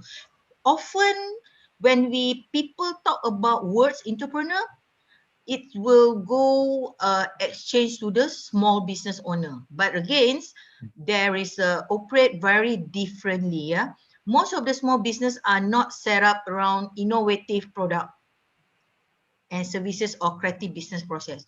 So creativepreneur not any small business, and also creativepreneur is not any entrepreneur. Yeah, it's not any entrepreneur means that creativepreneur has made the common entrepreneur class, which is there any other group, which I can say that the entrepreneur is a typical focus to the fast grow market share. They focus on the fast grow market share, high volume, process in finance and venture, capital angel investment. They aim to the scale up of the editing employee and also premises. But crucially, a creativepreneur apply the same creative process to the business as due to art or craft art. So I can say that, like for example, like the creativepreneur, they're doing the job like 24/7 a day business. They offer the passion of the creative arts and so on to the world of innovative and also to the creative way. Okay, when we talk about creative, yeah, some people will think about how to look to think the creative way, the creative service, the creative products can be sell. But I give one example from the Indonesia. Yeah, I took the news from the Indonesia. There is a 70%, yeah, increased number of productive population in the age of 15 until 64 years. This is a source from the Indonesia CBS statistic, yeah, which is when the digital era is grow, there is an increased need of the creative entrepreneur to open the greater economy opportunities. However, the road to become the entrepreneur is not the always move. This is we need to see very carefully. So to succeed, the creative entrepreneur must first do the creative and the commercial way. Because sometimes when the creative people, they have a problem when they want to commercialize their products, their service, because most of the creative person they have the tend to do limited creative to cater to the market. This is what we need to discuss here. Okay, so this is one of the Elizabeth Gilbert, living a creative life is an art it and of itself. Yeah. And then I want to share you guys about how the creative partner in Malaysia is a good example that I can say that one of the people that doing the business in the creative partner, and then they got income like very good income in their own business. So I would share some few example, a good example, creativepreneur person that use this industry. So you can see this artist called Kadi Baharudin. Kadi Baharudin. So he's from Negeri Sembilan. He's a visual artist, and then what he doing, which is he used the digital print words combined with the brand Vans, you know, the brand fashion Vans. So combine with the brand fashion Vans to come out with the products in the creative way. So you can see he won the competition for the Vans, the brand Vans, and then these 30 years old already have their own products in the Vans store in the world. So we can see with the creative ideas, they can sell to the market, such as what Kadi Baharudin did. So during the movement control or the MCO period, which is the COVID now, Kadi has been keeping himself by visiting, posting the MCO inspired painting, and also what else, any else, include time-lapse video to the Vans brand. So with the creative mind, creative arts can pursue to this kind of a business, but not reluctant with the creative thinking. So they can go with the creative way, but how is the creative way being commercialized? Which what the KD doing? Okay, so next. So this is Saipunang. The creative part, the creative service which in the photography, I can say that he is a millionaire, one of the millionaire photographer in Malaysia, because he's used all the creative in the photography to take the pictures and so on. And I can say that his picture been sell mostly thousand ringgit, yeah, mostly. And then he's one of the well-known photographer with the millionaire title in Malaysia. So he also used the creative service, the creative skill to do the entrepreneur. So now he has 3 company under him, which is Color of Asia Sdn Bhd, Oh My God Creative Sdn Bhd, and also Saiful Nang Academy Sdn Bhd. Very well known figure, eh? Okay, next. Datuk Rizaman, who are very well known in Malaysia. So he's a fashion designer and also a successful career as an interior designer, event manager, wedding organizer, and also TV personality. So he started with his creative ideas, creative part as a designer. So he's one of the person who won the Mercedes-Benz Asia Fashion Award. And then most of his artwork is for the fashion for the interior. Okay. So recently he just appointed as a board members of the UiTM, chairman of the UiTM.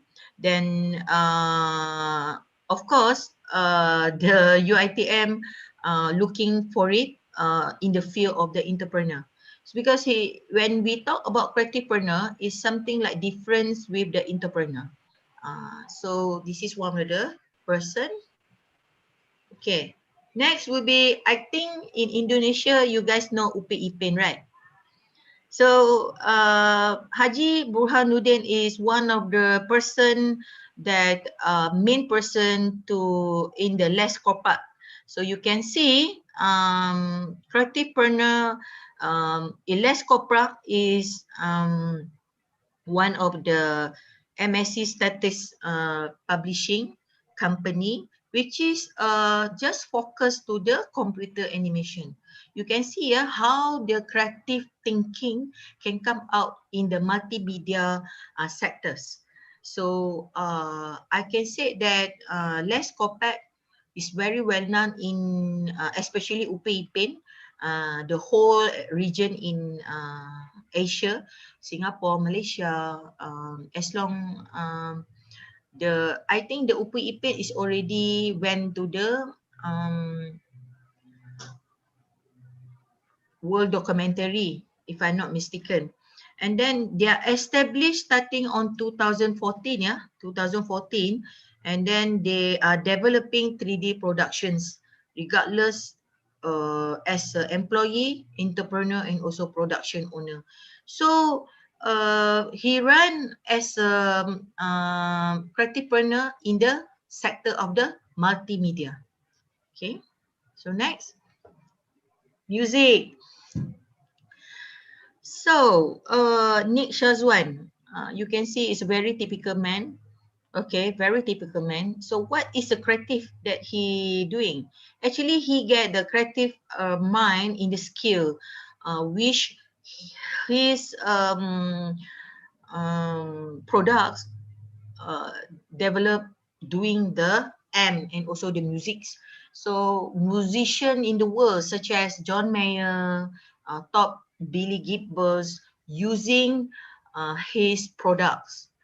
And also he also features in the movie of the Kong School Island, yeah, as a engineer musicians. So what is because basically the people who I mentioned just now, like Les Kopat, he's a business mind, but he think like how the creative can implement, can gel to the niche of the industry. Same goes with Nick Shazwan, because his background is from the engineering. So how come when he get the ideas, the creative ideas to come out with this the music so then people like productions outside the overseas using this. And then the export market, if I can say, yeah, US, Europe, Australia, Japan, and approximately the revenue, I can say that 3 million per year. You just imagine 3 million per year for the creativepreneur. So it's not joke, yeah, it's not joke. So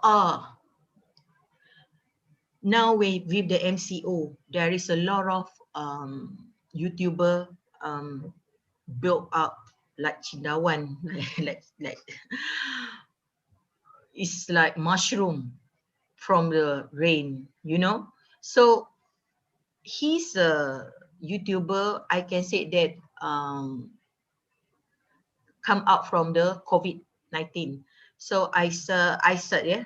So you know what? He used the creative mind to get the creativepreneur, which is, I can say that he's a social media personality and also renowned YouTuber.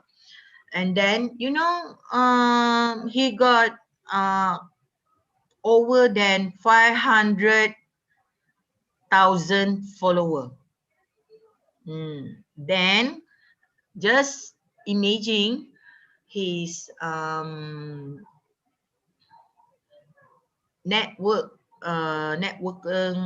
his money, his income is like 1 million 180k to the 2 million ringgit Malaysia. I don't know in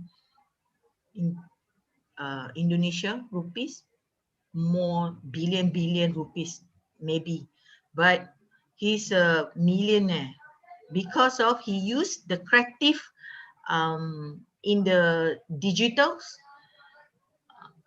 to show his creative way to get the income in the service. Yeah. So next, okay.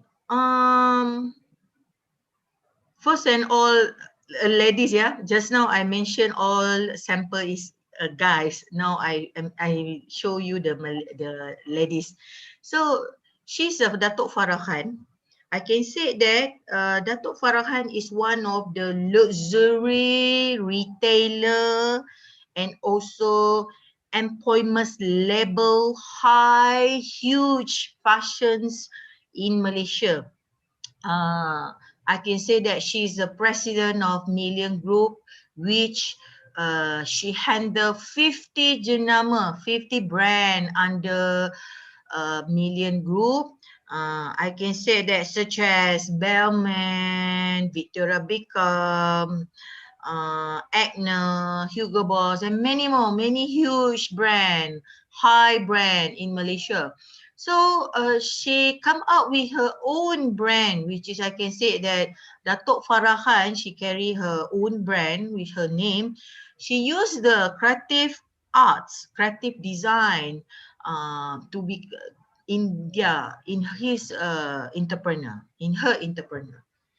So I can say that under the Datuk Farah Khan's Million Group, they operate almost 38 store in Malaysia and also in Asia, and also multi-luxury brand boutique, 18 Dome Cafe in Malaysia, and if I'm not mistaken, in Indonesia, she have a retreat and spa in Bali and also in Plaza Indonesia Jakarta.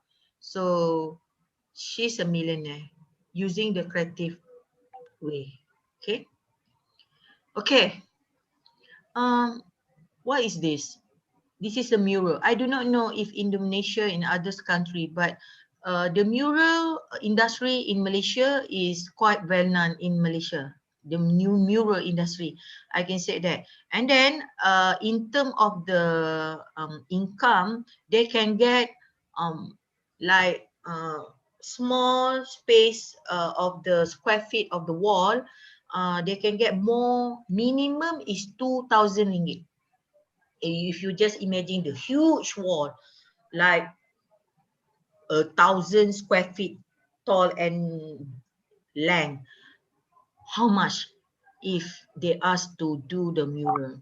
So this is become already entrepreneur. So they're doing the entrepreneur, which is I can say mural is a artwork painting and apply direct to the wall, ceiling or other permanent surface, which is the characteristics of mural is from the characters architecture elements. So mural is already become the business already. People they can get the money not only for the mural, they also doing the mural at the book and also at the wall, any wall in the world. I can say that the artists in Malaysia who has the mural creative way, they have a business and income on this when it comes into entrepreneur. Okay. Okay. It's a guy, you can see it's a guy. The picture is on your right side and also on your left side. So he's a stylish. He used the creative way to style the fashions, celebrity. Most of the celebrity in Malaysia will use him as a stylist. So now he's already well-known stylist to get a well-known stylist from overseas. If I'm not mistaken, the location, if the models want to take the picture to the overseas, he went to the Australia, London, Taiwan, Italy, almost all the world. So if artists want to take picture or the photo or whatever, he will use this stylish to do the stylish of the clothes. Not only the celebrity, but the movie, the backdrop, media, televisions like such as like Astro, TV3, and so on. Televisions, media also normally they will have a stylish, but this stylish they use his creative mind, his creative style, his creative service to get the income. Okay, so he get the huge income. If I'm not mistaken, he already have more than follower 100,000 follower. So you just imagine per hour, if I'm not mistaken, he can get more than 3,000 per hour. Okay, so how is it the creative way to generate the income? So there is a lot of way. Okay, so next. Okay, so the last one from the makeup, focus on the beauty. So you have the beauty, right? So Datin Sadatunisa, the makeup artist. So she's using his skill to embark in the creativepreneur. So he's one of the celebrity, one of the artists and so on that been selected by the I can say that the select by the many of the high sultan, yeah, I can say that, and also he embarked to the local and international film also such as Anna and the King, and then he opportunity to make up the Jodie Foster. So what I can say that he get the income, I can say that is already millionaire, yeah, because one times set of makeup to the royal families and so on, he charged one times thousands, more than 1,000. You just imagine a normal makeup, minimum is 700 to 800 ringgit. But if he make up to the royal and so on, the minimum is 5,000. You just imagine the cost for the beauty sectors. So there is a huge, I can say that the beauty sectors in the creativepreneur industry, in the makeup way. So okay, what is the difference between typical entrepreneur and also typical creativepreneur? So I must clear up here the difference.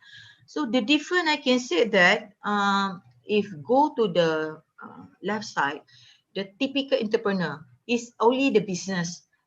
Yes, still use the creativity to start up, to use the startup, but the creativity must come with the how to get the operation in the market.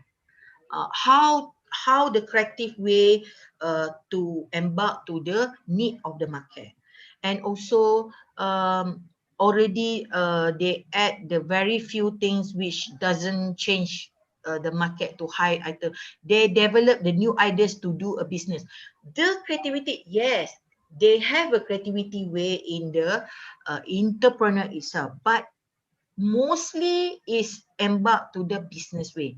How about the typical creativepreneur? I can say that the typical creativepreneur is something like heavily, really heavily focused on the creative talent, products, creative intellectual. Then the business come in. This is what I can say, that the difference between the entrepreneur and also the creativepreneur. So the good example like Warren Buffett in for business entrepreneur, but for the creativepreneur, I can say that like Richard Branson from the Virgin Group, or also the Steve Jobs from the Apples. So we can see the difference there. Okay. And then, okay, I put some two example here for Warren Buffett. You can see here, these both creativepreneur is combined. For example, like Steve Jobs, he focused on the creative way. How design is not just a look like and feel like. Design is how it works. So he got that mind to build up the creative skill, creative talents, creative part, and so on. But he need the business minded, which is the Buffett, the Warren Buffett, to invest the creative mind, how to embark the creative into the entrepreneur. This combination is very huge, which is we can see the different riches. So some sort of the picture, you can see different here, Steve and Warren. You can see Steve, artist, build in first, take a big risk, love the solutions, and solution is the product. If come with the Warrens, is a innovator, customer first. You can see Steve built first. Steve, he thinking about to build first, build the computer first. But the Warren, what he thinking is customer first. So that is the difference. You can see Steve more towards to the artist thinking, but Warren more to the inventor, innovator thinking. Take a big risk. I can say the Steve take a big risk, which is okay, we just do the computer, we just do the iPad, we just do. Don't think about the risk, just do. It's like that. But when comes into Warren, okay, I can say that the remove the biggest risk. Okay, and so on. Okay, now we back to the main point. How to start? How to start? So, how to build your branding or your building being the creative entrepreneur? So, how to start? You can say that how to market our product, how to learn and continue improve your skill. How is everything is how to sell, how do you set yourself apart, how do you stand out within knowing your business and so on, become the entrepreneur, how to find your business ideas. Basically, to become your business idea, number first is to make sure we enjoy running the business. That is number one. Number two, you need to expertise in the business that you want to run. For example, you want to sell, maybe I can say that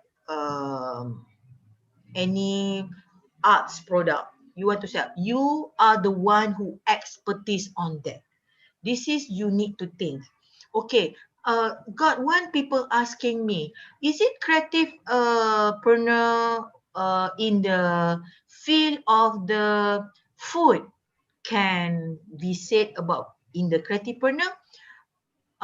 When it's come to the creative skill, when it come to the design, I can say that food industry also one of. For example, I like cupcake.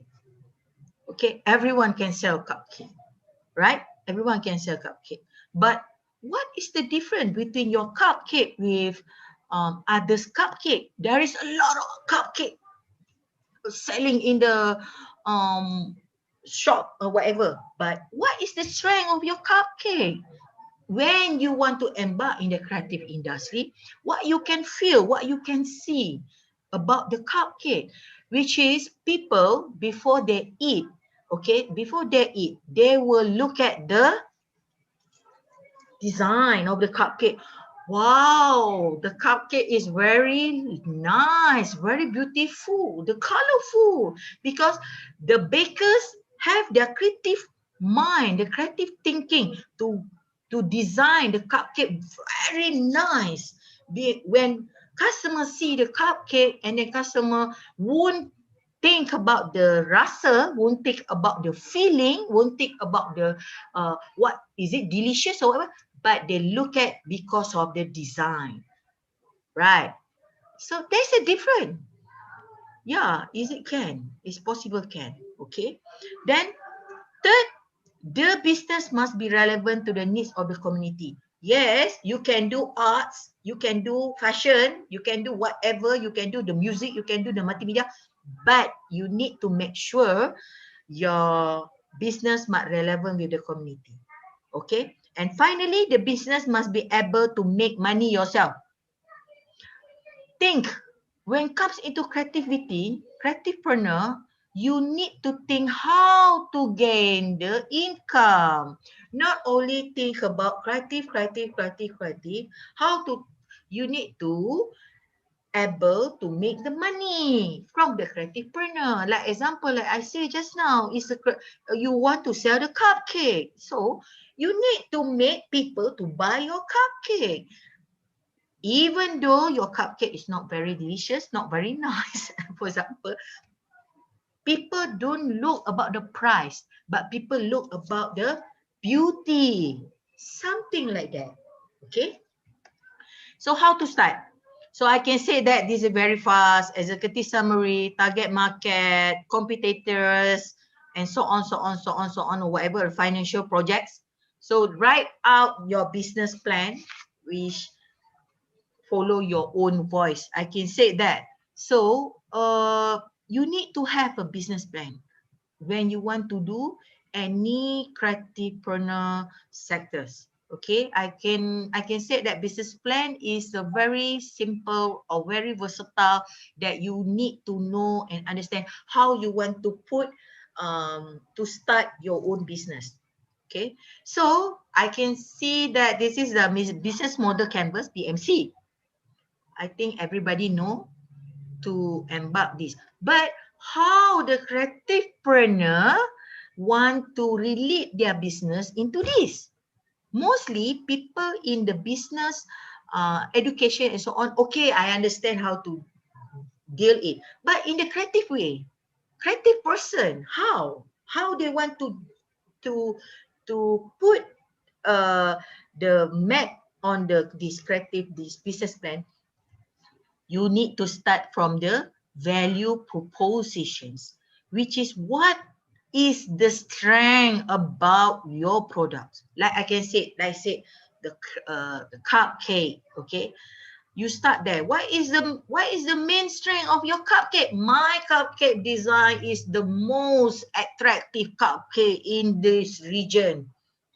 Yes, you can see that you can put at the value propositions. So then you can go to the customer segment. Customer segment, who is your customer? Who? You want to sell the cupcake, but who is your customer? You want to focus to who? Okay, this is what you need to understand. Then you can see the colors of the here is more to the right side.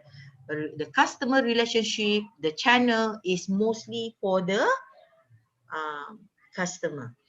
The purple side from the left, this one is more focused like the key partner. I can say that what is the company that can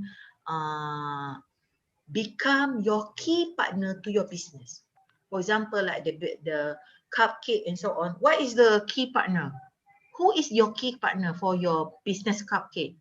The artist, the person who bring up the design.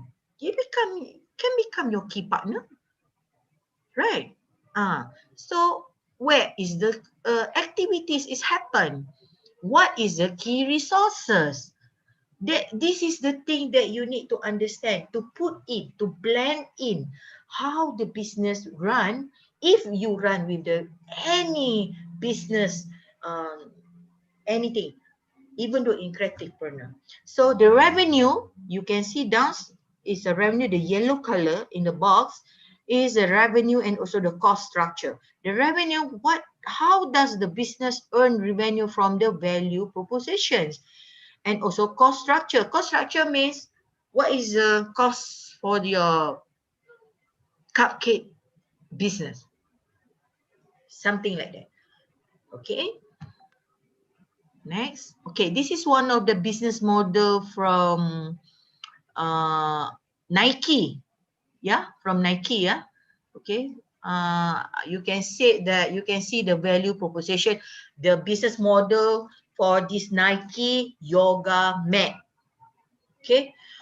Unique lah, high performance yoga mat, Nike, all mat, other rubber scrap and so on. And the yoga mat is focused only for the yoga practitioner and also yoga studio. See? They mention is yoga studio and practitioner.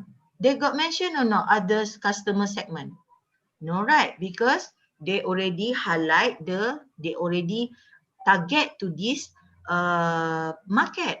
And when come into the channel, you can see the channel, how to embark, how to do the market. So they use the e-commerce site, Nike Grad site, social media, also for fitness blog. Okay. And then the customer relationship is a direct and community. Okay, when comes into the key partner, who is the key partner? The key partner for this grind yoga mat, Nike, grind manufacturer, and recycling company. Now recycling company, you see, recycling company can be one of the key partner for this business model. Okay, so I got another one example from the fashion. So this is in Inditex business model. Yeah, Inditex they have a Zara, Massimo Dutti, Pull Bear, Zara Home, Bershka. I think in Indonesia they got this brand in Jakarta, most of the Indonesia. From the value propositions, what is the strength of this Inditex business? Fashion, quality, and sustainable clothing at the competitive price. There's the strength of the value proposition. So who is the customer? The consumer, who mainly sold in Zara. The customers. That's why they put the customer segment. But who is the key partner? The key partner is the government supply, the key partner, the second sectors of organization, and the transporter. That's the key partner. So you can see there is a player there, how to to near, to close to the customer. Visit, you can see the channel is physical store. Yeah, they use the physical store, that online shopping. Now in the world, we have a problem in the physical store, existing store. People won't go to the mall, people won't go to the shopping complex because of the norm of the COVID. But the online shopping is boom. It's boom now. It's boom. So only they cut off the existing store because of the operations issues, but they're still going to the online shopping, which is, for example, like you can buy Zara clothes from the direct from the Spain, something like that. Okay. So at last but not least, no matter what your story is, no matter what your occupation, no matter your age, and you have what takes to talk your creative talent and to them into the online business, but you have what it takes to become the creativepreneur. So thank you so much for everyone. I have one YouTube channel, so maybe I can share 2 minutes. Can 2 minutes? I doing the YouTube. Yeah, I also doing the YouTube for the styling and creative. So maybe I share with everyone. You can go to my YouTube channel with the nickname will be Hanazur, Hanazur. It can open or not? Okay, can open. Open not? Tu. Wait ya, wait ya. There. Wait. 2 second, 2 second. Coming. You can see?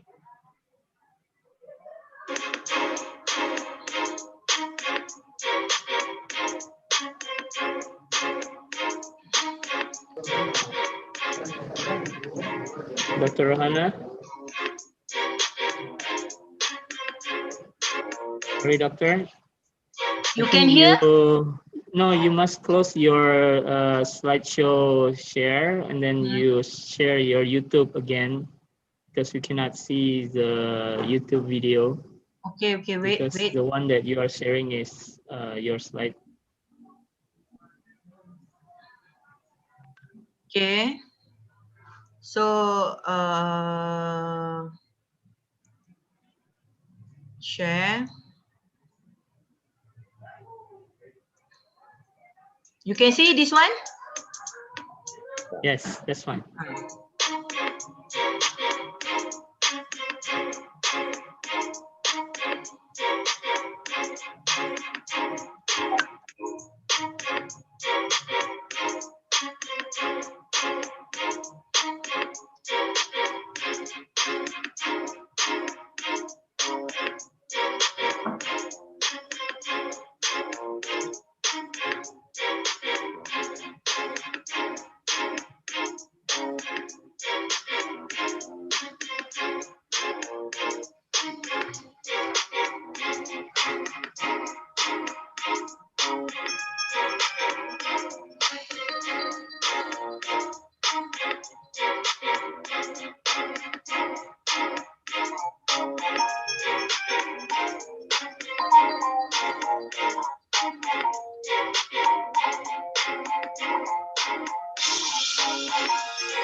Okay.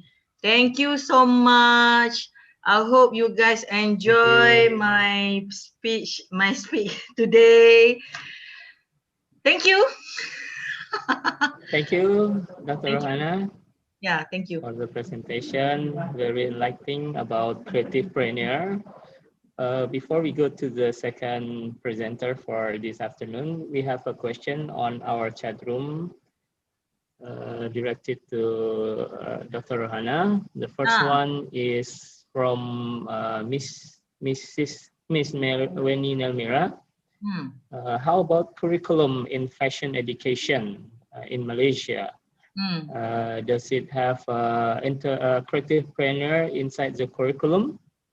Then the second question, maybe we can put this together. From UK, Permata Lisna, how to build creativity without losing originality of traditional fashion? Those are two questions directed to Dr. Rohana. Okay, for the first question, how about the curriculum in fashion education in Malaysia to the growth of the students, creativepreneur? I can say that in Malaysia, we are just more focusing on the entrepreneur, not creativepreneur. So recently, the words of the creativepreneur just raised up in this year. Even though the words of the creativepreneur in Indonesia is already increasing more than that, but I can say that the curriculum fashions, not only fashions, to the faculty that embark with the creative sectors, such as I'm from the art and design. I can say that from mass comm, and I can say that from music, and also arts, the films and so on, multimedia, anything, the IT and so on. They already see the growth of the creativepreneur words in this kind of the COVID-19, especially in this field. So I can say that the curriculum still not really direct towards to the creativepreneur syllabus, but I think after this they will look at on this, because of the race of the creativepreneur is grow very increase the awareness about the creativepreneur. Okay, for the second questions will be how to build creativity without losing originality of traditional fashions. Not only traditional fashions. I can say that in Asia, we have the traditional products. We have the arts, craft, which is the heritage, using the traditional methods. Not only fashions, such as I can say that batik, okay, like the ceramics and so on. They use the traditional method to do this kind of product. But how the creativity using it, the creativity is not limit. You don't limit your creativity when you do the design, when you do the products, the skill, the services. The creativity can be embarked more, can be widely more. It's not only you need to crash your creativity mind when comes into the traditional, comes into the traditional. For example, I can say that, for example, like people doing the batik. You know the batik in Indonesia, you have the batik, you have the kind of the batik. Okay, when it comes into the creativity, okay, the design is from the creativity, but the process still go to the traditional method, which is the heritage or also the value still maintained there. This is what I can say, that creativity is not losing. Okay, so next I just continue. The next from another Dr. question just popped up. From Matthias. How you think Yes. about fashion waste as a part of the global waste problem? What kind of the creativity as the solution? Okay, this come you know, when come into fashion waste, not only fashion, I can say it's the many in the industry. When come into waste, it become a part of the global waste problem in Malaysia. Not in Malaysia, in the world, I can say that is the number one in the world. Textile waste still get the number one in the world, right? So we cannot deny that. But unfortunately, when the COVID now, it's like the nature is already green. The land Going of the down. waste, is going down. I think it's alhamdulillah, it's a good, it's a one of the good part. And then you can see, you can do some research about this, but embark with the SDG information. SDG. So, and what kind of the creativity as the solution? Creativity is everything. Everything. You can do the creativity, design, music, you can write down the writer, you can lyrics, you can sing a song, anything. It's not only fashion. If you the bakers, masak, you can do, like I give you example, like cupcake. That's it. Okay? There is a lot of creativity. Creativity is not the solution. It's not the solutions. It's not the solution. It's just a way to people to enter, to help. If you say that the fashion waste can be interrelated with the creative solution, that one I need to do the research. I need to do the research on that. Okay. So you can we mention that the creativity is the tools to, but not the solution, but it's the tools to find other solutions. It's not a solution. It's not. Oh, okay, like this. You have a creativity way to do the pattern. Okay, I pola pattern in the fashion when you cut the baju. Maybe you have your creativity way to reduce the pattern in the when you cut the garment. Maybe that, but not really, because when comes into, there is a lot of research, especially in India. You can read from the journal from the India side.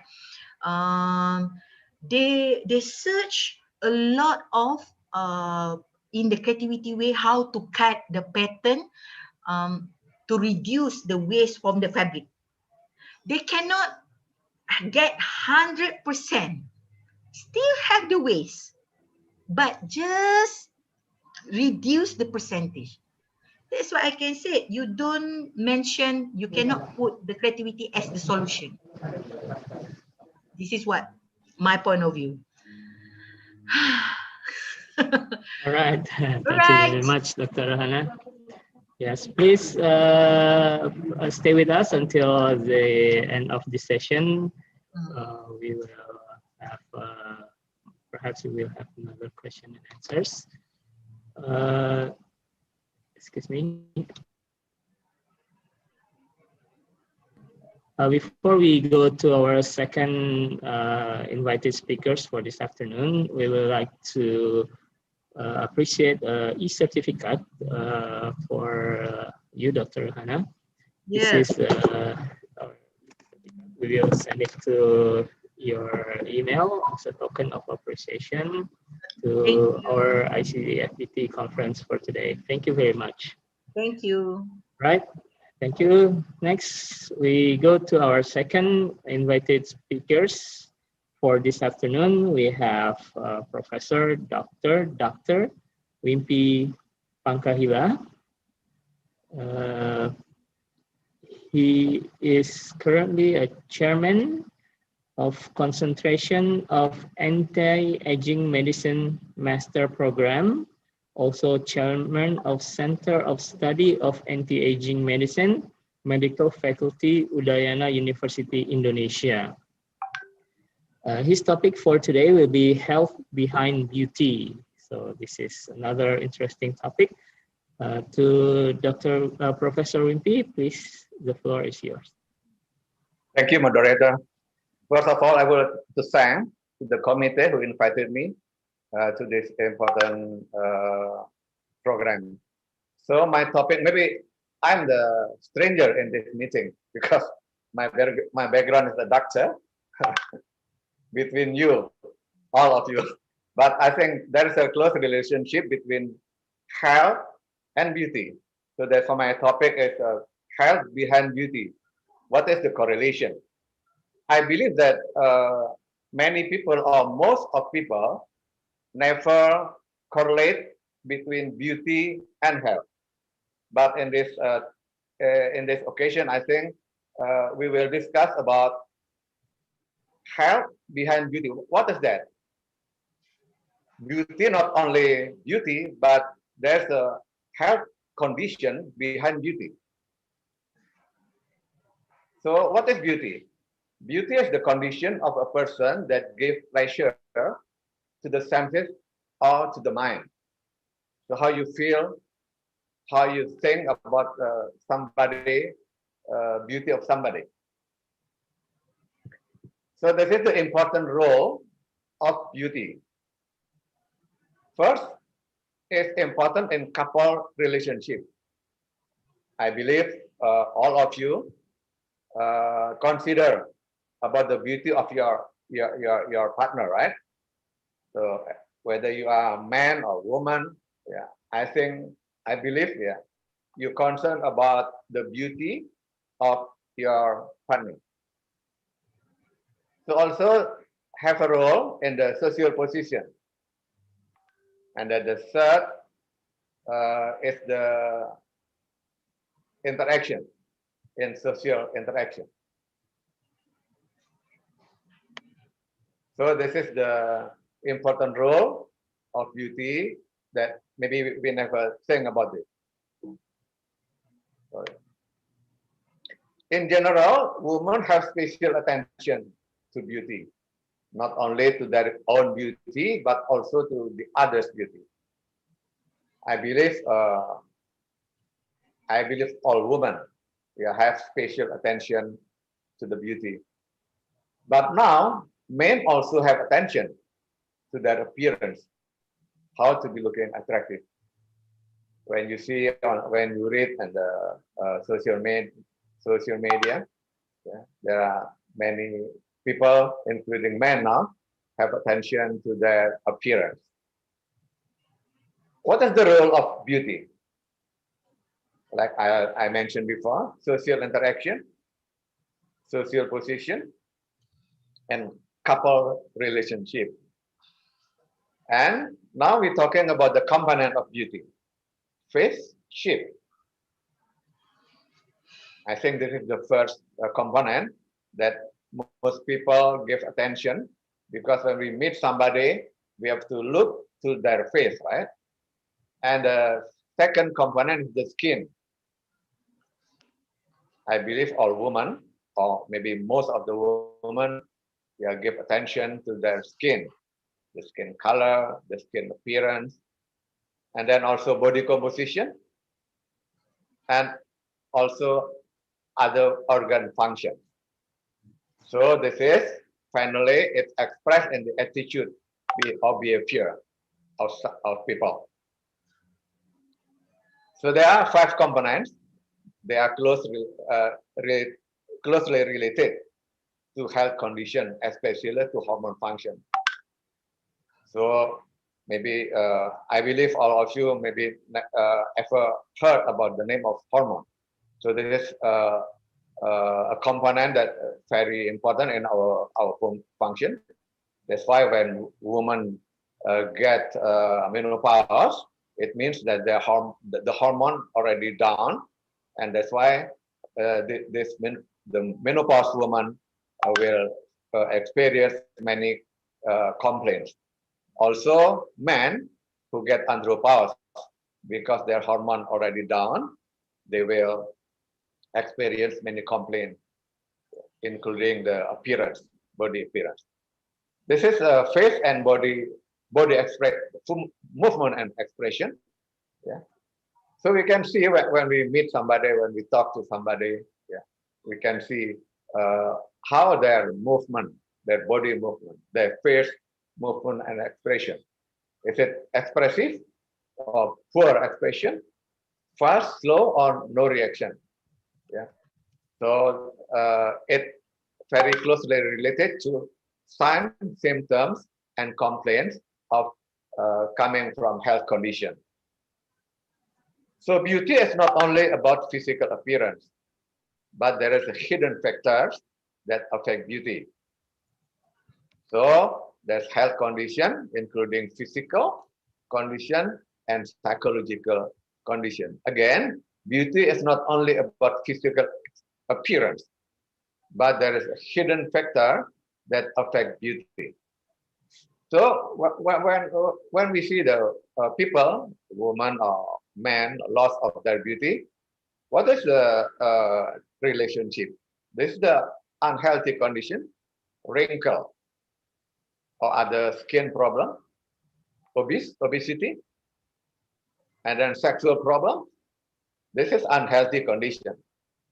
Poor expression of the face or of the body, diseases, disorders, and complaints. So this is unhealthy condition that finally result in loss of beauty. This is the example of wrinkle. So wrinkle is not only condition of skin, but it's closely related with the hormone decrease. Okay. Also obesity. There are many people, especially women,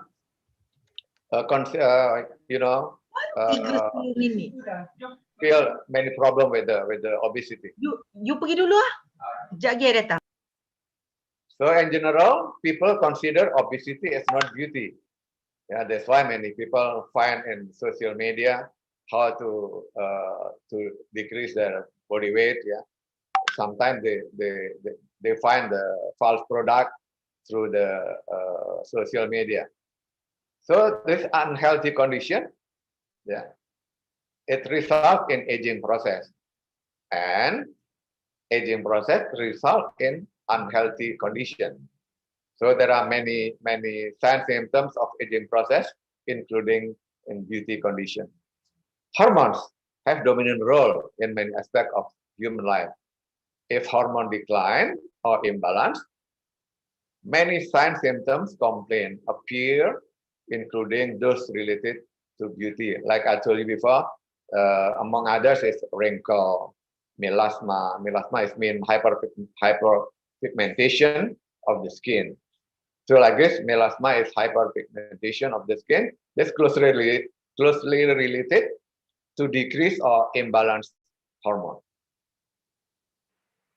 So melasma, there's a genetic factor also, yeah, but caused by female sex steroid hormone, yeah, that is decrease or imbalance. Exposure to UVB, ultraviolet B, from the sun, and photosynthesizing medication. So there are some medicine that finally can result in melasma. Certain cosmetics, be careful. Many women just buy freely the cosmetics. That is sometimes the component, the content in the cosmetic is not good and or gives side effect as melasma to the skin. And also mild ovarian or thyroid dysfunction. It means the hormone, sexual hormone and also thyroid hormone can result in melasma. And of course, oxidative stress. Yeah, there are many things in our environment that give act as oxidative stress, mean finally result in melasma. So this is the side effect of laser. Many women come to the to the beauty clinic and give laser. This is one of my patients that gave complication of laser that she get to smooth her face, but finally this is the complication of the laser. Talking about obesity,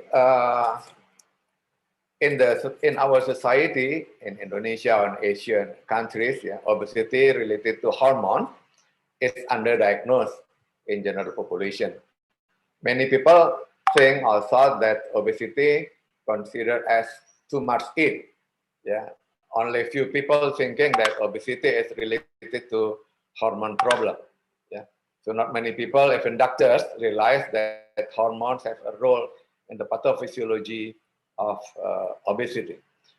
So now we're talking about the cases of obesity can be found in all ages, in the baby, children, youngster, adult age, older age. Yeah.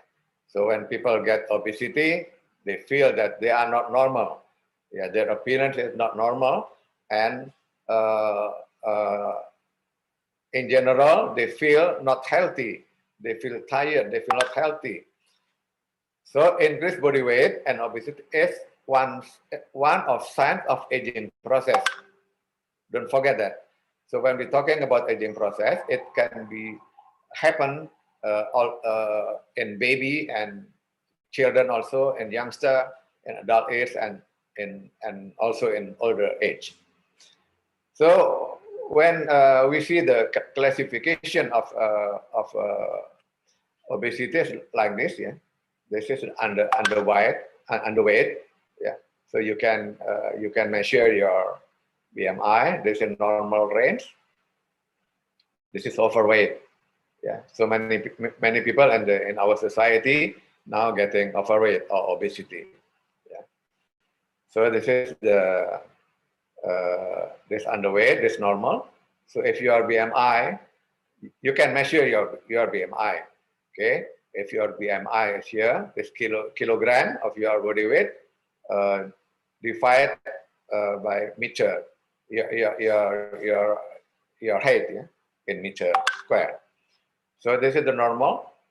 Okay, but if your BMI more than 25, it means that you are overweight and then obese. The degree of health impairment, yeah, there are three factors: amount of fat, distribution of fat, and then the presence of other risk factors. So be careful if you are obese or overweight or obese. So Indonesia already declared obesity in adults increased from 36% in 2010 to 39% in 2016. So this is we're talking about the overweight. Yeah. Give attention to your body weight. Yeah, because it is not only talking about the body weight, but there are many factors, many risk factors behind the body obesity. Yeah. So among children also, there are many obesity. Yeah, so we have to give attention if you have children or adolescent with obesity. Yeah, don't forget to consult to your doctor, because this is not only about the body weight, but also there are some risk factors that treat your health condition. So until now, most people, including doctor, identify obesity with too much eat. Of course, it is wrong. That's not always right, yes. Because depends on the etiology. What is the etiology of the obesity? The etiology is multifactorial, environmental factors, disorder or disease, and genetic factors. Yeah. So finally, it results in obesity. Environment factor is very important because there are too many now, many materials that we consume every day. Yeah. Finally, we found that it is not healthy. It is mixed with the hormone. This is disorders caused by hidden traits, consequences of loss of beauty, not attractive in social relationship,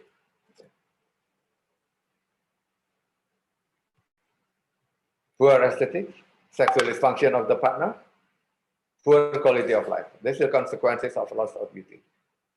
So that's why we have to pay attention to our beauty, to our appearance, because this is not only about appearance, but there are some hidden traits or disease behind the loss of the beauty.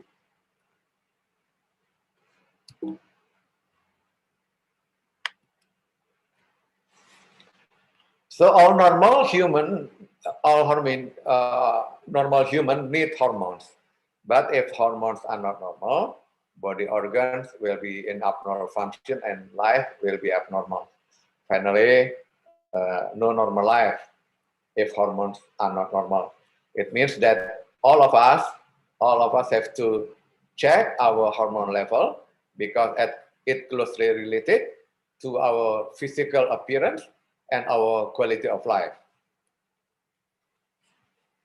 We're talking about environment factors related to hormones. Foods, drinks, supplements, and even herbal products. In our study, yeah, we have checked some foods, drinks, supplements, and herbal products that finally we found that they are not healthy for our health condition. Many of them intoxicated with hormone. You know, maybe the name of estrogen hormone, progesterone hormone, corticosteroid hormone, testosterone hormone. So many of that food, drink, supplement, and herbal products intoxicated with this hormone. Of course, if this product consumed by normal people with normal hormone, of course, it's not good. It will result in some side effects or complication. So like this. This is the statue of Michelangelo. Yeah. Statue of David, yeah, created by Michelangelo. So this is the normal hormone of David. But what is happen if David have not normal hormone like this? Okay, so this is the relationship between BMI and % body fat compare woman and men. The yellow one is woman, and the blue one is of the man. Yeah. So you can see this body mass index and body fat. Okay, what is the effect of decreased estrogen hormone? Yeah. All women have estrogen. Yeah. What is the effect if a woman has I mean cholesterol, high cholesterol, something like that. Hair loss, decreased genital sensation, vagina is sensitive to infection. So this woman get obesity. So when woman get this, of fracture, bone, hot flashes. Hot flashes mean that the woman feel, you know, hot in the face and the body. Okay,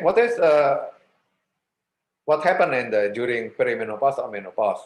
Actually, menopause is unhealthy condition.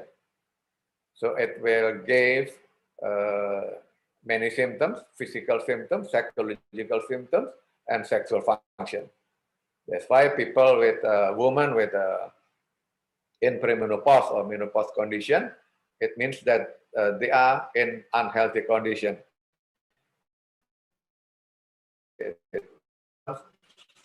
And complaints, not like before when they are still in young age. So finally, women with premenopause or menopause, loss of beauty if they don't get treatment, hormonal treatment. So all signs, symptoms, complaints in menopause actually are manifestation of decreased hormone level. What hormone? Estrogen, progesterone, and testosterone hormone. So all are decreased. What is the physical general symptoms in women with premenopause or menopause? Hot flash, night sweats, sleep disorder, fatigue, itchy, bone pain due to osteoporosis, headache, tachycardia, incontinence. Incontinence means cannot control the urine, visceral obesity, hair loss, wrinkle, and melasma. So finally, this decrease the health condition and beauty of the woman. What about the psychological symptoms? Anxiety, mood swing, irritability, decreased concentration, and decreased memory. So finally, it decreased health condition and beauty also. And finally, what is the sexual dysfunction experienced by premenopause or menopause women? Sexual desire disorder means women with premenopause or menopause lost their sexual desire. And then dyspareunia mean feel pain during sexual intercourse because the vagina doesn't have enough lubrication. Yeah. And then orgasmic disorder mean cannot feel orgasm again. Finally, it decreased health condition and beauty, of course. So the decrease or imbalance hormone, it results in unhealthy condition. Yeah, among others is obesity, yeah, and decrease or loss of beauty, and result also in sexual dysfunction, and finally it decrease woman's quality of life. So signs, symptoms, complaints of growth hormone. We also have the what's so called as growth hormone. What happens if we all women and men have growth hormone decrease or deficiency? So this is the result. Increased total and visceral fat, again obesity. This obesity again, and then decreased lean body mass. So the body mass is decreased. Decrease of muscle strength, feel weak, yeah, like no energy, yeah. Decrease exercise capacity, lack of energy level, fatigue, feel fatigue all the time. Decrease bone mineral density, means that the bone not normal again and easy to get fractured. Thin, dry skin, cool extremities. So the skin is dry and thin. Yeah, so not beautiful anymore. Social isolation, So people with with growth hormone deficiency like to live with alone, so it's feel happy with social isolation, depressed mood and anxiety, lack of positive well-being. Dyslipidemia means the cholesterol is high, something like that, and impaired cardiac function. So it results in cardiac function also.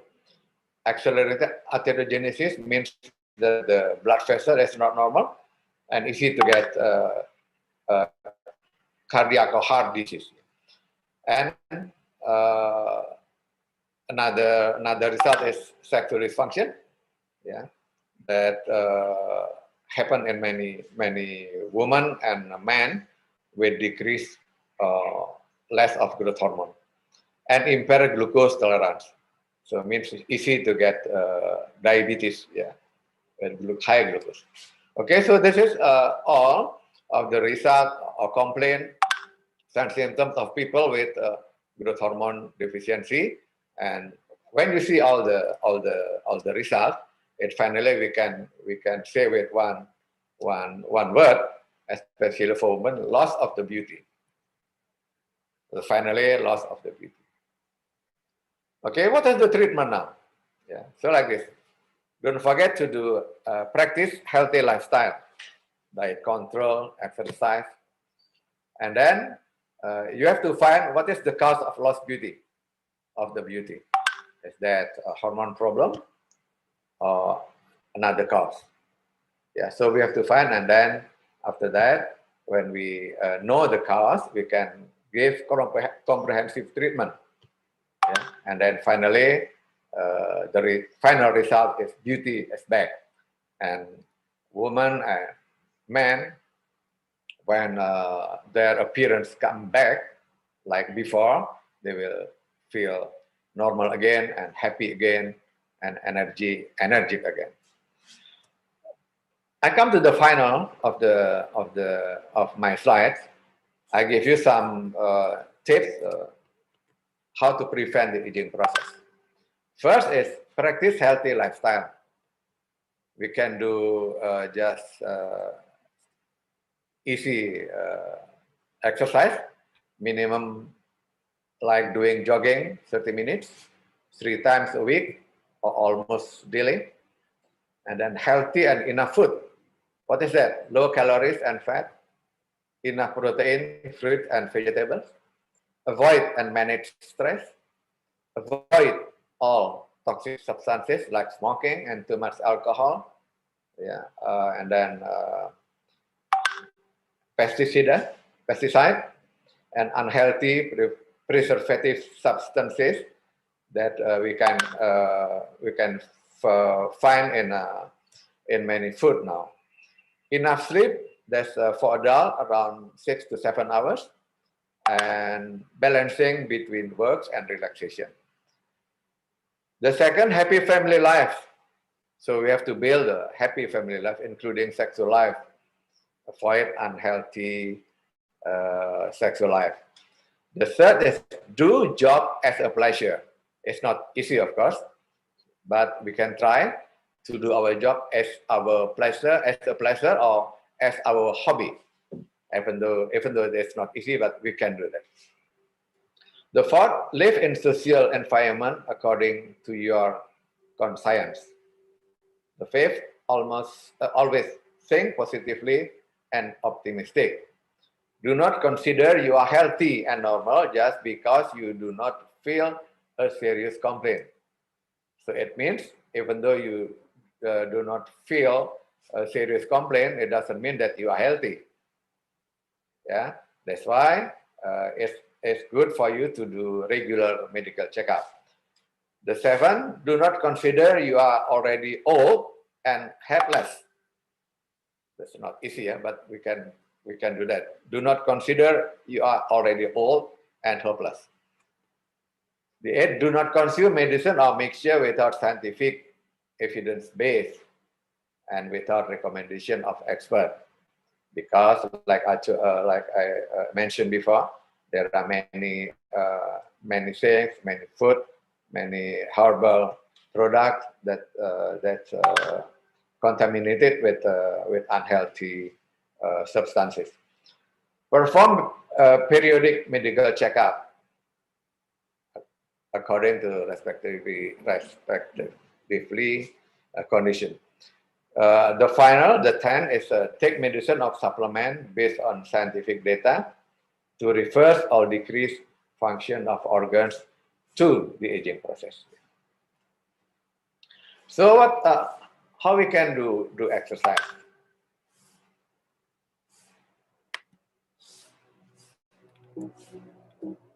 Sorry. Jogging. It's very easy. We can do jogging anywhere. Stretching, squat, twist, push up, and use barbell to train your muscle. So all of us can do this, the woman and men. It's not only for men. Women also can do this. Okay, what is the goal of regular medical checkup? Early detection of biomarkers of aging.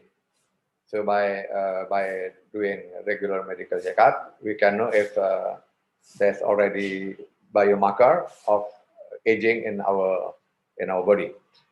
Second, early detection of age-related dysfunction or disease. The third, early intervention or treatment if needed. So this is the goal of regular medical checkup that I think very important for us to do this at least once a year. So don't wait until we get disease in our body. So I think I come to the last slide of my presentation. This is just a joke. This is normal hormone level, but this is imbalanced hormone level. Okay, thank you very much.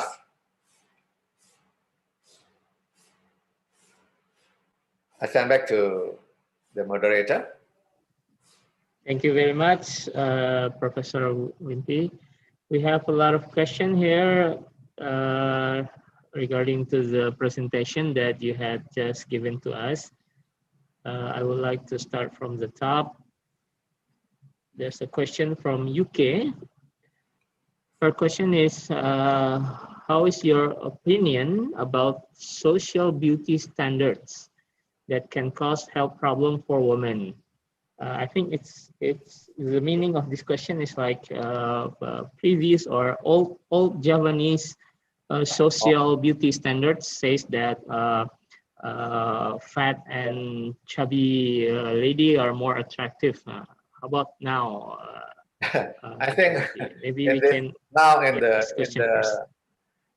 in our condition now, that's already changed about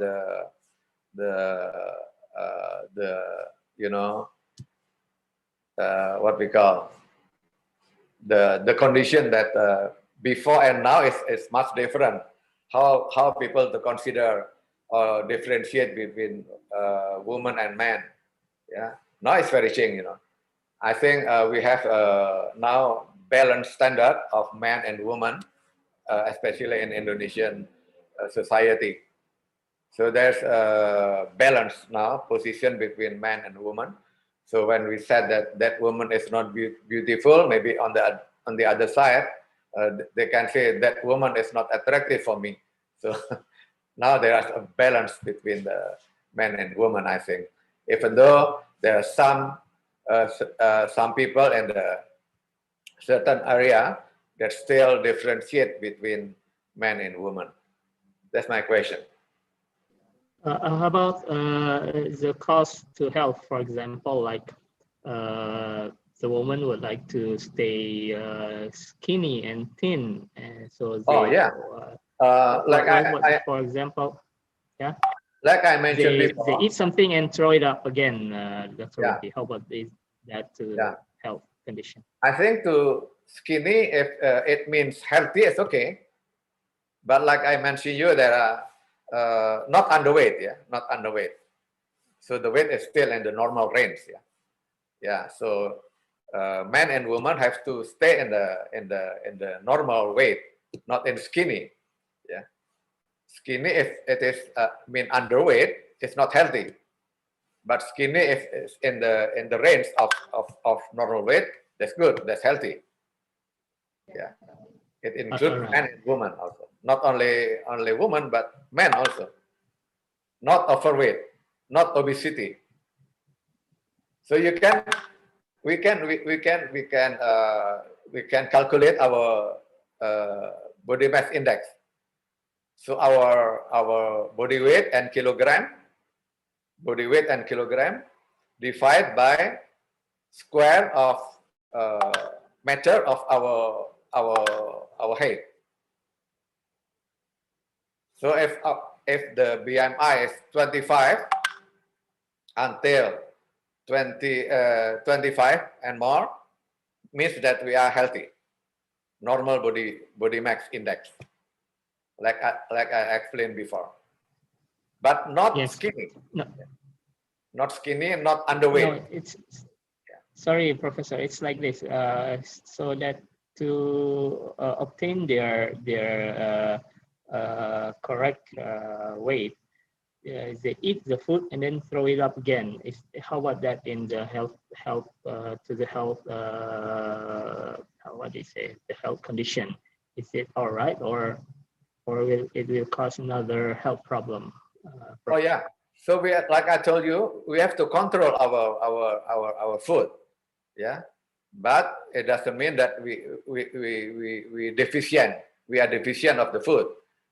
So we have to control, like I told you before, less calorie, less carbohydrate, but enough protein and enough fat and enough fruit and vegetables. Yeah, so that means we can control, but still in healthy condition.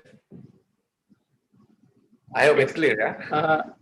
Yes, another question regarding fruit and vegetable comes from Ms. Rahmi here.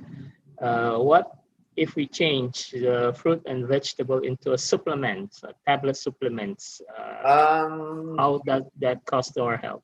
Yeah, there are many supplements, but not all supplement is healthy because it depends on maybe it's intoxicated during their processing in the factory. I don't know, but in my experience with my student experience also, when we check some supplement, yeah, it is it's not pure supplement, but it's intoxicated. Yeah, that's why.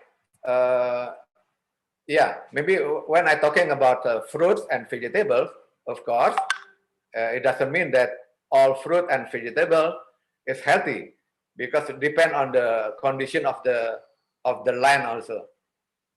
Yeah, because if the land is intoxicated with poison, of course it's not healthy. So that's why it's not easy to tell about that, you know. Yeah. So that's why we have to be careful to consume some food, including vegetable also and fruit. Yeah. Because in some area, the fruit and the vegetables, yeah, grow in the area where it's intoxicated, the land intoxicated with the metal, something like that. So finally, we have to be careful again. Hope it's clear. Especially if the fruit that you consume every day is durian, right, Professor? So you must be very careful with that. Yeah. Another two questions, Professor. Sorry, two more questions here. The last two are: how can we keep our hormones so that we can stay beauty? And then that is from Ms. Tias. And then next one is from Ms. Fifi. How could we maintain our beauty during the COVID-19 pandemic? Those two questions, Professor. To keep, hormone actually going decrease in the age of 25 to 35. it's going to decrease slowly. Yeah, it happened in women and men also. That's why it needs our healthy life every day healthy life. We have to maintain and we have to practice. Like I told you before, with the enough sleep, exercise, regular exercise, controlled diet, and happy family. Yeah. So this is the basic of how to maintain our hormone. Yeah. But if we are intoxicated with some material from outside, some of the materials decrease our hormone. So that's why we have to be careful. And like I mentioned before, regular medical checkup is very important. With regular medical checkup, we can find whether our hormone already decreased or not. Yeah, that's my explanation. Thank you, Professor. Yeah, this also close related with question from Dr. Ratnan Tias. She said that there's a item says that for women 40 to up, just drinking water can cause obesity. Yeah, so I think Professor Wimpy had just also answered that question with Dr. Ratnan Tias. So can we wrap this session with Professor Wimpy? Before we go to our third invited speakers, we would like to present a certificate, an e-certificate to Professor Wimpy as a token of appreciation as invited speakers for today. Yes, this is our e-certificate, but before we did not get the chance to show Professor Wimpy's biodata or curriculum vitae. I would like to read it for a few minutes. Professor Wimpy's occupation is a professor, medical faculty Udayana University, Indonesia, a chairman of concentration of anti-aging medicine master program, medical faculty Udayana University, chairman of Center for Study of Anti-Aging Medicine, medical faculty Udayana University. He has joined the organization Indonesian Association of Andrologists, Indonesian as a chairman, and then a chairman of Indonesian Association of Sexology, also a chairman in Indonesian Center for Anti-Aging Medicine, and also a chairman of Indonesian Association of Anti-Aging Medicine. Okay, thank you very much, Professor Wimpy, for the delightful presentation, very insight of our health. Yeah, that it makes us really take good care or good look of how we live our life so that we can maintain our beauty. Yeah. So if I can quote from I can summarize from what Professor Wimpy's presentation. If you want to keep your beauty, you must keep your health, like that. All right, we go to our third invited speakers for this afternoon. We have Dr. Roslin bin Abdurrahman. He is an entrepreneur officer and a senior lecturer of Sungai Petani Community College. Dr. Roslin bin Abdurrahman obtained his PhD degree in hospitality management from the University Technology Mara, Shah Alam, Malaysia, Master in gastronomy from the same university, UITM, Bachelor in tourism management, majoring hotel management from University Utara, Malaysia. His topic for today is industry on campus and alternative teaching and learning in hospitality industry. So we go right to Dr. Roslin. Please, the forum is yours. Assalamualaikum, and thank you, the moderator, and Assalamualaikum, and a very good day to all participants in the Third International Conference on Culinary, Fashion, Beauty and Tourism. Alhamdulillah, thank you Allah for giving us to be together in this conference, and I hope all of us are in good health, always positive and happy. Okay, and now is my turn to share information on current teaching and learning needs in line with industry requirement through the industry on campus method. So before that, let me introduce myself first. I am Rizlin bin Abdul Rahman, a senior lecturer at Sungai Petani Community College, and my major is in culinary arts, and currently I'm holding a position of head of department of entrepreneur unit. And in my college, we offer 4 programs, which are culinary arts, hotel operation, health and beauty spa, and automotive.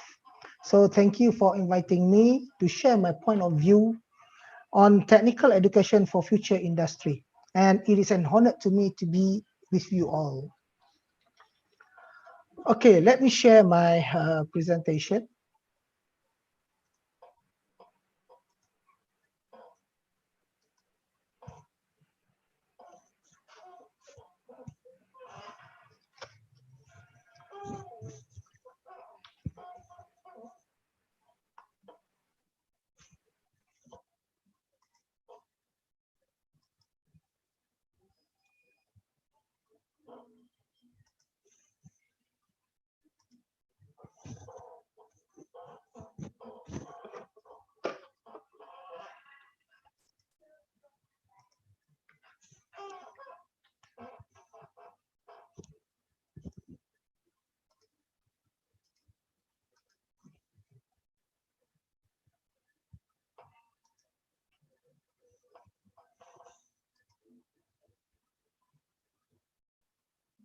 Can you see my presentation? No, not yet, Doctor. Right, okay, hold on. Yes.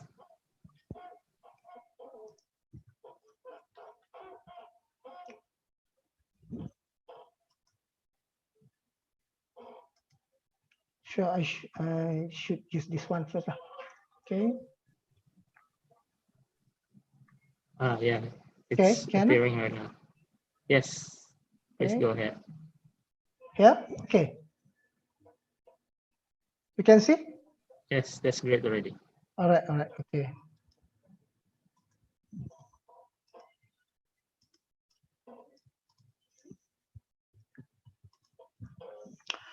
Okay, shall we start, ladies and gentlemen? Can you see my presentation slides? Okay, before we talk about education today, it is best for us to look at the current and future industry and also the economics need. This is because the success of the education system is measured by the extent to which we provide graduates who are market ready and with a high employability. Education and occupation is interrelated. And let's take a look on what is the future needs for industries and also for the economy. Based on the World Economic Forum that said recently and what the Asian economic community said to focus on industry and the economy until 2025. And I strongly believe that our country will move in line with this outlined by these organizations, and also with the information and planning department within our country. So a report from World Economic Forum Industries they shows that the increasing of a dependency of labor power on machine will increase until 2025. Okay, the machine efficiency is highly demanded to provide more standard product and service capabilities, quality, and with a huge quantity, as well as to save production time. Certainly, this will affect a low-skilled manpower who will unescapably be replaced to meet the objective and to reduce production costs. Therefore, we need to stress and we need to assess what is the strength of human capital that cannot be matched or replaced by the computerized machine system. And we need to be in the group which has advantage that the machine's application can perform the task. We have to find the group. We want to find the gaps that machine cannot do. Okay, so we have to be in that gaps. Okay, so what we have to differentiate between us and the machines. That make us what we call a very valuable asset for the industries. Next, let's see what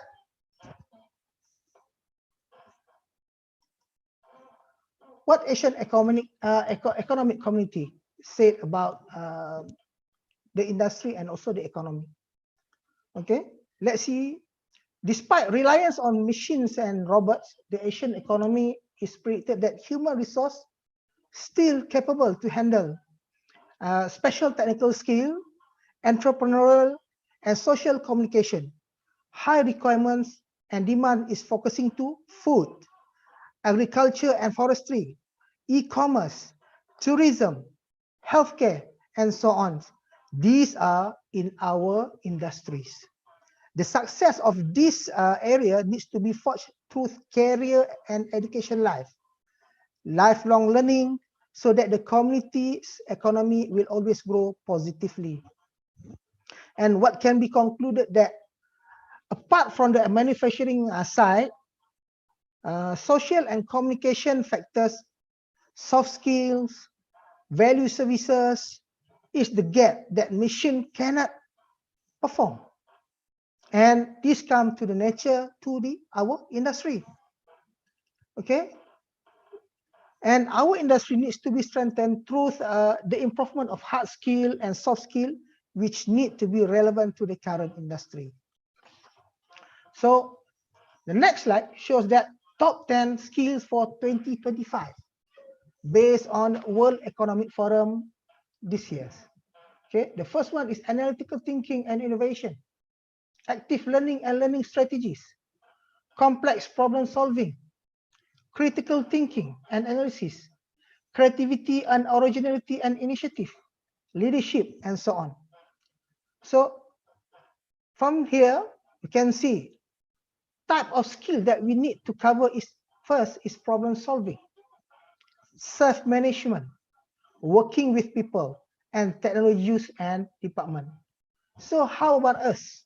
How about us? And what about our education system? And is our career is still in demand? Based on these skills, we have to predict how far our industry can go. Okay, and for me, I would say that yes, we are still relevant and our skill is still in demand, but with some modification and application due to revolutions and modern lifestyle, and also with the threat of virus COVID. And our education system need to be realigned again to the revolutions and the needs of industrial employment in order to meet the demands and supply. If you can see here, the main factor that needs to be emphasized is to the student is on creative and critical thinking that will encourage innovative aspect which affect their cognitive, affective, and psychomotor. Okay, then the industry will insist of combining, the function of the industry is to insist in combining students' cognitive, affective, and psychomotor by bringing up the real industry application to the students' learning style, learning system. Okay, that's the industry part. And with that, I would like to share with you one of the approach that community college and polytechnics in Malaysia try to embark to facing the education revolution, okay, which is called industry on campus, and we think that it has a solution to be to overcome a job mismatch. Okay, and Actually, what is IOC is all about? So IOC is about initiative to bring the real industry environment into the teaching and learning process. And then the purpose is to bridging the gap of graduate attributes with the real needs of the industry.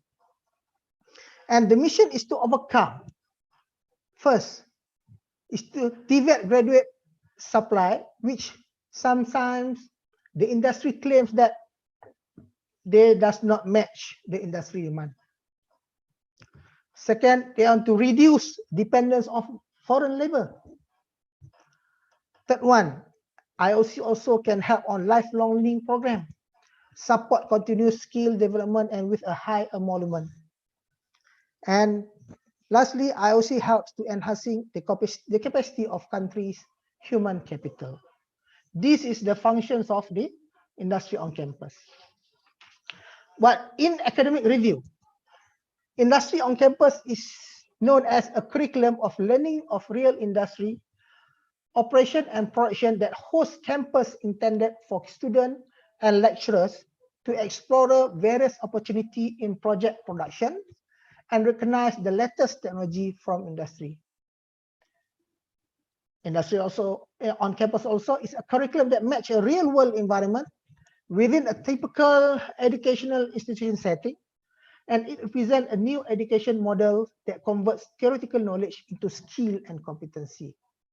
And the collaboration with the industry is critical for institutions to create knowledge, experience, and practice for students' competency and employability.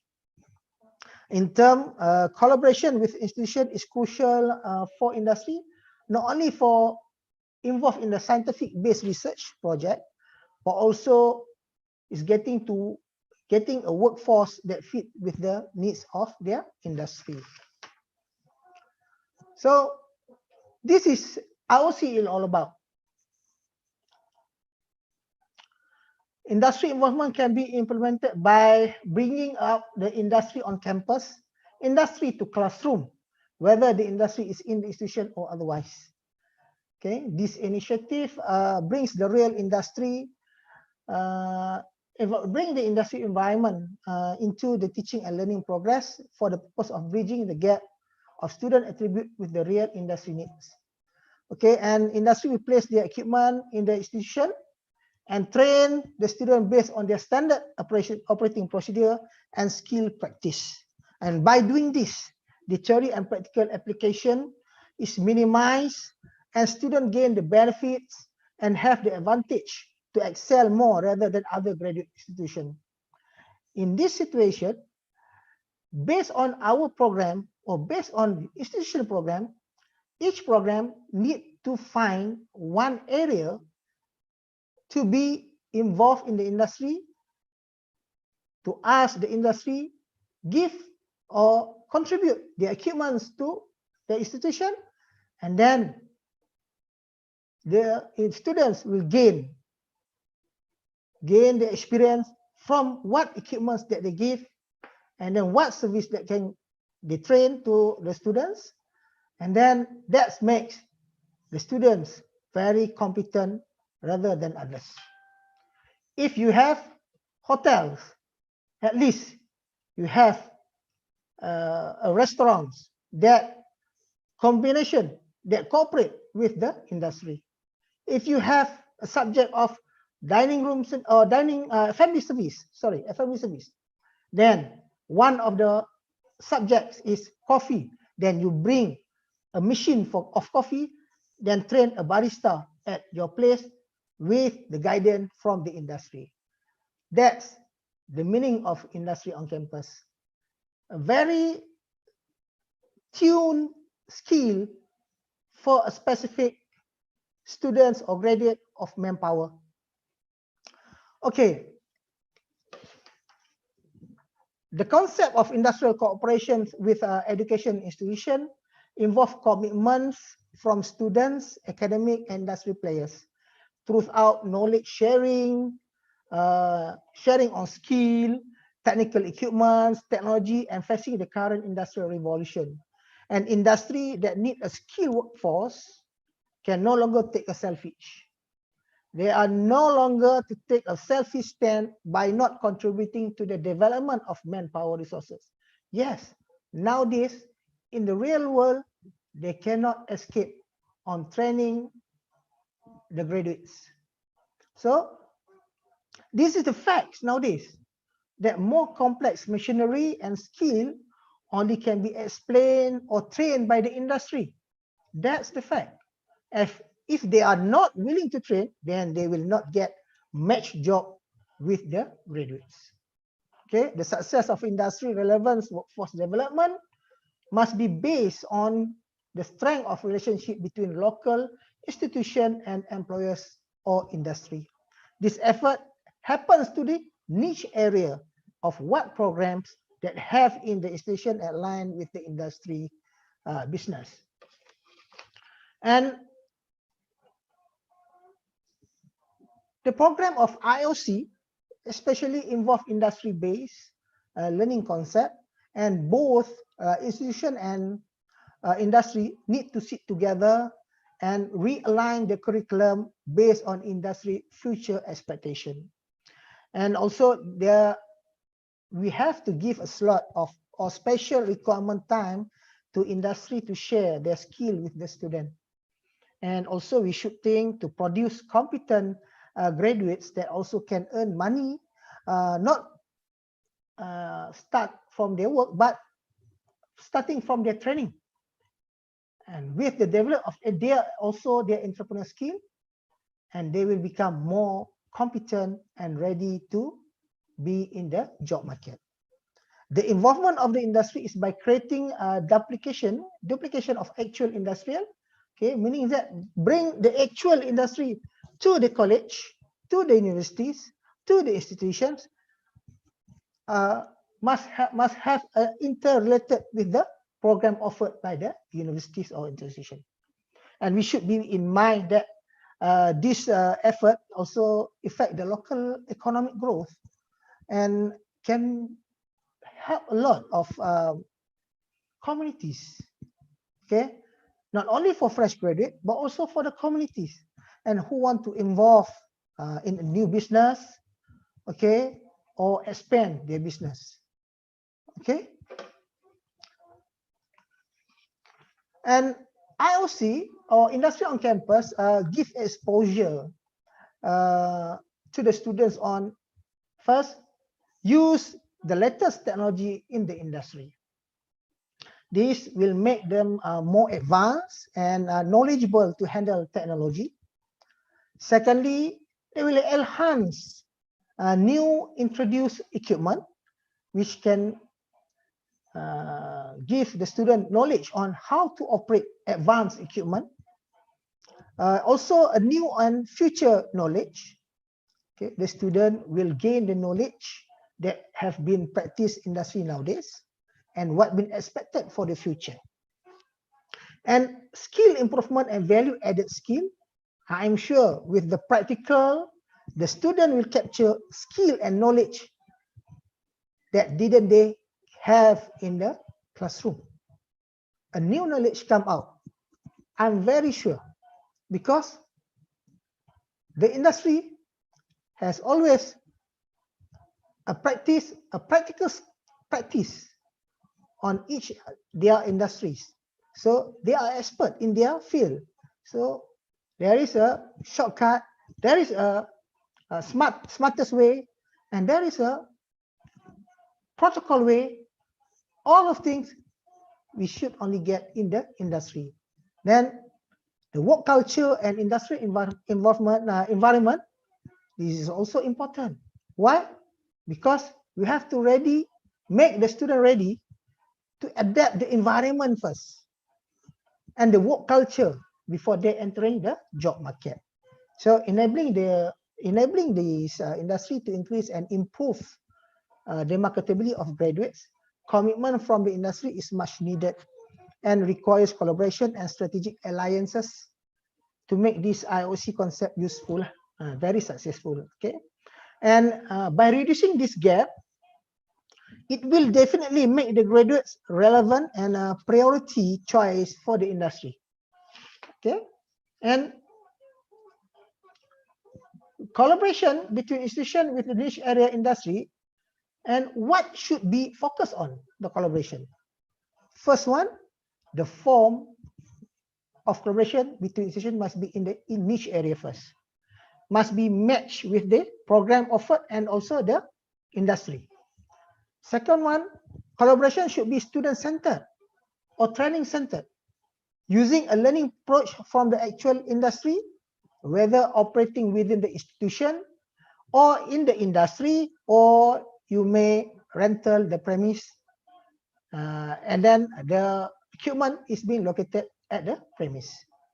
The basis of the training places is as a place student for the work culture, skill, polishing the skill, okay, knowledge, enhancing the knowledge, and so on, until it can help student towards earning wages and be more competent. And the training places is regulated by the institution to maintain the industrial work environment. So the function of the industry not only helps to be as a mentor or advisor, but also expected to help and contribute in terms of equipment, system, and procedures, as well as involving psychomotor training to help students become more significant to the job market. And industrial business models can also be implemented to produce students who are entrepreneurial and want to do business, so that business opportunity can be open to the students and the trainees, and also can become a job creator. Okay, can become a job creator.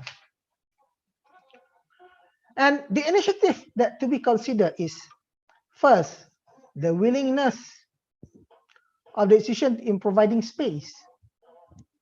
If we are doing in the campus, we must willing to provide space for the equipment that being sponsored or being given by the industry. And also the institution must ready to make the curriculum more dynamic by involving industry guidance. Okay, and the students should be having monitoring students' performance, which is monitored by the students, it's by the industry supervisor, lecturers, through industry experts' commitment, okay, and also with the IOC logbook. And in terms of academic, lecturer and staff not only provide relevant inputs on ideas, R&D, innovations, and so on, but also can improve their own skill in the field, or in other words, is reskilling and upskilling. Okay, the IOC in the context of teaching and learning stipulates that process in the industry in producing products and services need to be linked in the teaching and learning process. As mentioned before with the speakers before, yes, everything that you teach, everything that we deliver, the knowledge to the students, we cannot escape, or we cannot leave entrepreneur. We cannot leave the related industry behind. We have to bring all these things together in our teaching and learning. So in this context, related process need to be met with the learning study content, learning content, as well as the mechanism how to delivery, how to the mechanism delivery. And also the combination of industry and institution will help professional development that will impact companies, institutions, society, and country.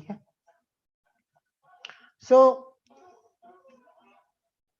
this is the suggestion framework that we right now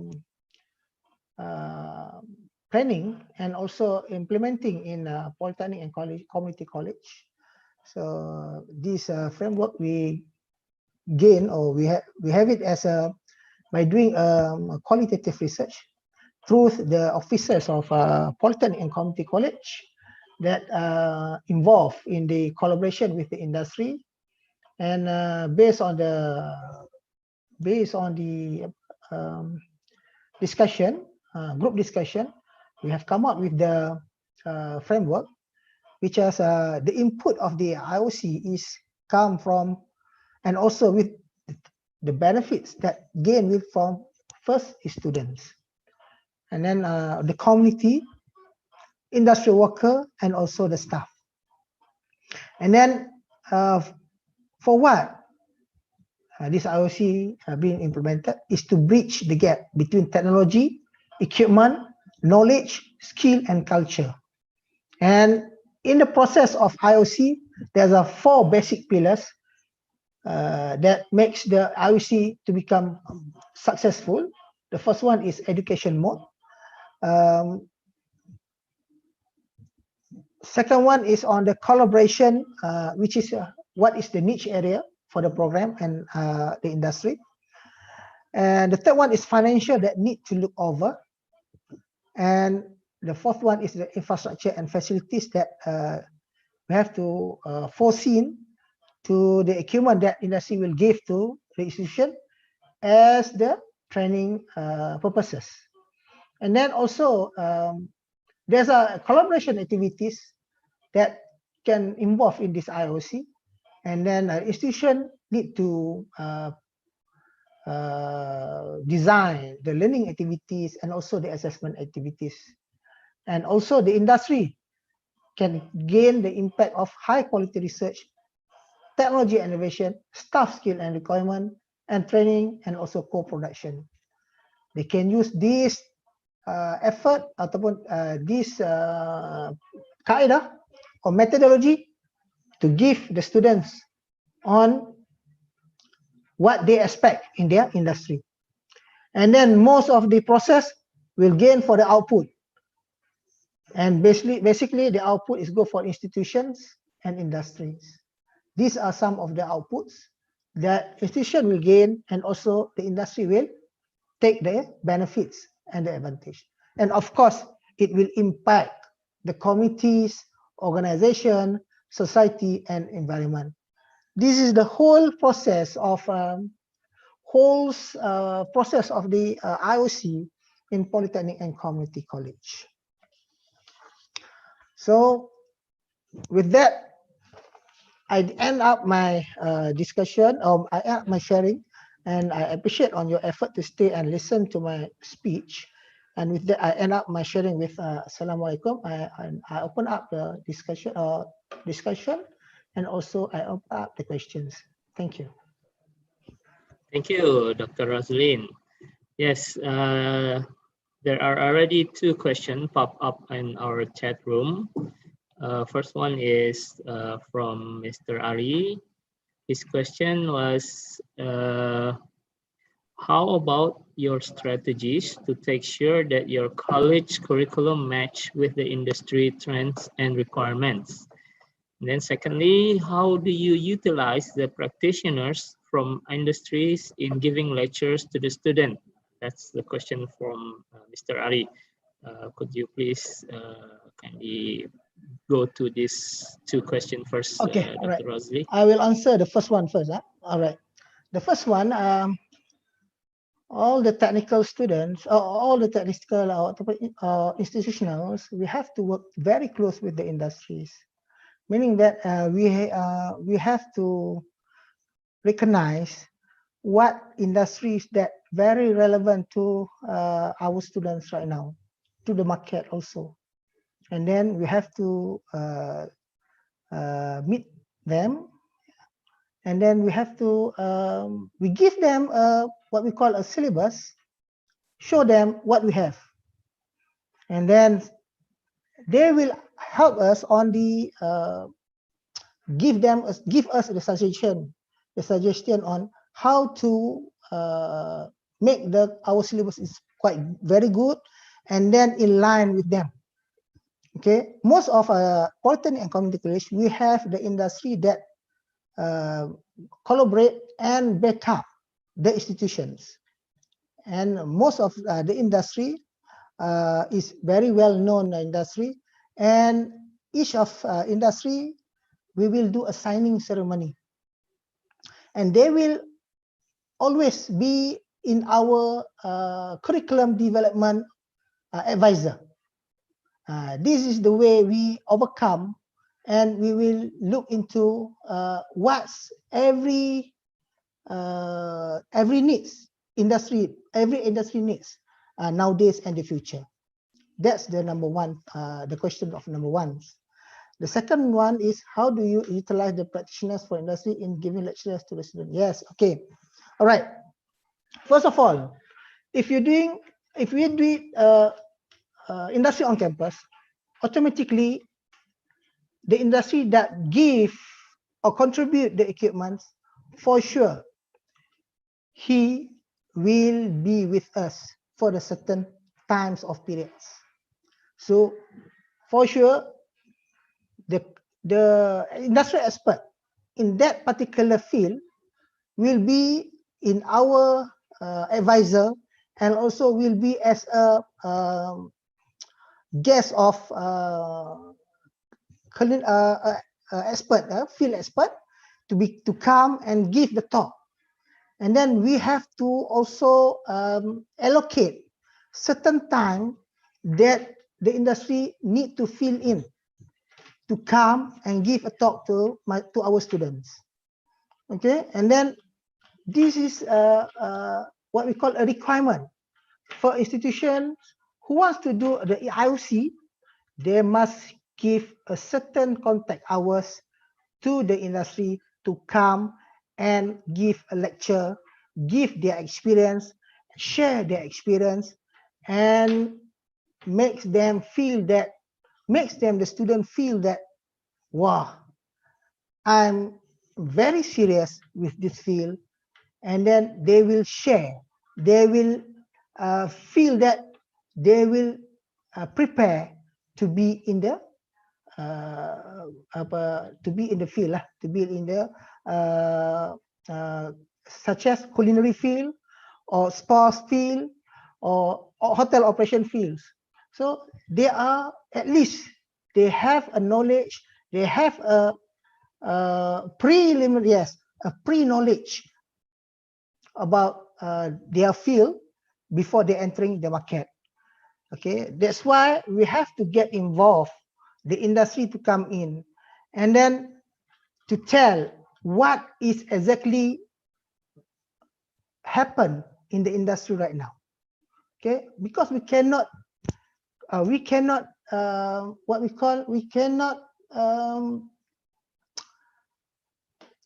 take the risk. We cannot just say that all the knowledge you can get with the lecturers. The lecturers may be good, but also very lack of practical knowledge, practical skill. This is the part that we have to get the industry to come in the industry, to come in our institution. Okay, and then I think that's all. That's I answer the question number 2. Thank you, Dr. Rosalind. Excuse me could we have a moment of pause, because in our location is the Azan prayer calling. Okay. Yeah, we will listen to the Azan prayer first. Okay. Thank you. We take a pause for a few minutes.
All right, Dr. Razlin and ladies and gentlemen, participants of our ICC FPT conference, we continue our discussion with Dr. Razlin bin Abdurrahman. There are two questions that comes up in our chat room directed to you. First one is from Dr. Ratnani Tias. Her question is, how can we get ready for the next technology in tourism and hospitality industry, like previously Dr. Chihan presented? There are robots to do our jobs. What kind of skill we should prepare so our future students get another job opportunity, Dr. Razlin? Okay, thank you. For that questions, I would like to relate it with the entrepreneur. Okay, in the side of the entrepreneurship. First of all, most of our students right now very good in developing products and also in terms of service caring. So this is our industry. Hospitality industry is about, it's not just products, it's about service, tangible and non-tangible products. So if we can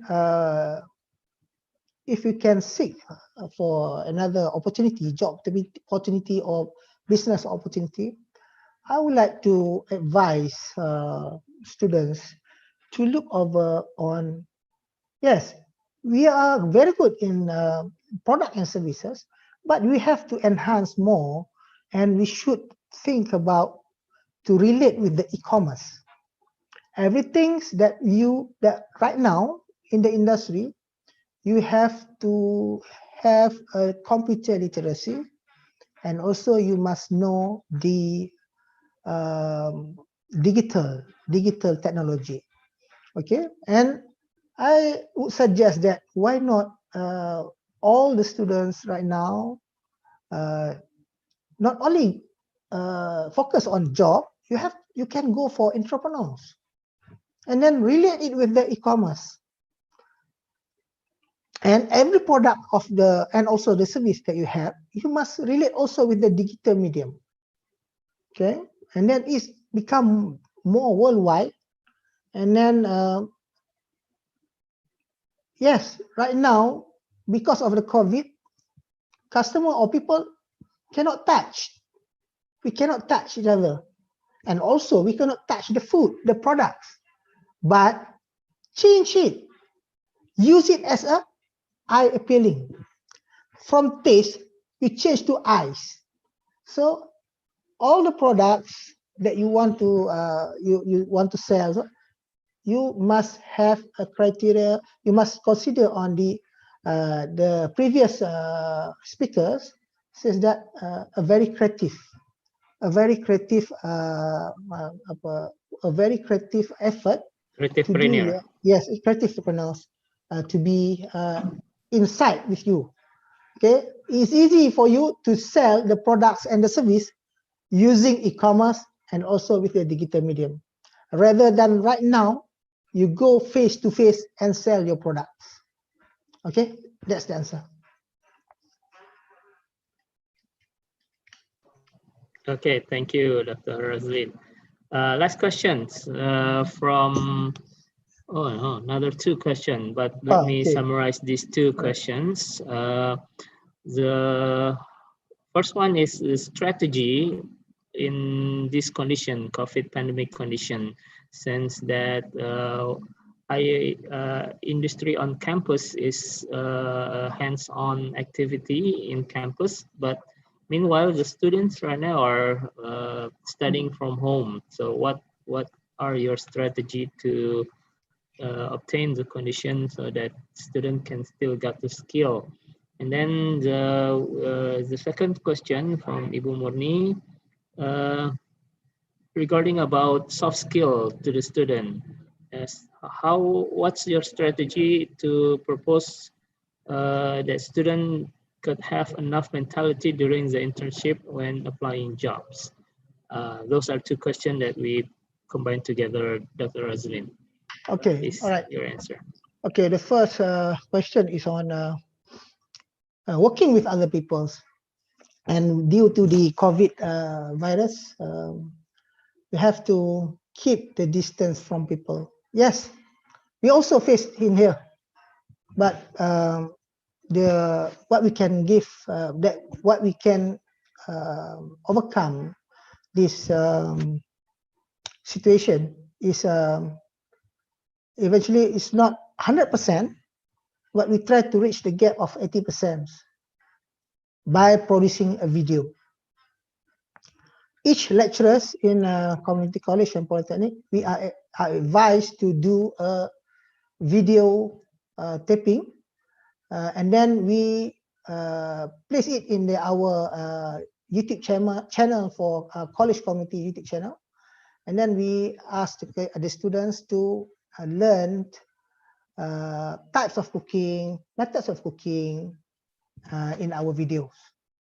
That's the things that we can do right now, because we have a problem to be in the big group. So and then for the assessment, we invite students in small group, 5 persons in one session. They come and then practice and show to us what's the products look like. Okay, and it's not easy to give them a marks, because due to this pandemic, we have to accept anything that can help the teaching and learning process to be done. So for the first questions, I would suggest that we are using demonstrating video to them. Okay, and then for the second one, in order to ensure soft skill to the student, what are your strategy to reach this purpose? So the student will have a tough mentality during internship or when applying job. Okay, all right. I'm very sure, all college, all institutions are facing the same issue, same problem regarding on the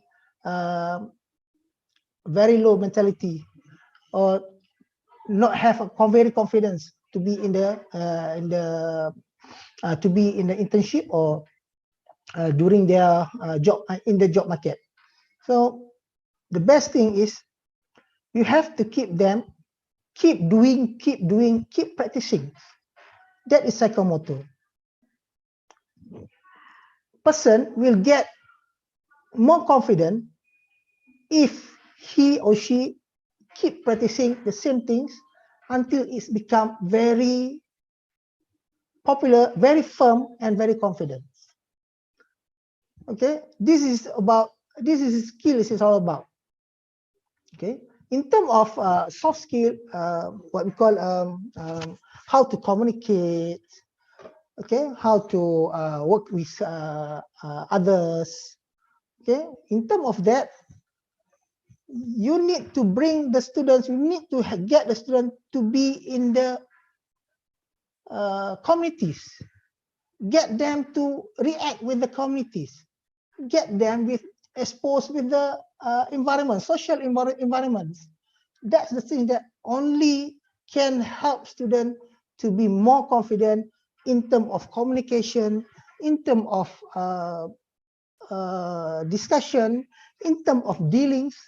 You must get the practical on social communication. Otherwise, these skills cannot come with the theory parts. This skill must come with the practice part. So, basically, we must get involved the communities, involve the industries, involve the entrepreneur to come into our institution, get them communicate with the students, and then get them give us the entrepreneurs, committees, businessmen, give them talk, and then makes them realize that the soft skill is very important in entering the job market. That's the things. I think the more exposure you give, then the more the student will expose, and the more confidence to the students, and then the more they're willing to select job that very relevant, and when with the career choice, a very good career choice. Okay, the career choice is something that relate to the confidence. The career choice is something related to efficacy, self-efficacy. These things that we have to polish them to have a good, very high self-efficacy that makes them to have a job aspiration and to select a career choice. So that's my answers for the question number 4. Thank you very much, Dr. Roslyn, for the answers that have been given towards the question that has come on our chat room. As a token of appreciation, we would like to also present an e-certificate to you that we will send by email. Okay, thank you. Certificate. Thank you very much for the speech in our conference. Thank you. Before we wrap this second session of ICC-FBT conference, I would like to go to Dr. Rohana for a closing statement. Could you give us one closing statement, Dr. Rohana? One closing statement? Yes. It seems you're not in campus already. You're in a mall right now. No. I'm still in the hotel UiTM. Oh, I see. For the hotel UiTM is a operations from the faculty healthcare. They can your decan you see? Yes. It's a hotel. Yes. Yeah, it's a restaurant hotel UiTM.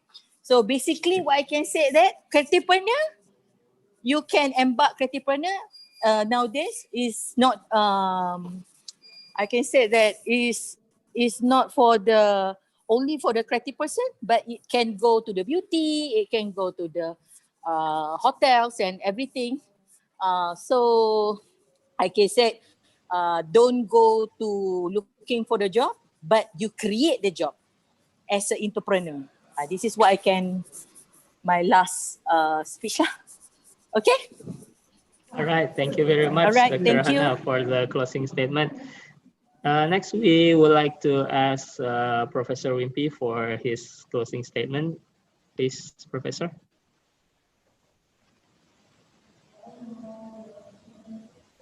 Please, your mic is still in mute. Please unmute the mic first, Professor. Yeah, thank you for this.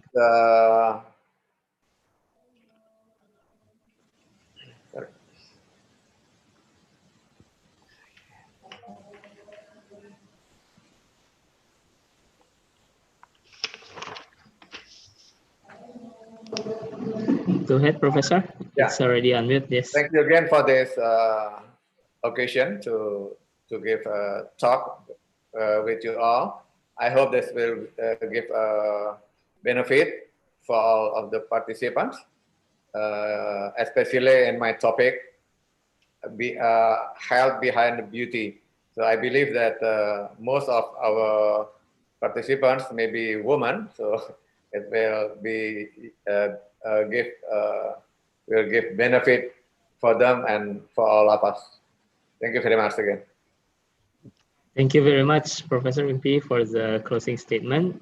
Last but not least, we would like also to ask a closing statement from Dr. Roslin. Please, Dr. Roslin, your statement. Okay, thank you. First of all, I would like to appreciate this invitation, and thank you to all to stay until at the end to listen to our sharing, our speech, and I hope that this session comes very valuable to us, and then please stay safe. Okay, stay safe, stay healthy. All right, and see you again. Assalamualaikum warahmatullahi taala wabarakatuh. Waalaikumsalam warahmatullahi wabarakatuh. That is all for our second session on the ICC-FBT conference. Thank you very much for our incredible invited speakers. Hopefully the research finding and ideas that had been presented to us can open up our insight in the field of fashion, beauty, and also hospitality. Please give a round of applause for our incredible invited speakers this afternoon. I would like to return the forum to Mr. Ari as the MC. Back to you, Mr. Ari. Thank you very much, Pa Aan, for being our moderator for this afternoon plenary session. It was a very communicative discussion with the three interesting different topics which gave us the new perspective in branding, health, and also education institution collaboration. I would like to say thank you also to our three invited speakers, Professor Wimpi, Dr. Rohana, and Dr. Reslin, for your wonderful presentation and speech on this afternoon session. All right, invited speakers and participants, we would like to take a photo session. Would you like to turn on your camera?